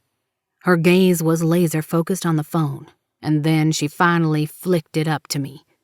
Sharp, lethal, fucking pissed. "When were you going to tell me you helped murder my mother?" Chapter 13. Wren. Whoever had been calling had given up and left a text. Explain. A picture followed. It was somewhat fuzzy, a photo of a news broadcast taken with a cell phone camera. The call letters in the bottom corner read VTV. The still footage showed uniformed guards like those in the prison, holding up a silver net darkened with old, dried blood. The news snippet below: escaped prisoner Ashe Jensen, being sought in connection with Queen Bronwyn's murder and the murder of Devin Newport, one of her mates. Suspect considered armed and dangerous. Last seen with unknown human male and female vampire. The image of the net's tarnished mesh burrowed straight into the memories I'd tried to entomb in the recesses of my mind. Her screams still echoed in my ears. The image of her panicked eyes was something I'd never unsee. I was hidden in a dumpster, peeking from a tiny space beneath the lid. She projected her last words into my head, something she'd never done before. "Stay hidden no matter what. I love you, princess." Seconds later, a knife blade flashed. It tore through flesh and sawed into bone. Gurgling, thrashing, and blood followed. So much blood. The only thing I could do was sink down into the rotting refuse, hugging my knees, my fist pressed hard against my mouth to stifle a scream. I thought they might find me, but they didn't. They must not have known I existed, which was probably why she had told me to hide rather than run from her attackers. I shuffled through my memories, painful as they were, to remember if Ashe's face had been among the killers. But it had taken several men to restrain her. I didn't get a good look at all their faces. Even so, I had eventually managed to kill most of them. Most, except for a few stragglers and a man I'd all but given my heart to already. Ashe sat silent, staring at me with wide, unblinking eyes, his face turning paler by the second. "I can explain." "Is this why you were in prison?" I tossed the phone to him, giving him a moment to see the news blurb someone had texted him. His face paled. His gaze flicked toward mine and his voice sounded shaky and hollow. I didn't kill your mother. How old were you back then? My mother had been nearly 100 years old thanks to slow-burning vampire genetics. Ashe could very well be her age or older. He focused on the floor as though counting it up, then lifted his gaze to me again. I was 15. Old enough to kill, then. No, I'm telling you, someone framed me for this. I haven't killed anyone, I swear. I dressed in a blinding 2 milliseconds, my skin still tingling and sensitive from being entwined with his. Everything about it had felt so right, but then, what did I know about right when it came to vampires? Nothing. Zilch. A big fat zero except what I'd learned over the course of a few days. And I couldn't even trust all that to be true. Not with the net that helped end my mother's life connected to the name of someone destined to be my mate. Ashe dressed in a blur as well and was beside me before I could figure out what to do next. Wren, please, you have to listen. He put a hand on my shoulder, but I pushed him. Okay, more like threw him against the wall. He braced himself with his arms so his head didn't smash into the bricks. I thought for a moment he might retaliate, but the flash of anger in his eyes soon chilled into fear and uncertainty. I don't have to do anything. It would probably have been easier to just kill him than trying to decide if he was innocent or guilty. I could have gone on the run again, grabbed Birdie, and took off to parts unknown. I knew how to disappear. What the fuck did I know about being a queen anyway? He reached for me again, but I stepped back. Don't touch me. They don't just put people in prison for nothing. Why would anyone frame you for murder? I don't know. He averted his eyes, then swallowed hard. I shoved him up against the wall again, my hand flat against his chest, pinning him there. You know something. Talk. He stiffened but kept his hands to his sides. The night I was arrested, I had planned to kill someone. Who? Me? No. He looked genuinely wounded, but was it just good acting? It was a vampire named Devon. He beat the shit out of my sister 6 years ago. I warned him if he came near her again, I'd kill him. I saw a picture of them together just a few days ago and decided to keep my word. But when I got to the hotel, he was already dead. I have no idea who killed him or why, but I was arrested not long after. They said I was also locked up because someone found that net in my apartment. I've never owned anything like that. Someone wanted to pin your mother's death on me. I never even met her, Wren, I swear. I don't know how this is all connected yet. Pardon me if I'm having a hard time believing you. He raked his fingers through his blonde hair and pulled so it spiked up. Maybe they were trying to flush you out. Maybe they knew I was your maid or that Zach was looking for us. Maybe Zach's involved. Hell if I know. All I know is that we belong together. Whatever this connection is, it's real. I don't think I could lie to you even if I tried. I need to be alone for a while. Tears pricked the corners of my eyes. I hadn't cried since the night my mother, an apparent queen, had been taken from me. I wasn't about to start now. I started out of the hidden room, but Ashe zipped in front of me. Don't, please. It's not safe out there. My fangs emerged. I leveled a death glare at him, my voice rumbling with an all-too predatory growl. Not for you, maybe. Step aside. He hesitated, lips twitching as though he wanted to protest. But thankfully his desire to survive won over the stubbornness. He stepped aside, head lowered in reverence for his queen, I guessed. Whatever. I couldn't put blind faith into him just because we'd fucked. But something in me told me he was being truthful. How much could I trust that instinct?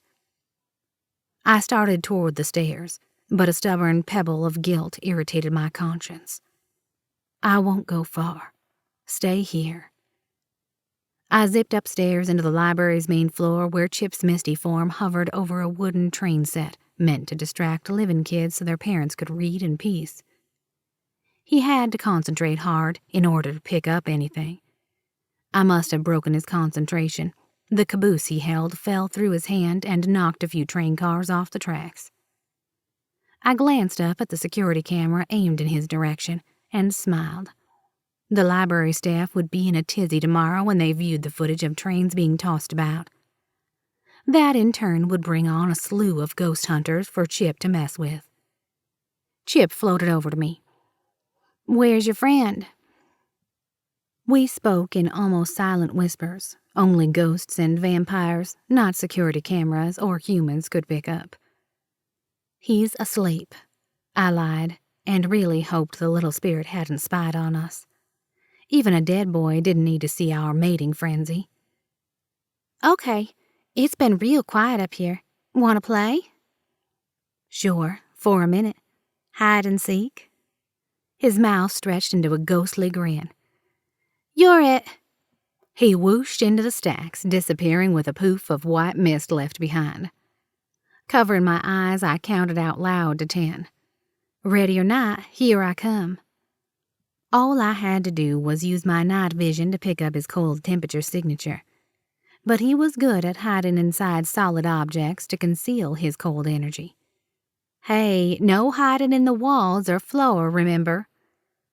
His hollow laughter bounced around the room so I couldn't pinpoint his location by sound.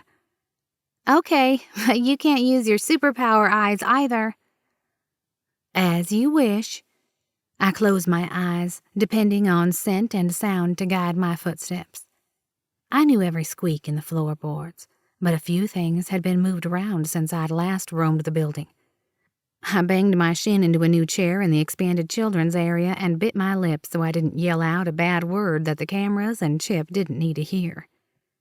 Chip giggled. Closer this time. I made my way to the big plastic playhouse at the rear corner of the room.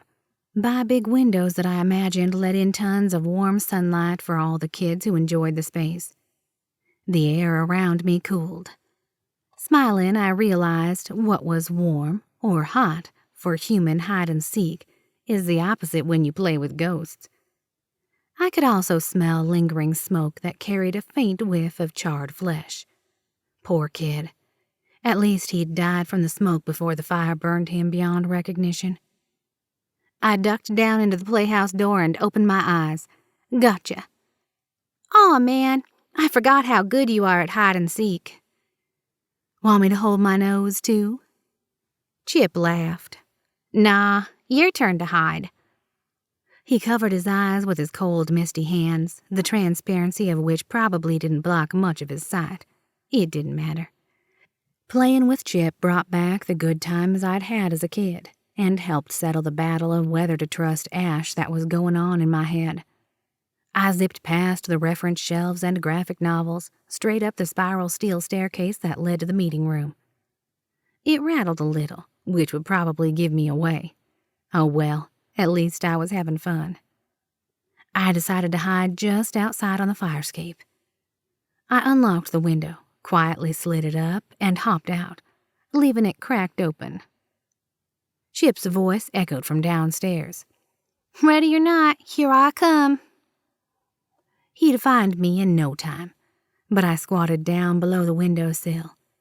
I wanted some fresh air to cool the heat Ashe had left behind with his lips, hands, and other pleasurable parts. Being this close to him pulled at my desire like a rubber band about to snap. Maybe distance was a bad thing? Would we both disintegrate if we got too far apart? Yet another critical piece of information that would have come in handy before I fucked him and sealed our bond. What was I supposed to do if I ended up with all 5 of them bonded to me? Would I ever get a moment's peace? For a girl who'd been on her own for most of her life, suddenly being glued to 5 other people was about as appealing as pulling out a fang with rusty pliers. While ruminating over things I had no clue about, Chip materialized on the fire escape, touching my face with his ice-cold fingers. "Hey, you cheated, ghost boy." "No, I didn't. You said don't go through walls or floors. I went through the window instead."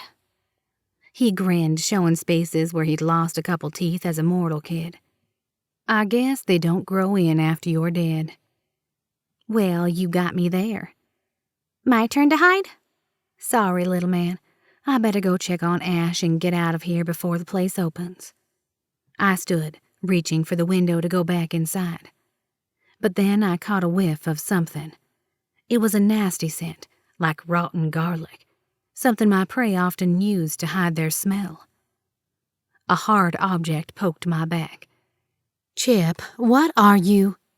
Searing pain choked the rest of my words into a long, low wail. Fiery currents rippled along my spine into my head, arms, and legs. My surroundings wobbled like an earthquake had hit. I lost my balance, stumbled into the fire escape railing, and over I went. Chip's cold, ethereal hands tried to grab me as I fell, but he couldn't hold on. I hit the sidewalk flat on my back. I couldn't tell up from down. Vertigo scrambled all sense of direction. A blurry head with some kind of weird hat loomed over me. Well, what do we have here? A wannabe queen? I know somebody who'll pay me good for you. His voice was deep, hoarse, and distant, like someone talking on a tin can phone. Next thing I knew, hard fingers clamped around my ankles. My body slid across rough pavement that felt as unsteady as a rocking boat. I heard Chip's voice, louder than ever before, calling, Ashe, hurry! Wren needs help. Before everything faded to nothing, I smiled through the delirium. Those paranormal teams would have one hell of an EVP to fawn over. Chapter 14. Ashe. I let Wren go out of the hidden room even though the urge to go after her, to beg her to believe me, burned deep. This wasn't how I wanted her to find out. I wanted to have proof I hadn't done it first, and right now I only had my word. Not much at all for an escaped fugitive with 2 murders he didn't commit hanging over his head like 2 sharp blades. With how things had been going lately, they'd come crashing down any second with no warning. I couldn't blame Wren for thinking I'd killed her mother after seeing the planted evidence against me in a video text from my sister. Jessica had texted back with explain. I really, really wished I could. Can we meet somewhere? I texted back, my fingers shaking a little. It meant a lot that Jessica still had enough faith in me to want me to explain. But she still had quite a bit of explaining to do herself, like that picture of her and Devin with a date stamp of only a week ago. That picture of her with shorter hair than she had now. Even vampire hair didn't grow that fast, which meant that picture hadn't been taken a week ago. Hogwarts, 5 by 5. I nodded, even though she obviously couldn't see me. I knew what she was talking about. In the backyard of our parents' old house, a garden shed with turrets stood near the back. A fantastical mystery compared to everything else in Brightwell. It had reeled Jessica in right when we'd moved there, with its imaginary promise of vicious battles between good and evil. She'd always been such a dreamer. If I ever wondered where she was, and I could probably count on one hand all the times I had wondered back then, she was most likely galloping around the garden shed with her broom. She wanted to meet there at 5 by 5, or 2,500 hours in military time. Yes, military time only had 24 hours, unless you were our dad. An uptight Southern Clan Navy veteran who despised procrastination and lazing about. You have the same 25 hours in a day as everyone else, he'd tell us. Use that time wisely. Mom, the more chill of the two, decided that extra hour was between midnight and 1. Then she'd sneak a sip of wine straight from the bottle when she thought no one was looking. Okay, delete this message, I texted. She sent me a thumbs up, the most passive-aggressive emoji ever. Meeting her at Hogwarts meant we'd need to go back to Brightwell tomorrow night, something I wasn't too keen on. But I couldn't just leave her without saying goodbye, and I had a feeling I was leaving, permanently. Because this thing with Wren and helping her take the crown wouldn't just go away, whether she hated my guts or not. The symbol on my wrist went ice cold. I gasped and stared down at it. Ashe, hurry! Wren needs help! My blood went arctic at the panic in Chip's voice that echoed from upstairs. My muscles froze to my veins. I threw the door of the hidden room open and stumbled out, terror stifling my spine as I raced up the stairs 3 steps at a time. "Where?" I shouted, scouring the dark library. Up here. His misty form waved from an upper level accessible from a metal spiraling staircase. I zipped up there, shaking the structure so much I thought it might collapse.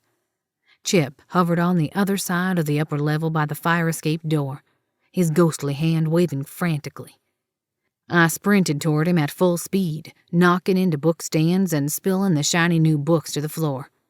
One of them skidded right under my next footfall, and then the sole of my shoe touched it.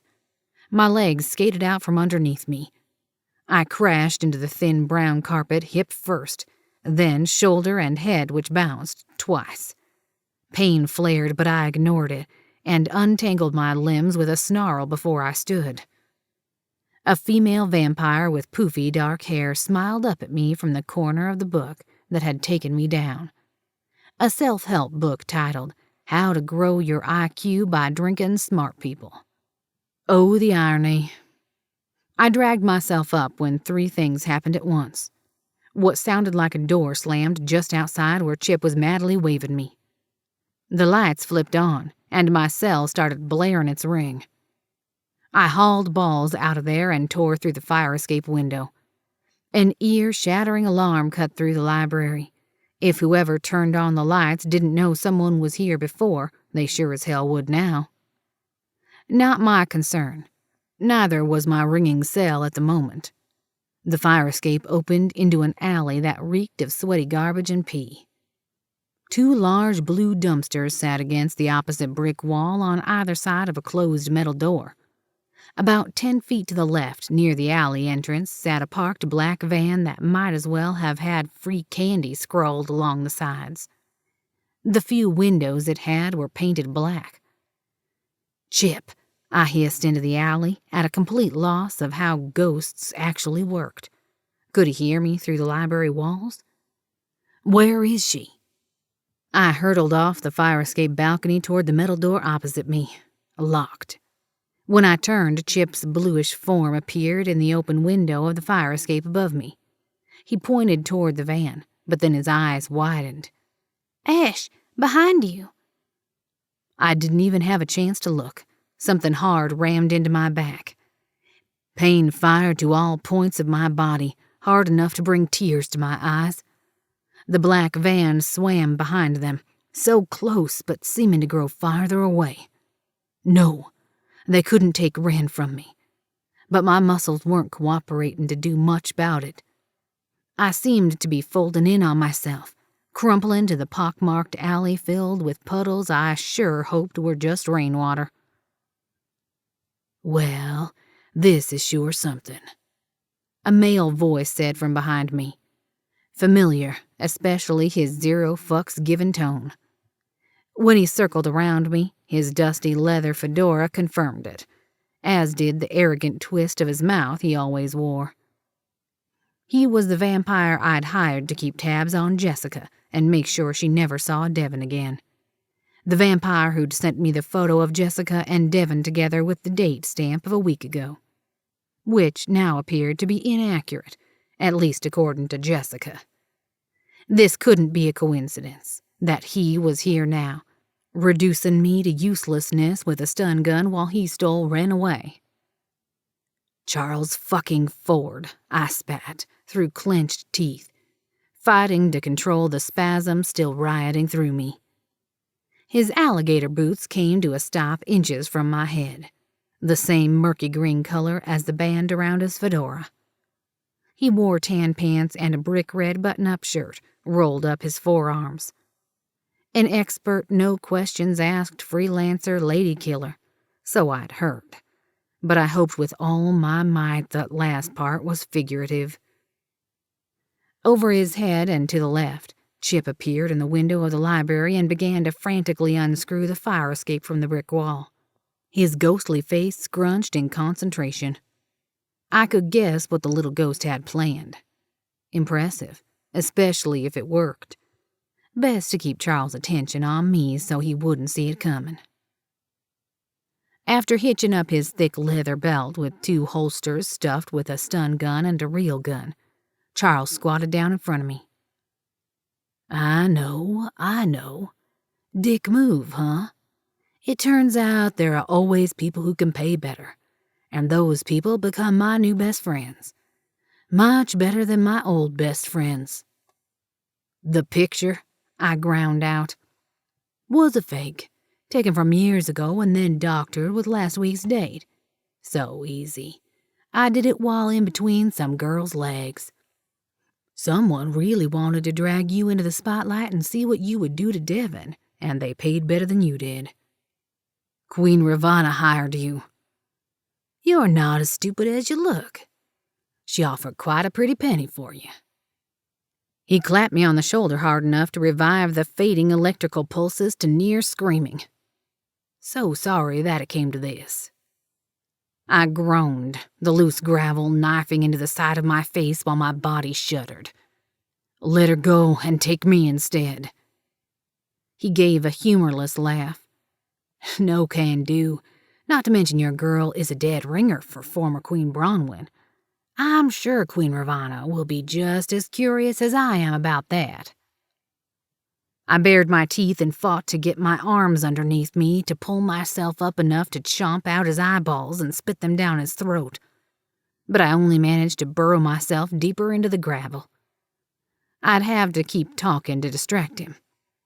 The Queen will kill her. That's the thing about mercenaries. We don't have morals or... He shuddered. Feelings. I glanced up and then grinned. You're about to feel something. With a long groan, the fire escape platform broke free from the wall and plummeted on a direct path towards Charles's head. He whirled, then hurtled out of the way just in time and fell back on his ass, his hands keeping his fedora on his head as he went. Part of the platform had caught at an angle on the opposite building's wall, and the ladder hung free like a pendulum, back and forth, creaking like a rusty swing. I ticked my gaze up to Chip in the window, but he was nowhere in sight. Hopefully he had more up his ghostly sleeves. What the hell was that? Charles demanded from a few feet away, his gaze on the swinging ladder between us. Give me back the girl, I growled. Look, I already explained to you my methods. Charles hauled himself to his feet and started toward me, keeping an eye on the ladder so it wouldn't hit him. I go where the money is, and for this size a paycheck, I'm taking you and the girl with me. The ladder stilled right in front of him, pulling him up short, but it didn't seem to be because of Chip. He'd vanished. Silence stretched over the alley as well as a bone-deep chill. A sudden wind picked up the trash on the ground and skipped it over the wet gravel toward Charles. He looked up. Something monstrous clambered down the ladder with a loud roar straight for him. Something chip-shaped, but also not. Nightmare-fueled, with dead black eyes and 3-feet-long fangs in the same pattern as Chip's missing teeth. He hurtled toward Charles's upturned face and wide eyes and then shot right into him. Charles's mouth hung open as his face took on the same bluish hue as Chip. His eyes widened even more, and he let out a weird squawk. Then all color completely leached from his face as Chip reappeared behind Charles with the same loud roar. Chip surged through Charles, turning him even bluer, which seemed to freeze Charles to the ground. He held completely still while Chip vanished into the air. Now was my chance to get up and get to Wren. I needed to get up. But I couldn't. I had no control over my body. Charles began to move then, slowly. And then, as if he'd stepped out of an iceberg, he shook it off. Looking even more dead than normal, Charles staggered toward his van without a backward glance. He dove behind the wheel, cranked the engine, and then peeled out of there, taking Wren with him to the Queen, who would definitely kill her once she realized Wren was far from dead. Helplessness just about swallowed me whole.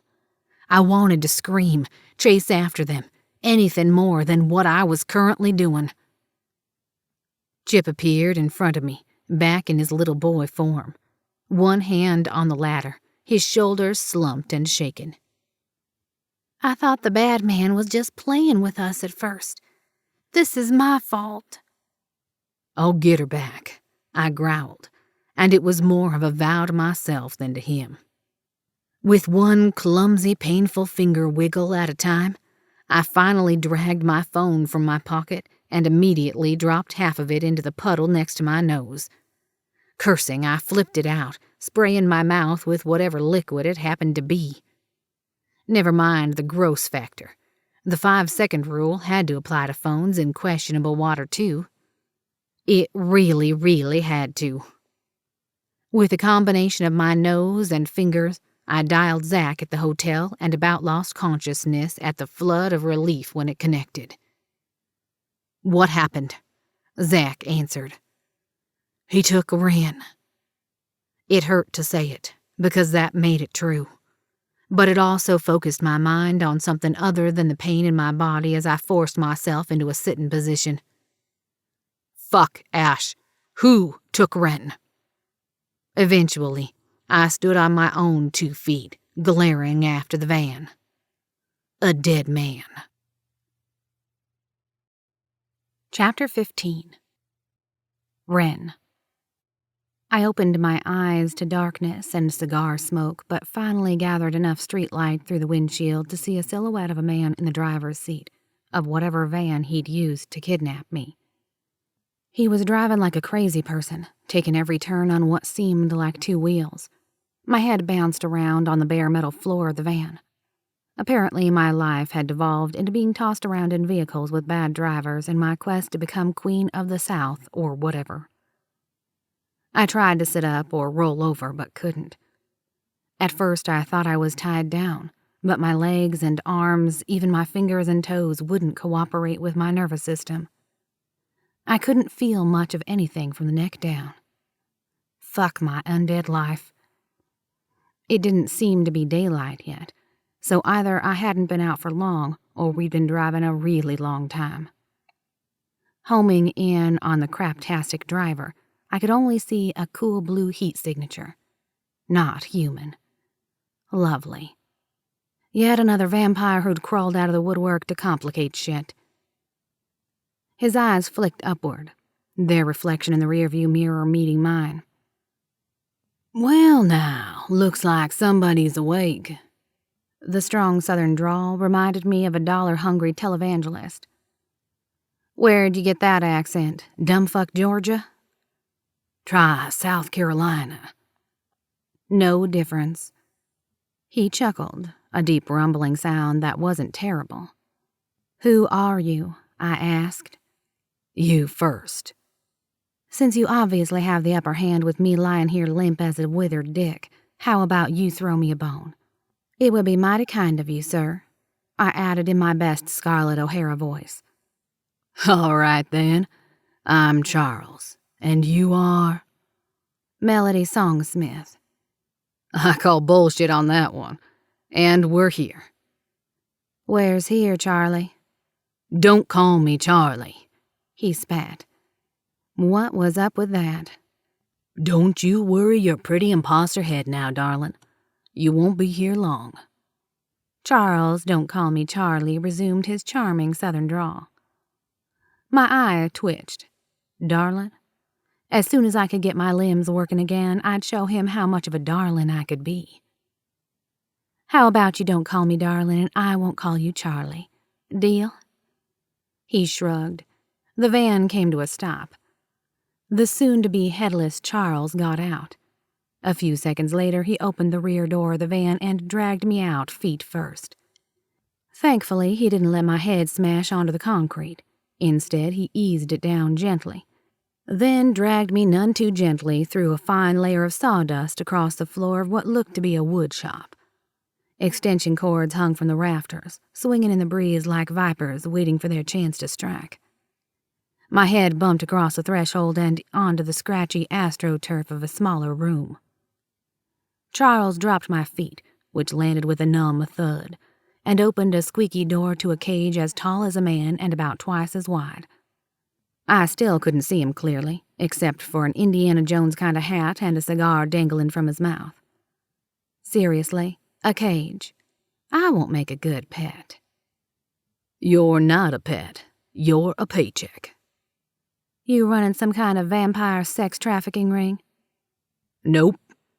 Charles scooped me up, tossed me over his shoulder like a bag of kitty litter, and walked into the cage. As he shifted my weight to put me down, I bared my fangs and bit down into his shoulder.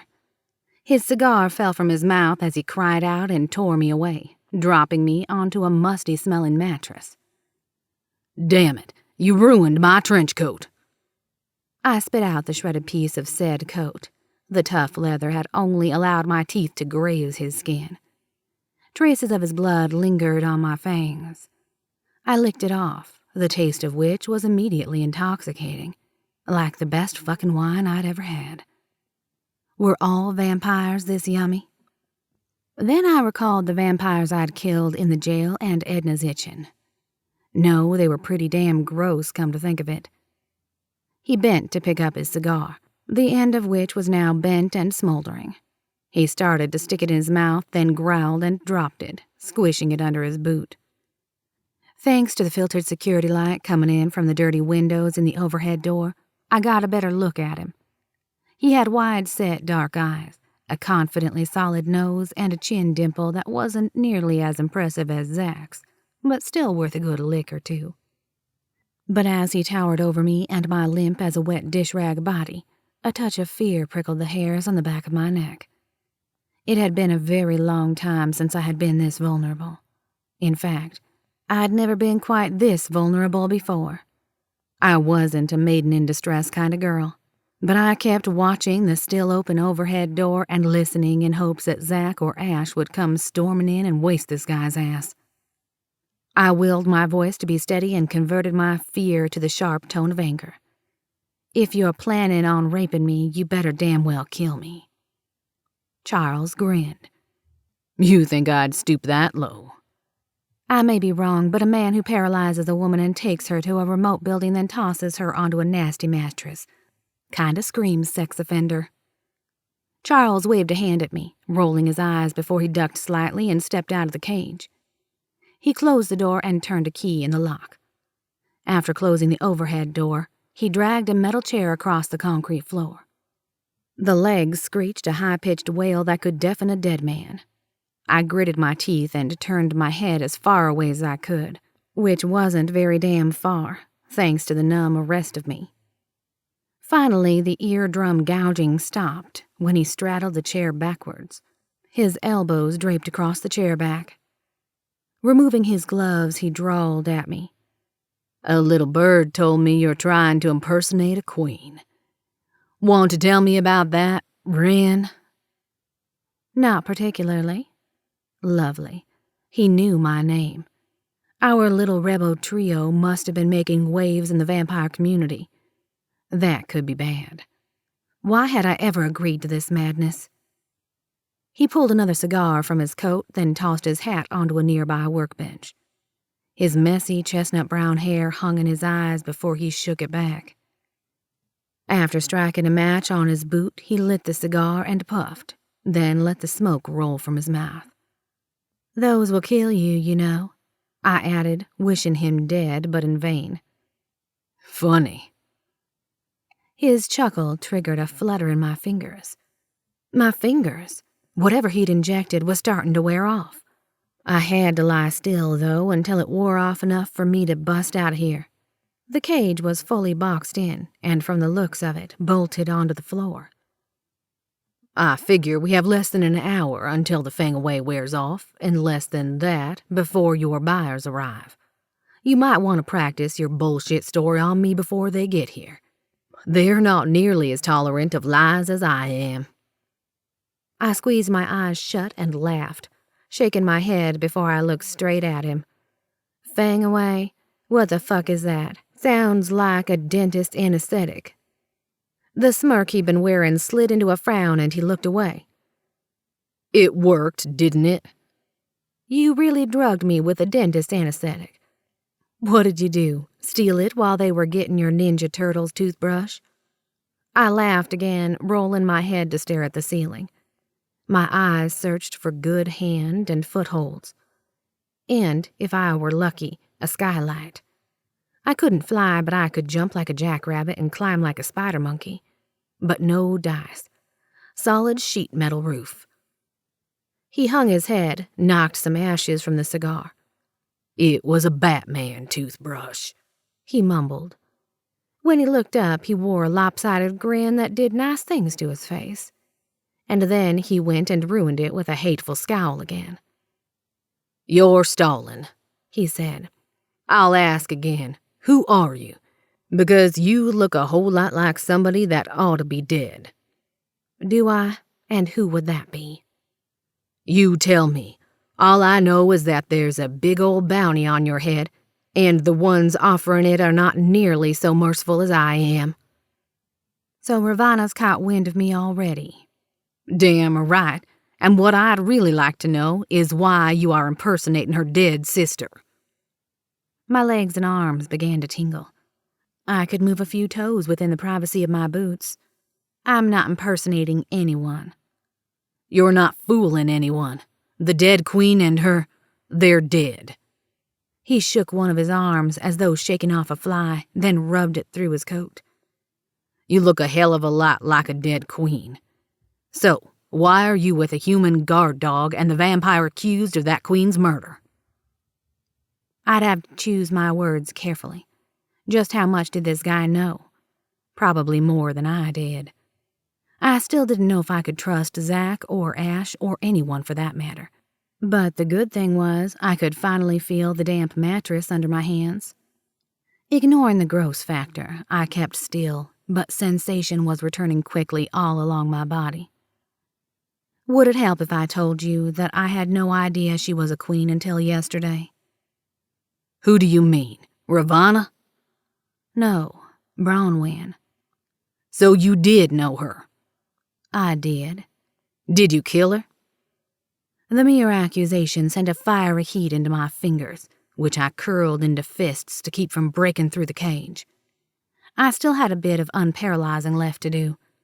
Until then, I had to weigh the risks of honesty over lies. On one hand, if I convinced him I was Bronwyn's daughter, he might drug me again so he could turn me over to Ravana quicker. Then again, if Zach and Ashe managed to get here in time to break me out, that knowledge could leave Ravana quaking in her heels. I decided to take the risk. "Would you kill your own mother?" I asked. His smirk slid away for a moment into open-mouthed shock. Then he huffed a laugh. "Nice try. Bronwyn's daughter died along with her." "Unless I had a sister I didn't know about, I'm afraid you are mistaken, sir." "No." Charles's eyes turned blood red. He pointed his finger like a knife at me, then abruptly stood and stuck the cigar in his mouth before he commenced pacing like a caged animal. Funny, considering I was the one in the cage, just lying there chilling out. Well, not exactly, but you get my drift. Think about it. I look just like her. I mean, I'm good with disguises, but I'm not that good. This is no rubber mask, no wig or contacts either. But I'm sure you already saw that for yourself. That last thought made me shiver. He could have done anything to me when I was out cold. But my clothes were still intact, my lady bits still pleasantly sore from my time with Ashe. In fact, they ached again like they had when I'd first met Ashe, as if he were near. Come closer. Look again if you don't believe me. It's not like I can do much about it. Actually, I could feel everything now, and it was all I could do to lie still, especially when the cymbals on my arm buzzed and burned in a fast rhythm. Ashe must be closing in. The old 60s song rang out in my head. My boyfriend's back, and little Charlie Charles was going to be in trouble. Charles turned toward me, shook his arm again like it had fallen asleep, and rubbed it through his coat again. Had he accidentally injected himself, or had I bitten him in my drugged stupor? Would serve him right either way. He slowly approached the cage, squatted down about a foot from the bars. I looked right at him, batting my eyelashes and smiling with slightly puckered lips. It might have come off a little too much like Zoolander, but whatever. His eyes roamed all over my face, likely checking for makeup lines, seams, a nylon skull cap, things I kept tucked away in Bertie's trunk until I needed them. This close, I got a good look at his eyes.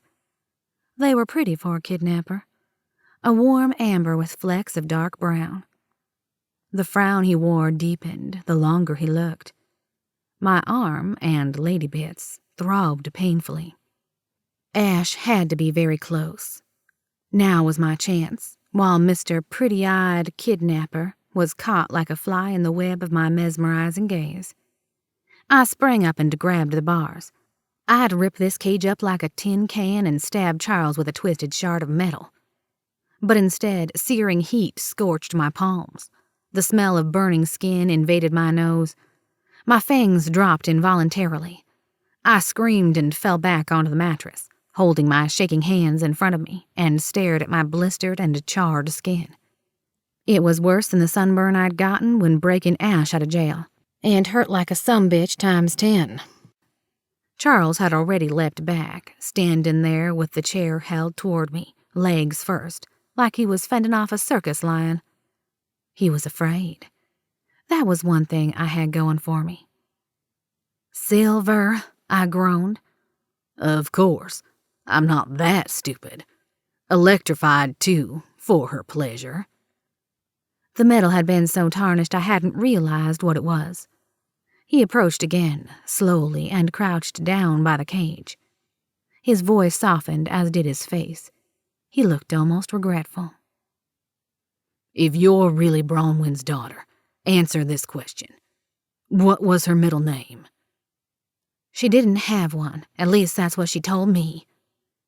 His eyes narrowed a bit. Lucky guess. Okay, then. Here's another. Where did she always want to go on vacation? What is this, bank security questions? At his insistent glare, I shrugged. Fine, Disney World. That time his eyes went wide for a moment before they narrowed into his I am skeptical vampire frown. Lots of people and vampires want to go there. I mean, we could go when the sun goes down, but who wants to spend all that money for a couple hours worth of cheesy? For hell's sake, are we done here? I realized then that I could grab the mattress and use it as a kind of battering ram to break through the bars. Sometimes I could just kick myself. Silly Wren. No, one more. There was an old song she used to sing when she was scared as a little girl. What was it? How would you know that? Just answer the question. Sighing, I closed my eyes and smiled, transported back to the day we had to sleep in a mausoleum in the middle of January. I remembered racing across the graveyard just before sunrise, her picking me up because I was too tired and cold to run anymore. We were relatively immune to cold, but that kind of cold threatened to freeze us solid. We huddled together in the dark cavern filled with long-dead corpses, wrapped in a tarp she had ripped from over a freshly dug grave. I shivered so much I thought my fangs would break. She said we were playing Race the Sun to see how close we could get to sunrise before having to hide away again. Now I know her enemies must have been closing in, or she wouldn't have risked us getting torched by the sun. The next night she was killed. But for that one morning, wrapped in my mother's arms, I felt safe and loved, and had fallen asleep to the sound of her softly singing. Eyes still closed, I said, "She didn't just sing it when she was a little girl. She sang it to me, too." I swallowed hard, allowing the lyrics to surface from where I'd buried them in my subconscious. Then I sang, "The time has come to be brave, to be who you're meant to be. The day is done, the dark will come, and you will find the strength you need." I opened my eyes to find Charles' gaze locked on mine, glossy as though my song had brought him to tears. "That was beautiful," he whispered. "Do you believe me now?" He hesitated. "Yes." My fingers twitched. I was tempted to reach for him, not to hurt him, but to touch him, to feel his cool skin and the roughness of his stubble. Again he rubbed his arm and shook it, then rose to his feet. The symbol on my arm tingled, sending electrical surges through my body. "What the—" I ignored my hands, they were already healing anyway, and looked down to examine the symbol on my arm. "What is it?" he asked, heading for the cage door with his key. Before I could get a good look at the symbols, the squeal of crunching metal drew my attention to the back wall of the room. A door that I hadn't noticed before was suddenly ripped from its hinges and thrown behind an enraged Ashe and a very inconvenienced Zack. In a blur, Ashe propelled straight into Charles, knocking him onto a workbench.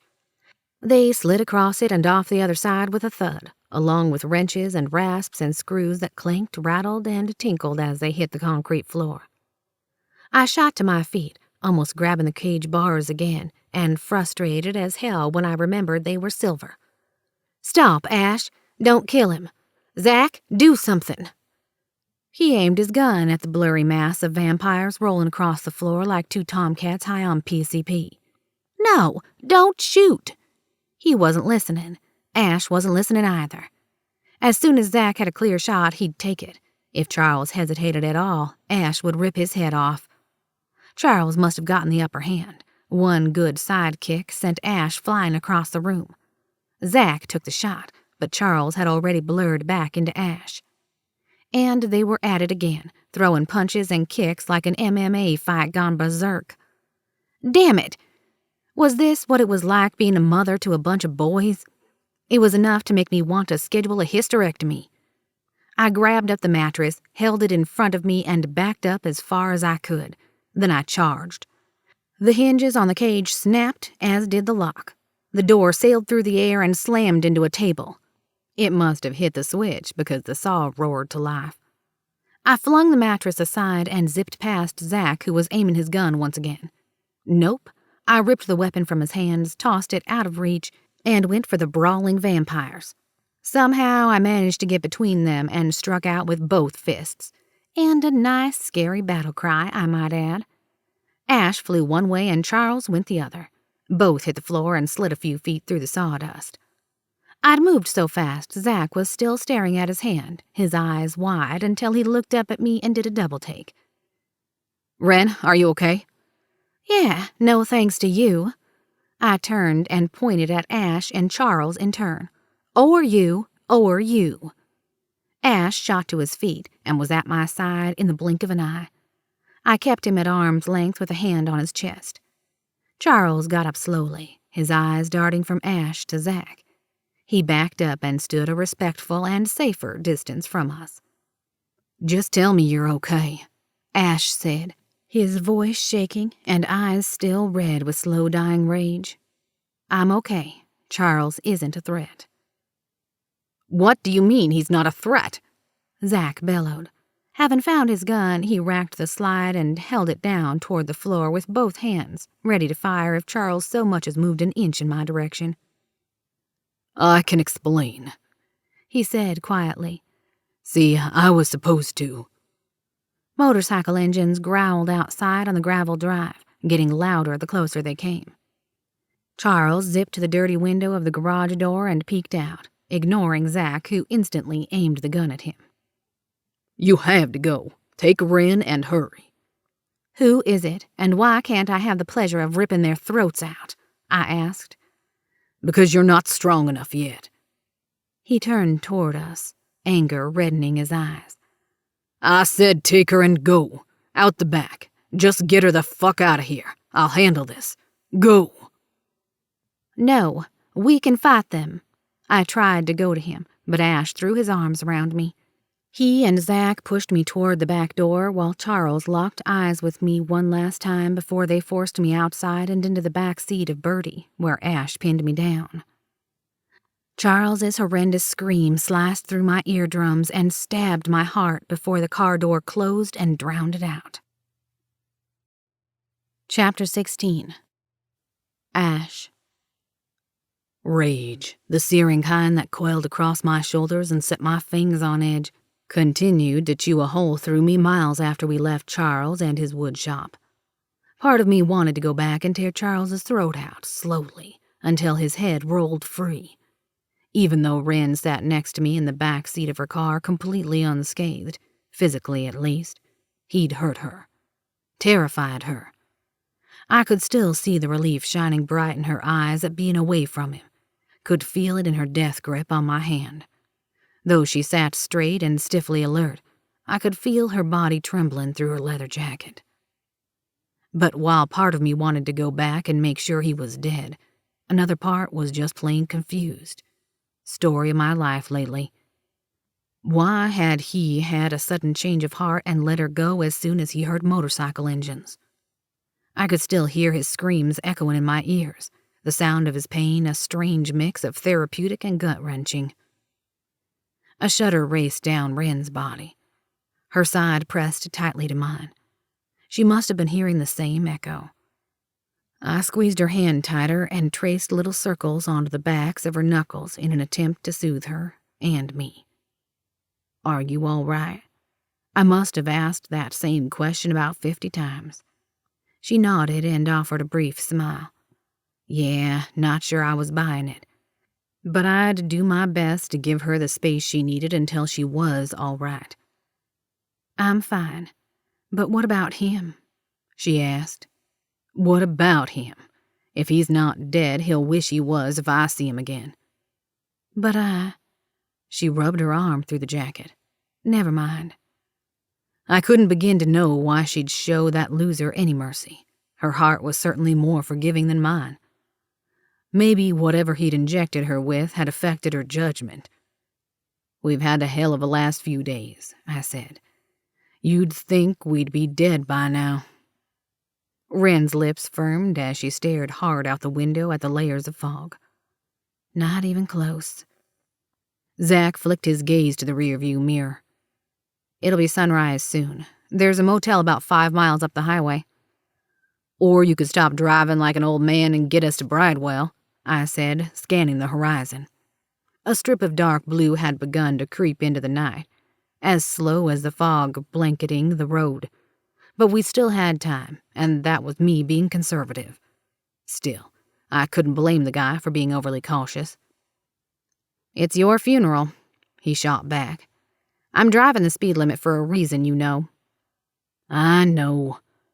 I sighed into the breeze flowing in through the open window and pushed my fingers through my hair. "But it won't be anybody's funeral today, thanks to you." He looked almost just as stunned as I felt at my good enough thank you. He'd saved the day several times, but I still didn't like how he looked at Wren when he thought no one was looking. It reminded me way too much of how I probably looked at Wren. "Wren," he said, "you think we should go on to Brightwell?" She turned to me, miscalculating how close my face was to hers and brushing her lips against my chin in the process. Her mouth parted as her gaze dipped down, and when her eyes traced back up again, the symbol at my wrist heated and pulsed. "You got a place to stay in Brightwell without any Ednas in a kitchen who'll rat us out?" she asked, and then licked her lips. I followed the movement, and from the stirring in my jeans, so did my dick. "As a matter of fact, I do, and it's not too far from where I need to meet my sister." "Okay," she said, and my symbol flamed hotter. Zach pressed on the gas and sped us toward where the cops and Queen Ravana's minions would likely still be swarming the city to find me. But Jessica was there too, and hopefully a few more answers that just might clear my name. A vampire could sure hope. When we made it there, with plenty of time to spare before sunrise, thank you very much, I guided Zach toward the rich neighborhood in Brightwell, built around a small lake only about 2 miles from where I lived. Each 3-story house had a private deck and beach in the back, and pruned hedges and fingerprint-free windows in the front. Wren let out a low whistle as she made out the passing houses through the fog. You live here? No, I said, leaning forward in my seat to find what I was looking for. Oh. A crease formed on her forehead when she glanced over her shoulder at me. So, we're here to measure our jealousy levels? Because I gotta say, color me unimpressed. I prefer small and cozy to this size. She squeezed my hand and winked. In terms of houses, that is. I snorted a laugh, but it quickly faded. We weren't here so I could impress her. Far from it. I hated large, gaudy houses too, but it impressed me that Wren, a real queen, felt the same way. It didn't surprise me, seeing as how she'd grown up hiding in secret rooms and library basements and the like. It just, I don't know, made her even more deserving of the title, more than I already thought she was. Made her more real and humble and therefore worthier than Queen Ravana, who was rumored to literally run her many servants into early graves. Wren would never do that. She was tough and lethal when she needed to be, but when she wasn't fighting for her life or someone else's, she was just Wren. Wren with an almost shy smile like the one she wore now, and soft curves pressed up next to me. When a familiar house came into view over her head, I somehow tore my gaze from hers. Zach, there. Turn your headlights off. He did, and the fog closed in around us. Then he stopped and had to back up because we'd passed right by the house due to my Wren trance. That was a tricky thing to snap out of. With my vampiric side, I guided Zach down a paved drive that ran parallel to the side of the house. I wasn't sure how shitty human eyesight was at night in the fog, but he trusted my lead enough to not question me. When he stopped, I hopped out to search for the key that would unlock the back gate. It wasn't hard since I'd been the one to put it inside the fake sprinkler head. After I unlocked the gate and climbed back into the car, both Zach and Wren were looking at me like I had a bit of flesh hanging from a fang. "What?" I said. "You're going to have to tell us how you know this place so well," Wren said.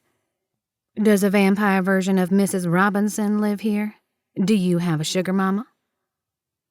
A sound almost like a laugh came from Zach as he pulled forward through the open gate. But that couldn't be right. The guy had one emotion, contempt. I must have been hearing things. I clasped Wren's hand and scooted her closer to me. "No sugar mamas, just friendly vampires. I worked for this family in high school doing yard work and some cleaning while they traveled. Unfortunately, or fortunately, depending on how you look at it, their last name isn't Robinson. It's Anderson." She nodded. "Well, that's good." "Jealous?" "Damn right." "You have no reason to be." And she really didn't. I was the one who should be jealous of the 4 other guys who would complete her royal harem.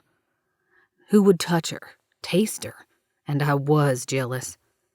So to hear that she was, too, of an imaginary sugar mama, shocked me. Just one of a series of surprising jolts I'd had since I met her. It was weird and I couldn't explain it right, but it made me feel important. Like I was so much more than an escaped prisoner accused of 2 murders I didn't commit. Like I mattered to a true queen, her first and for now only mate. That was some pretty heavy shit, enough to pull me into yet another Wren trance. She drew me in further with her smile, the way her lips moved when she said something to Zach. "Ashe," Zach grinded out, as if this wasn't the first time he'd said my name. I blinked away and found we were now parked on a drive in the sprawling backyard. "Yeah, just park in here. There are car covers in the guest house." "Guest house?" Wren grinned. "Looks just like the regular house to me. Let me guess, this family uses summer as a verb, right?" She lifted her arm and flicked her wrist as if expecting a tuxedoed gentleman to kiss it. "Darling, would you rather summer in the Hamptons or Hawaii?" Well, yeah. She'd pretty much nailed the Andersons' lifestyle and way of speaking, but the family had paid me really, really well. Even gave me access to the guest house and its fully stocked kitchen whenever I needed it, though I was pretty sure they'd meant when I was actually employed by them, not years after I'd left. A technical detail I chose to ignore, especially since they weren't here.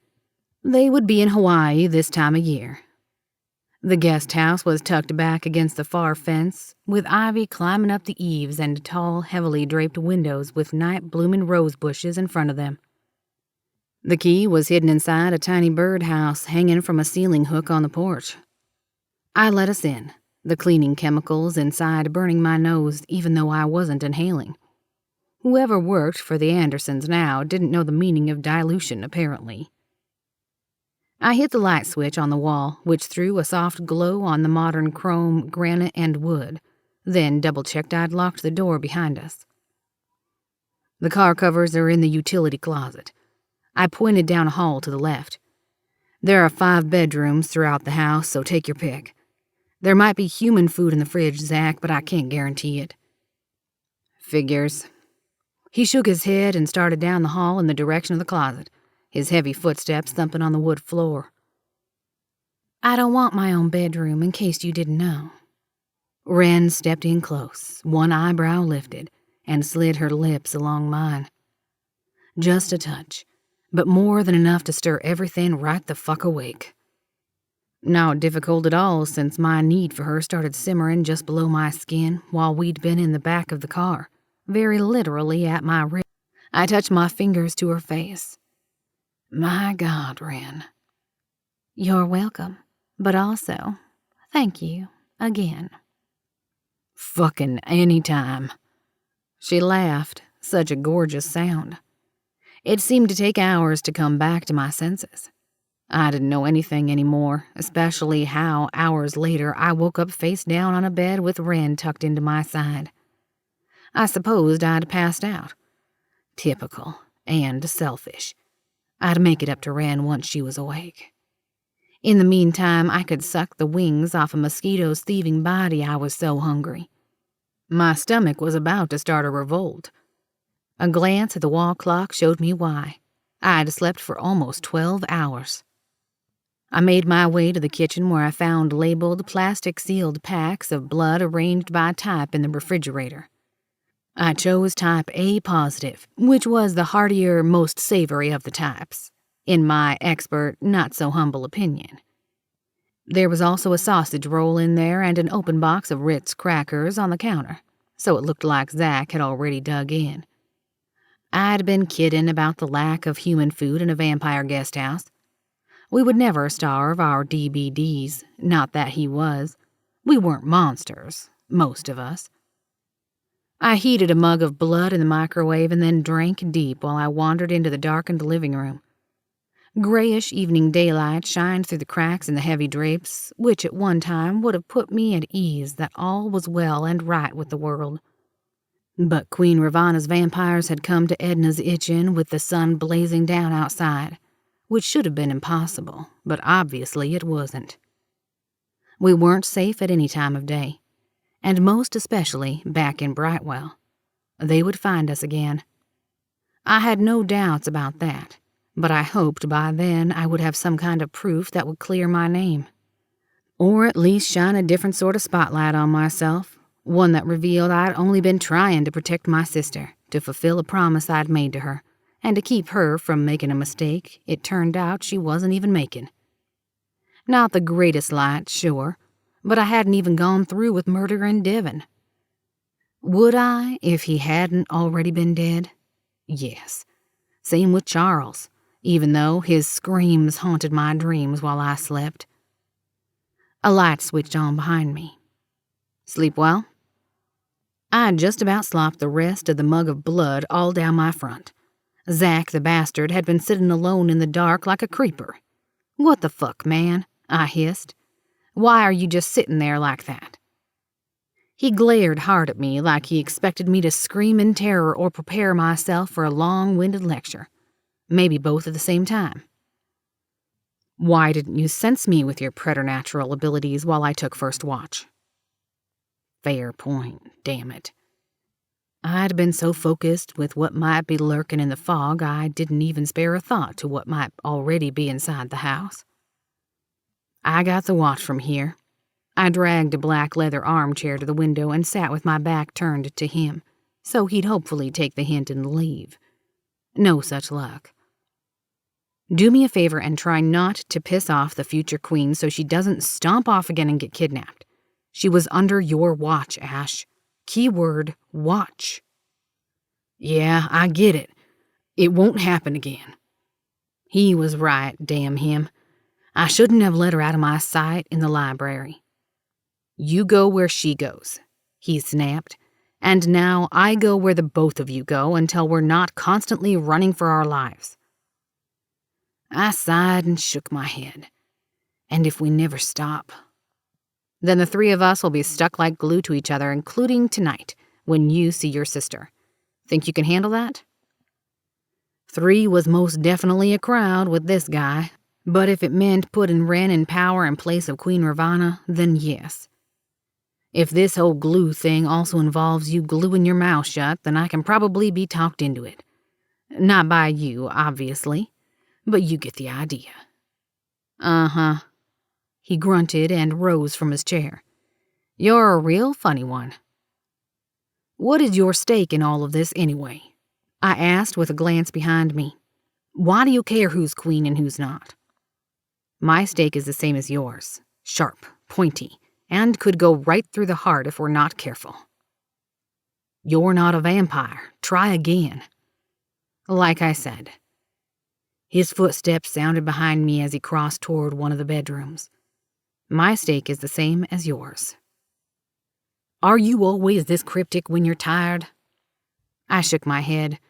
Dude must have been out of his mind with exhaustion, which made me feel only slightly guilty that I'd crashed first. But really, what was his deal anyway? He was like a dam of muscles holding back a river of secrets. As long as those secrets kept Wren alive until she took the throne, then I'd give him his space, I guess. Just before 11:30 at night, Wren woke Zach while I kept watch, and then the 3 of us slipped out into the night to go meet my sister.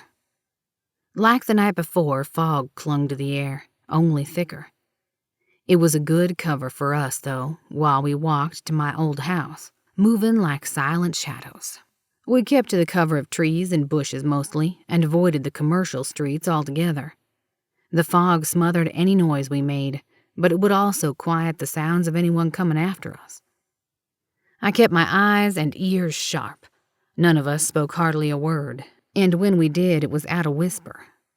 When we hopped the fence into the backyard of my old house, my cell phone buzzed in my pocket, about 4,000 decibels quieter than it had in the library.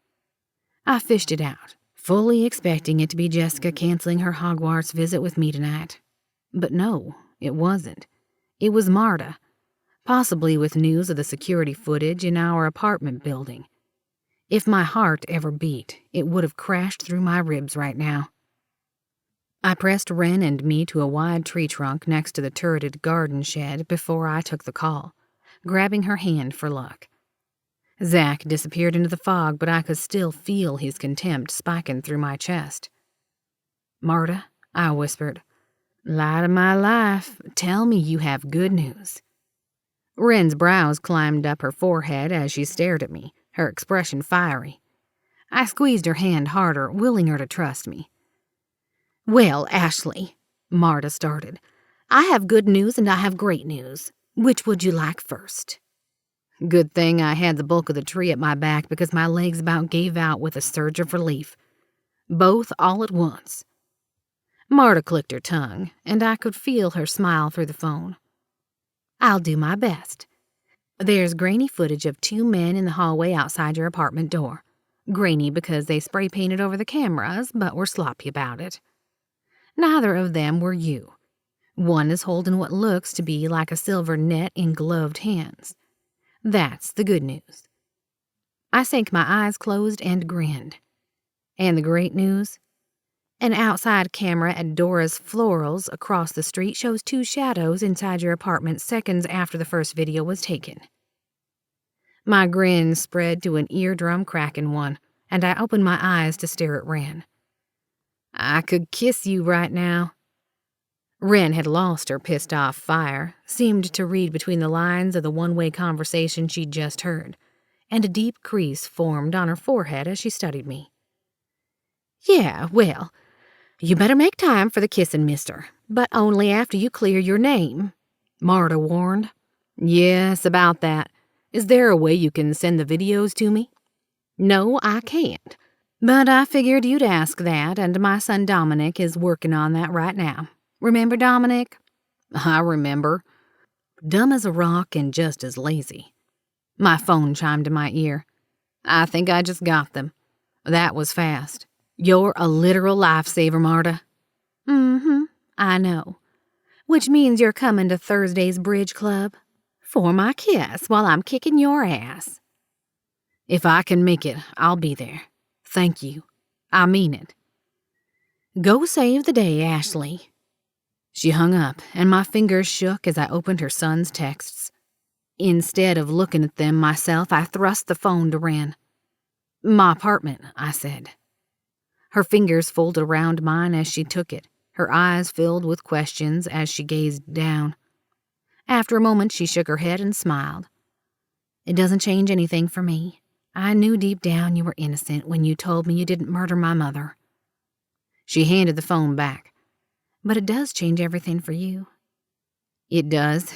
I mean, it could if Queen Ravana doesn't get her hands on it and accidentally destroy it or something. Ashe? The voice came out of the fog, disembodied but familiar. I turned and caught my sister's form emerging like some kind of specter from another dimension. She'd come. I supposed I didn't have any reason to doubt she would, but seeing her now standing next to Hogwarts right after I'd been at my lowest and most scared brought me back to a simpler time when I wasn't running for my life. It also cracked open my voice a little when I said, Jessica? Wren's hand fluttered to my back as she moved deeper into the fog to give us privacy, her brief touch soothing. Jessica wore a flannel shirt and jeans, her long blonde hair up high in her usual ponytail. I heard voices. It's just me. Explaining Wren and Zach was too much right now, and they'd hidden themselves anyway. She stepped closer as tears sprang to her eyes. Why are you so stupid sometimes, Ashe? I barked out a strange laugh and shook my head. Because I'm your little brother. I didn't kill Devin. I was given bad information. A photo of you and him taken years ago instead of weeks, with the wrong date on it to trick me. Then you should have come to me instead of turning vigilante to protect a sister you can't trust enough to take care of herself. Her tone was sharp yet strangled as her chin wobbled. I'm not stupid. I've made exactly 2 mistakes in my entire life, and one of them wasn't going back to Devin. She was right, of course. I hadn't trusted her not to go back to him. Which is why I'd hired Charles to keep an eye on her in the first place. Our communication had never been great, though, and I doubted she would have ever told me Devin was abusive before I saw the evidence myself. Seeing what he did to you that day, I swallowed hard. She blinked up at the turrets of Hogwarts and placed her palm against its wall. I know what it did to you. I saw it happening to you. My pain became your pain, and I'm sorry for that. You have no reason to be sorry. She shook her head, her tears flowing freely now as she looked at me once again. You want to know what my second mistake was? I shrugged. Sure. I should have been your friend, Ashe, not just a shitty big sister. You weren't shitty, you were... How to phrase this so she wouldn't hate me? She laughed, the sound wet and hollow and a little devastated. Shitty, but I promised to try to do better. Me too. And I meant it. I could have made an effort to be her friend too. Maybe if I had, she would have confided in me before things turned so explosive with Devin. It shouldn't have been her bruised face that brought out the brother in me. I should have been here for her all along, and knowing that I hadn't been would weigh heavy on my shoulders for a literal eternity. I swear. What happens now? She asked, wiping her face. Are you leaving? I'm not sure, actually. Queen Ravana seems to really want me out of the way, and yet here I am. I have evidence that clears me from Queen Bronwyn's murder, but I was still at the scene of the crime at Devon's. Funny, I thought I saw Queen Bronwyn standing right next to you when I got here. You sure she's not haunting you out of revenge? I laughed, but didn't confirm or deny that. I figured the less Jessica knew about Wren and her rightful crown, the better and safer she'd be. What kind of evidence? She asked. Video of 2 guys in my apartment. A loud police siren filled the night, sharp and quick like a bullet. Like a warning. Like a breaking dam funneling in all my nightmares. Time to go, Zach hissed from somewhere in the fog. Who is that? Jessica whispered. Sounds echoed through the dark like heavy footsteps, but the fog misplaced them, made it hard to tell how close and how many. I snapped my attention back to Jessica. Her eyes were wide, shocked, still wet with tears. She hadn't called them here. I felt that bone deep, just as much as I felt whoever was coming would find and destroy the evidence on my phone. Take this. I crossed to her and crushed my phone into her hand. The videos are on it. Blast them to the press quick as you can. What about you? Jessica. I took her by the elbow, relieved at how sturdy she felt. Not breakable at all. Not anymore. Don't worry about me. I'm not done annoying my big sister. Okay. I love you. She gripped the phone tight as she threw her arms around me. Squeezing her hard to me, I whispered, I love you too. Now run. Then I let her go to face the rest of the night. Chapter 17. Wren. 2 things were certain. 1, we were on the run again, old news by now. And 2, there was indeed a second symbol on my arm, another blue diamond shape just like the one that appeared when I found Ashe. The light and pulsing from it weren't nearly as strong as that of Ashe's symbol, but I was 98.5% certain I knew who it was. Did it mean that he was still alive? It had to. I felt it beyond the symbol, like when we'd gotten within a few miles of Ashe. But it was faint, so much so I couldn't tell which way to go. Ashe fell asleep as we rode in the back seat of Bertie while Zach once again drove us to parts unknown. Ashe's head rested against my shoulder, but tension still pulled at his eyes and mouth. Poor guy was exhausted, but worried sick about his sister and probably me too. I wasn't used to worrying about anyone but myself, but my worry list was growing by the minute. How could I know for certain whether Charles was still alive? Was Ashe's sister now in jail, dead, or worse yet, being tortured so they could get to him? What was Zach's stake in all of this beyond daytime reconnaissance, bodyguard, and getaway driver? He had to have bills to pay or something. But who was paying him? Not me. For a queen, I had some mighty empty pockets. The little cash I had was dwindling fast from gas money alone. I'd have to get another gig soon and figure out what Zach had to gain from being part of a vampire drama. The thing that worried me most at that moment, however, was how to tell Ashe that I may have found my second mate. My brain must have short-circuited trying to make sense of everything. The car's dark interior faded away to a haze of bitter cold and the smell of death. And I was back in the crypt on that awful night just after sunset. My stomach growled painfully. In 2 days of hiding, our only food had been one still twitching, snow-dusted raccoon that had been hit on the road beside the cemetery the night before. It was so cold that its blood had turned to slush and barely quelled our hunger enough to allow us to sleep through the next day. But on this night, Mama and I were wrapped in the blue tarp, propped up against the wall. She was still asleep.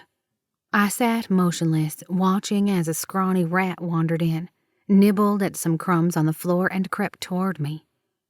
As soon as it was within reach, I snatched it up, broke its neck, and bit into it, taking big, slow gulps of its hot blood. I had almost drained it when Mama stirred, then opened her eyes. "Want some, Mama?" I showed her the rat, thinking she'd be proud of me for my first kill. "Did you get that all by yourself?" She sat up, smiling as she took the rat from me and brought her mouth to its neck. Then she paused, sniffing it. Her eyes widened just as pain speared my stomach. Everything came back up in violent retching. I thought my insides might come out too. My mother panicked. She searched around the crypt, gasped, and squatted down next to the little pile of crumbs where the rat had just been. "Oh no, no, no, no." "What's wrong, Mama?" I said between gagging. Pain and terror pulled tears from my eyes and down my cheeks, where they froze like tiny icicles on my jaw. "We have to find you some better food right now, okay?" She bit her wrist and offered me some of her blood. It eased my stomach enough to stave off the vomiting. Then she wrapped the tarp around me tightly, scooping me up in her arms. She carried me to the barred door of the crypt and peeked out before easing it open. She winced as the rusty hinges squeaked into the freezing silence of the cemetery. Then she continued through the door into the snow. There must have been 6 inches on the ground. It made a shush, shush, shush sound as she trudged through it. The moonlight twinkled across the snow, making it sparkle like a blanket of diamonds. It was just so beautiful. The snow-capped gravestones cast long shadows across the ground. Blue, wispy ghosts darted between the stones, peeking out to watch the starving vampires seek their last supper. I waved and smiled at them. We hadn't been there long enough for me to make any friends, like I had with Chip, but I thought we'd have plenty of time to get to know one another. I was wrong. My mother found a homeless man in an alley, half frozen and unconscious, but still alive, shivering beneath a few layers of cardboard and dirty blankets. I couldn't remember the last time we'd fed from a human. She pierced his jugular with her fangs and gently pushed me down to drink. I looked up at her as my lips made contact. It was already warm and delicious, but something didn't feel right. She was nervous, her gaze darting all around us. She smiled down at me. "Drink, baby. Hurry. He can't feel it. He's already dying, so we're helping him be at peace." The next thing I knew, I was torn from the frigid past and back in the car. Cool fingers were tracing across the skin on my arm. I screamed and bolted across the seat until my back hit the side panel, kicking at whomever had invaded the space. My boot made contact with something. It crunched. Someone cried out. The car swerved. "What the fuck?" Zach barked, finally getting the car under control enough to slow down and pull off the road. When the car came to a stop, Ashe opened the door and stumbled out of the car holding his jaw. "Oh shit, Ashe." I opened the door and ran around the back of the car. Ashe held his other hand up to ward me off. "What did you do to her?" Zach's growling accusation preceded him as he rounded the front of the car, gun drawn. "Ask her," Ashe said, his words slurred. Blood dripped from between his fingers. I got between them. "Put the gun down, Zach, for shit's sake. He didn't do anything to me. It was... Fuck, I didn't even know what it was. A dream, a vision, a memory. I'm sorry, seriously." "It'll be fine," Ashe said. "Just give me a minute." He didn't say it, but I knew that meant stay the fuck away from me. How was I supposed to be anyone's mate, much less a queen, if I spazzed out and broke whoever's jaw was closest to me? Ashe wandered farther off the road into the woods and leaned up against a tree, rolling his neck from side to side. He was in pain, and it hurt me to the core that I had caused it. "Wren?" Zach's quiet voice behind me made me jump. I spun around. His hand hovered over his gun, one foot behind the other in a defensive stance. Take it easy. Great, he was scared of me too. I lowered my head and rested my butt on Bertie's trunk.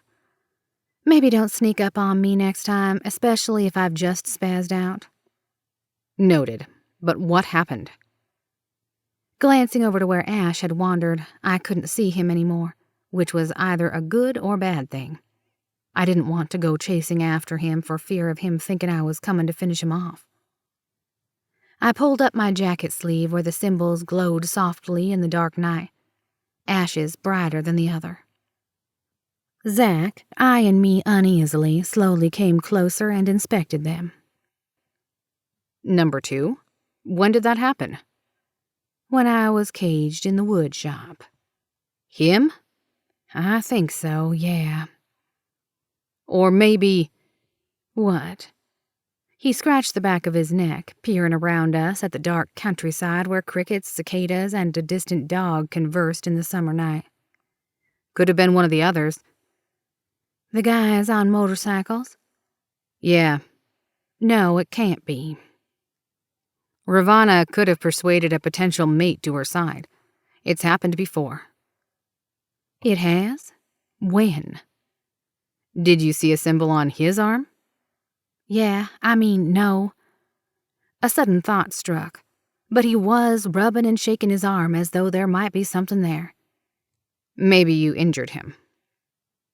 I walked away a few paces, doubt now trickling down my neck along with the humid air condensing on my cool skin.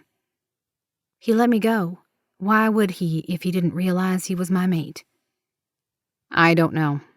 What did you say to him before that? I convinced him that I was Bronwyn's daughter. He asked me questions only she and I would know. I answered them. How would he know to ask those if he wasn't connected to me? Someone with enough motive to get to you could have given him the information. But that was enough to change his mind? I guess so. But why, unless he's my mate? I've done a little digging on Charles Ford. He's a notorious gambler, womanizer, and bounty hunter. The price on your head would have paid off all his gambling debts and then some. Maybe once he knew you were the real deal, there was a better buyer he had in mind. Better than Ravana? Who else would benefit from keeping me prisoner? He shrugged, but the way his eyes flicked to the side, I knew he wasn't telling me everything. So you think he'll try to kidnap me again? An owl hooted from the tree above us. It reminded me that we were never truly alone. Zach must have realized that too. We need to go. But where? Listen, detective. I'm tired of being escorted from one unknown location to another without having a clue where we're going or why. Understood. We'll talk in the car. No, we'll talk now. What do you have to gain from helping me with this? It's my job. All I can tell you now is that the FBI and SFBI are working together to find all the human-vampire connections leading to a rise in corruption and mysterious disappearances. The SFBI? Like I said, we'll talk about it later. Ashe, time to go. Zach called toward the woods where Ashe had escaped the wrath of my boot to his face. Nothing moved. I felt the panic rising like sour bile into my throat. Had he run away? Been captured? I started for the woods, leaping over the ditch as bushes rustled, and Ashe emerged. I hesitated a moment, then ran to him, stopping at arm's length. He stood still, his jaw seemingly fine. Blood stained his shirt and lingered on his neck. His eyes were full of questions, doubts, fears, and I'd put them there. I'm so sorry, I whispered. I never meant to hurt you. He swallowed hard. I know. I closed the gap and wrapped my arms around his neck. He held me tight, his fingers pressing into me as though fighting the urge to push me away. Are you okay? I pulled away just enough to look at his face. Still, just as gorgeous as ever. I am now. It's healing. He smiled, revealing a small gap where his left fang should have been. Oh no! Will it grow back? Maybe. I'm due for another dentist appointment anyway. Zach cleared his throat. We all piled into Bertie and drove wordlessly for a little while. Ashe sat close to me, holding my hand, fingers entwined with mine. At least he didn't hate me, yet. We're headed to Fairmont, Mississippi, Zach said, breaking the silence. Why? Ashe asked. There's an underground nightclub. It's known for illegal gambling and all the usual debauchery, plus whatever vampires do in there. Ashe groaned. The Stake and Dagger? Yes, that's the one. Ashe pinched the bridge of his nose. Shit. We can't take Wren in there. It's dangerous for even us nobodies. She'll be recognized immediately. I watched Zach's smile stretch across his face in the mirror. No, she won't, he said. Neither will we. Melody Songsmith needs a new gig. We'll come along and be her roadies. Wait, what? I realized I hadn't really told Ashe about my alter ego. We still had so much to learn about each other. Don't worry, I said. You'll look good with black hair, I think. We spent the next 100 miles talking about my singing job. Ashe, I discovered, had played the drums for a while in a garage band. Zach could actually play the harmonica. He could carry a decent tune, as he showed us singing along to Queen's Bohemian Rhapsody on the radio. How are we going to get a gig there? I asked. Don't worry, I'll take care of that, Zach said. Just rest. You'll need a good meal and a good day's sleep before we step foot in there. We drove on, the only noise coming from a staticky country station on the radio. Unexpected tears burned my eyes as the weight of what had happened over the past few hours kicked in, but I didn't let them fall. Even when I realized the dream that had prompted me to break my mate's jaw wasn't a dream at all. Ashe leaned in and whispered, We're going after your next mate, aren't we? I saw the new symbol on your arm. I was touching it when you woke up and kicked me. Were you having a nightmare? I nodded and turned toward the window, watching the dark fields whipping by, the distant yellow lights of homes full of warm bodies. Moms, dads, kids, dogs. Families who had normal troubles like car payments and not making the cheerleading squad. Actually, no. It was more than just a nightmare. It was a memory of that night. The night my mother died. What do you remember? I bit my lip, but the truth was too bitter to keep inside anymore. It's my fault that she's dead. Chapter 18. Ashe. It's not your fault. I tried to reach for her, but she swatted my hand away, her eyes shining with tears. Wren, you didn't kill your mother. No, but it's my fault she was killed. Her voice rose, pleading for me to understand, and I was trying to. I'd never seen her so broken, though. Lethal and terrifying while facing the last few days, soft and pliant while pressed up against me, but never broken. When she composed herself, she continued, I was trying to prove to her that she'd trained me well, that she could be proud of me, and I caught a rat. I was so excited to show it to her. She'd always taught me to feed myself first. Take care of you, she'd say, and I did. But then I got sick. Mom woke up, saw the rat, and she knew. I took her hand, already seeing where this was going. My stomach tightened and curled like I was there with her in the past. Rat poison, Zach muttered from the driver's seat. Wren nodded. She said I needed better food to counter the poison. So we slinked out into the night, out from hiding, I later realized, and found a homeless man in an alley. Even though I felt better after that, something in the air didn't feel right. Mom felt it too. Her eyes kept darting everywhere. She told me to run and hide, to play silent as the grave, she said. We'd practiced it so many times. I hid in a dumpster at the end of the alley, didn't move a muscle, didn't bat an eye. And then they came. I sank my eyes closed because now I understood where the blame for herself came from. Still unfounded, but understandable since she'd been so young at the time. Her attackers came right out from the side door in one of the buildings as if they'd been waiting there the whole time. A whole group of them with a silver net and silver spears. They staked her everywhere but her heart 57 times right in front of me, hidden from view. But I could still see everything. She looked straight ahead and swallowed, as if seeing it all again. I slid my hand across the seat and touched her fingertips. She made a choice to save you, her daughter, knowing that you were worth the risk. She shook her head, her tears flowing faster. I was stupid. You were a kid who had no way of knowing what would happen next. She might still be alive today if I'd just made one choice differently. But you didn't. I undid my seatbelt so I could wrap her up against me, and our bodies fit perfectly while she clung to me. Neither did she, and I bet she'd make the same choice if she had to do it again. She went quiet for a long time, the deep groove between her eyebrows never relaxing. But her tears dried. I hated to see her hurt like this. Had felt like each one of her tears was like a blade cutting open my heart. But as long as she needed to be held, I would be right here.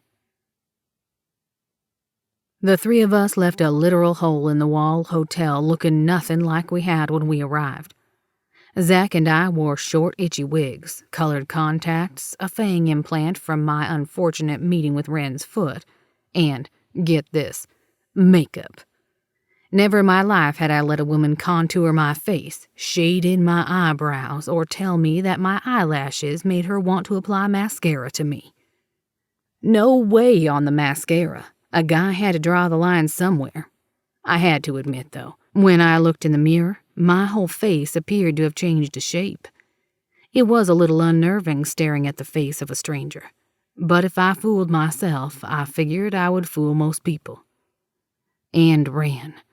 She was gorgeous before, but now with her eyes painted so they had these dramatic wings and her short black wig, she reminded me of a panther, all sleek and grace, and hot as fuck.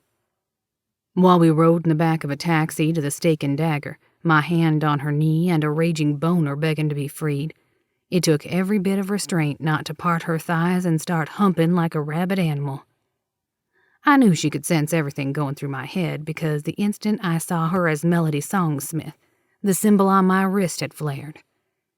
Hers had too, because she stopped like she'd hit a wall and stared down at it, and then up at me with a sinful grin curling her mouth. "Down, boy," she'd said. "Yeah, not any time soon." The taxi pulled up in front of the club, which was out in the middle of a country highway, and I wished we were anywhere else. This club, an innocent-looking one-story slab of stone, was actually a secret underground vampire bar underneath a human bar, accessible by only an underground tornado shelter. The only reason I knew about it was because of my friend Jake from high school, who'd overheard his uncle talking about it. We drove here once with the intent to test out our new fake IDs, but when the guy waiting in front of us didn't know the password to get through the basement door, the bouncer killed him. Jake and I, properly freaked, went back to my place and played a role-playing game called Felons and Fangs like good little boys. Now the human part of the club beat a steady bass I could feel through the taxi's tires, a beacon to the gullible. Like us, we were fucking doomed. Sure, we needed money to continue running, but there were plenty of other clubs that Wren could perform at. None of them were this one, which meant I was already a huge fan of all clubs not named the Stake and Dagger. Yet, here we were. There were only a few cars parked out front, the night too young yet for all but the hardcore clubbers. No one seemed to be dying or on the verge of death, so that was good. When we retrieved Wren's guitar from the taxi trunk and it drove off without us, I turned to Wren. "Does anyone even know the password?"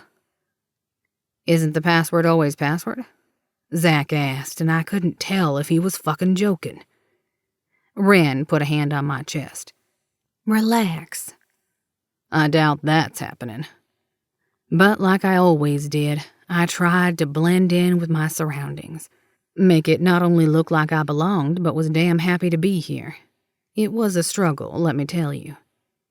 We walked up to the tornado shelter door, and a big, bald guy sitting nearby in the bed of his truck. Zach crossed over and flashed him what looked like a business card, and the guy waved us on without a word. All that worrying for nothing. We strode down the shelter steps and inside the bar, the music thumping louder from both above ground and below. A guard with a hair-lip scar who was dressed in a blood-red three-piece suit stepped in front of us and held his hand up. Leave your weapons at the door. Shit. There was a reason to worry. What weapons? Zach asked, playing dumb. The guard gave him a cut-the-bullshit look. Another guard walked around behind him. Hands up, wide stance. Zach rolled his eyes as the guy patted him down and, of course, found his holstered gun. He took the gun and handed it over to his partner, then patted Zach down some more. It wouldn't have taken much for the guards to discover that we were in disguise, but a few impatient women who clomped down the steps behind us made him speed up the search.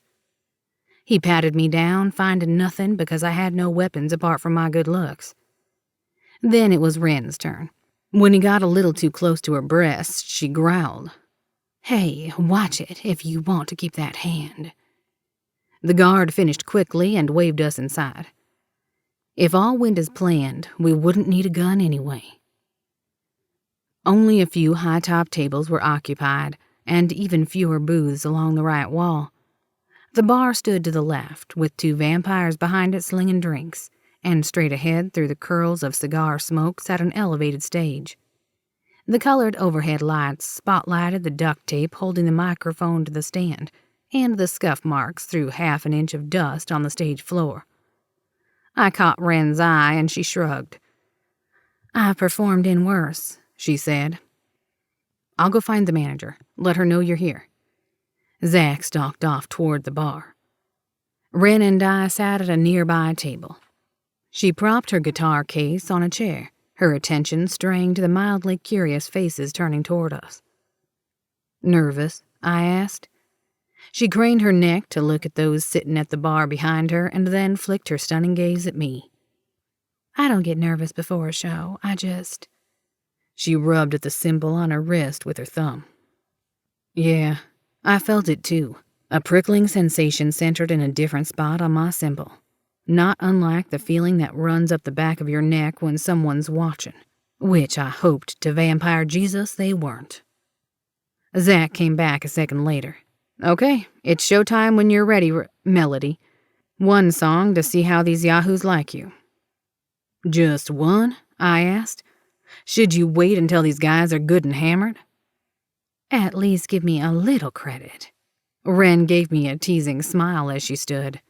"No, that's not what I started, but she'd already headed toward the stage. Well, shit. My intent had come out all wrong." Zach slapped me in the chest while giving me a go-to-hell look. "You've never heard her sing, Rhodey. Now come and help me do whatever it is Rhodey's do." Zach and I followed Wren up the few steps onto the stage. I carried her guitar so it looked like I was actually useful and set it down by a speaker.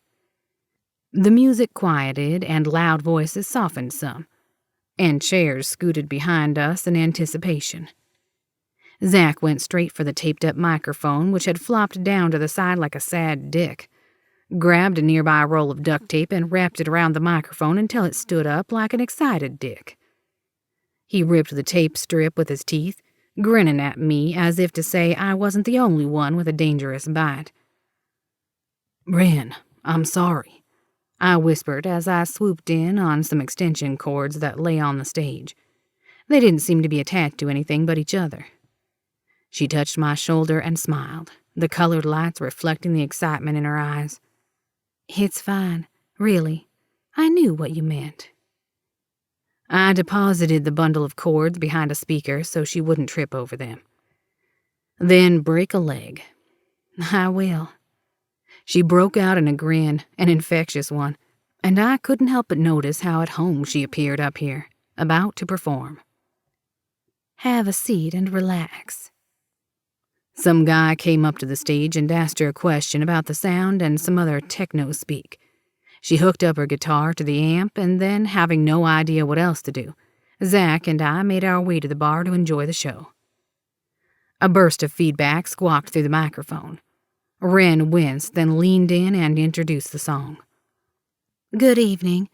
This is one of the lesser-known songs by Janis Joplin, called Little Girl Blue. And then, without any introduction, Wren opened with a soulful guitar riff. The chatter died down as the bar patrons started paying attention. Low and throaty, Wren's voice filled the bar with a song I'd never heard before. She sounded like smoke and silk and sex, like light and dark all coming from inside a place I hadn't known existed in my favorite vampire queen. Wow.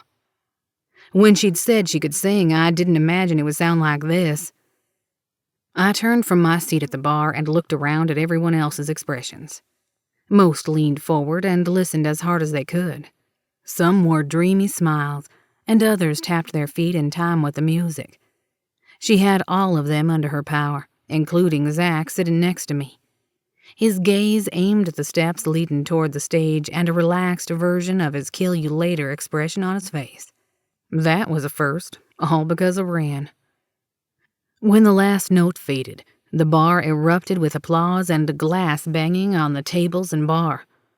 She'd definitely grabbed her one-song chance by the balls. I didn't know it was possible to feel this proud of anyone in my life. With her excited grin still locked in place, she made her way off the stage but got caught up by several of her new fans. Zach hopped off his bar stool. I'll go make sure nobody gets too friendly. I nodded, about to join him, but an image on the TV screen on the wall above the bartender caught my attention. A still shot of my sister on the local news channel. Questions flooded my head so fast I went numb. I sat, unmoving, every part of my body tensed while I tried to grasp what I was seeing. Not once had I said she had to go to the news station just to send them the videos proving my innocence. So what was she doing in a cinder block interrogation room, what looked like the one I'd been in after I was arrested? "Can you turn on closed captioning?"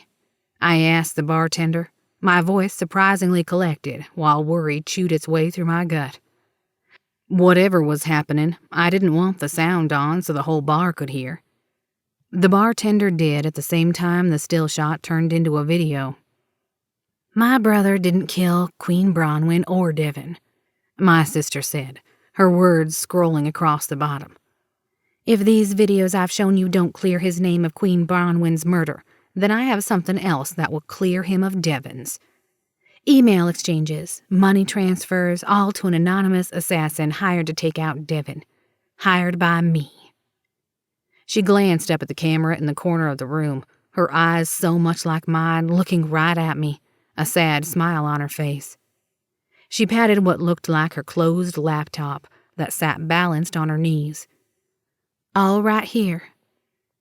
I covered my mouth with my fist so I wouldn't make a sound. Jessica, my own sister, had hired an assassin to kill her ex-boyfriend? This was insane, almost as insane as her younger brother wanting to do it first. That explained why Devon was already dead when I got there. Had this assassin nearly killed me too in their hurry to get out of there? This was too much. All this time I'd been obsessed with making sure Jessica didn't make the same mistake twice with Devon. I'd made the choice to save her the second I saw her beaten and broken. Just like she'd made the choice to come forward to the police and save me now. My own sister had stepped forward to take the blame off of me. My chest seemed to cave in with frustration, with love, both the same side of the coin when it came to Jessica. My eyes stung, and I was glad I was alone to feel all of this. Jessica and I had made a choice to save each other. Hadn't I just said something similar to Wren about her mom? Life, such as it was, seemed to be a series of choices all revolving around the people we loved. I'd already chosen to save the southern clan of the Vampire Nation by putting Wren in power. Yet another choice I'd made out of love.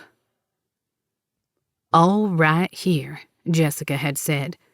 And maybe I was reading too much into it, but the way she'd said it, facing the camera with a smile, made me think it was a message. All right here. But she wouldn't be. Not if she was already in an interrogation room. The police would charge her with murder if they hadn't already. The symbol on my wrist tingled, announcing Wren's presence before she touched my shoulder. "Hey, you okay?" she said, her voice concerned. I nodded and cleared my throat, blinking hard to regain some composure. All right here. Her grip on my shoulder tightened at the same time my wrist prickled again, sharp and unpleasant. Her wide eyes aimed past me. I turned to look and was met with a wall of vampire topped with a dusty leather fedora. Charles fucking Ford. Liar, lady killer, Wren's kidnapper, the bane of my existence. He yanked up his brick red shirt sleeve from around his wrist and slapped his arm down on the bar in front of us. A faintly glowing symbol inked his skin. A symbol just like mine. Looks like this gets me in your club, he said. My jaw fell into my lap as I faced Wren. Him? I sure as hell didn't choose him. She flicked her gaze to him and glared. I'd hoped he was dead. He grinned, a real shit-eating one, too. Sorry to disappoint, darling. All I know is, ever since you took off with her, she's done nothing but give me wet dreams. I dared to look at Wren to gauge her reaction. I wish I hadn't. Her eyes were glued to his. Her tongue flicked across her lips as though she wanted to jump his bones right there on the bar. No, this couldn't be right. With someone like him in Wren's harem, someone with fewer morals than a rock and zero fucks given other than for dollar signs, we stood no chance of putting Wren on the throne. With him, we were fucked. Capitalized, outlined in red, spotlighted, and placed on a pedestal. About the not being dead thing. I rose and faced him, my fists clenched at my sides. Maybe we could fix that, right here, right now. To be continued. This has been Emergence, a vampire reverse harem series, Sever the Crown, Book 1. Written by Mysti Parker and Lindsey R. Loucks. Narrated by Melissa Schwairy. Copyright 2019 by Mysti Parker and Lindsey R. Loucks. Production copyright by Mysti Parker and Lindsey R. Loucks.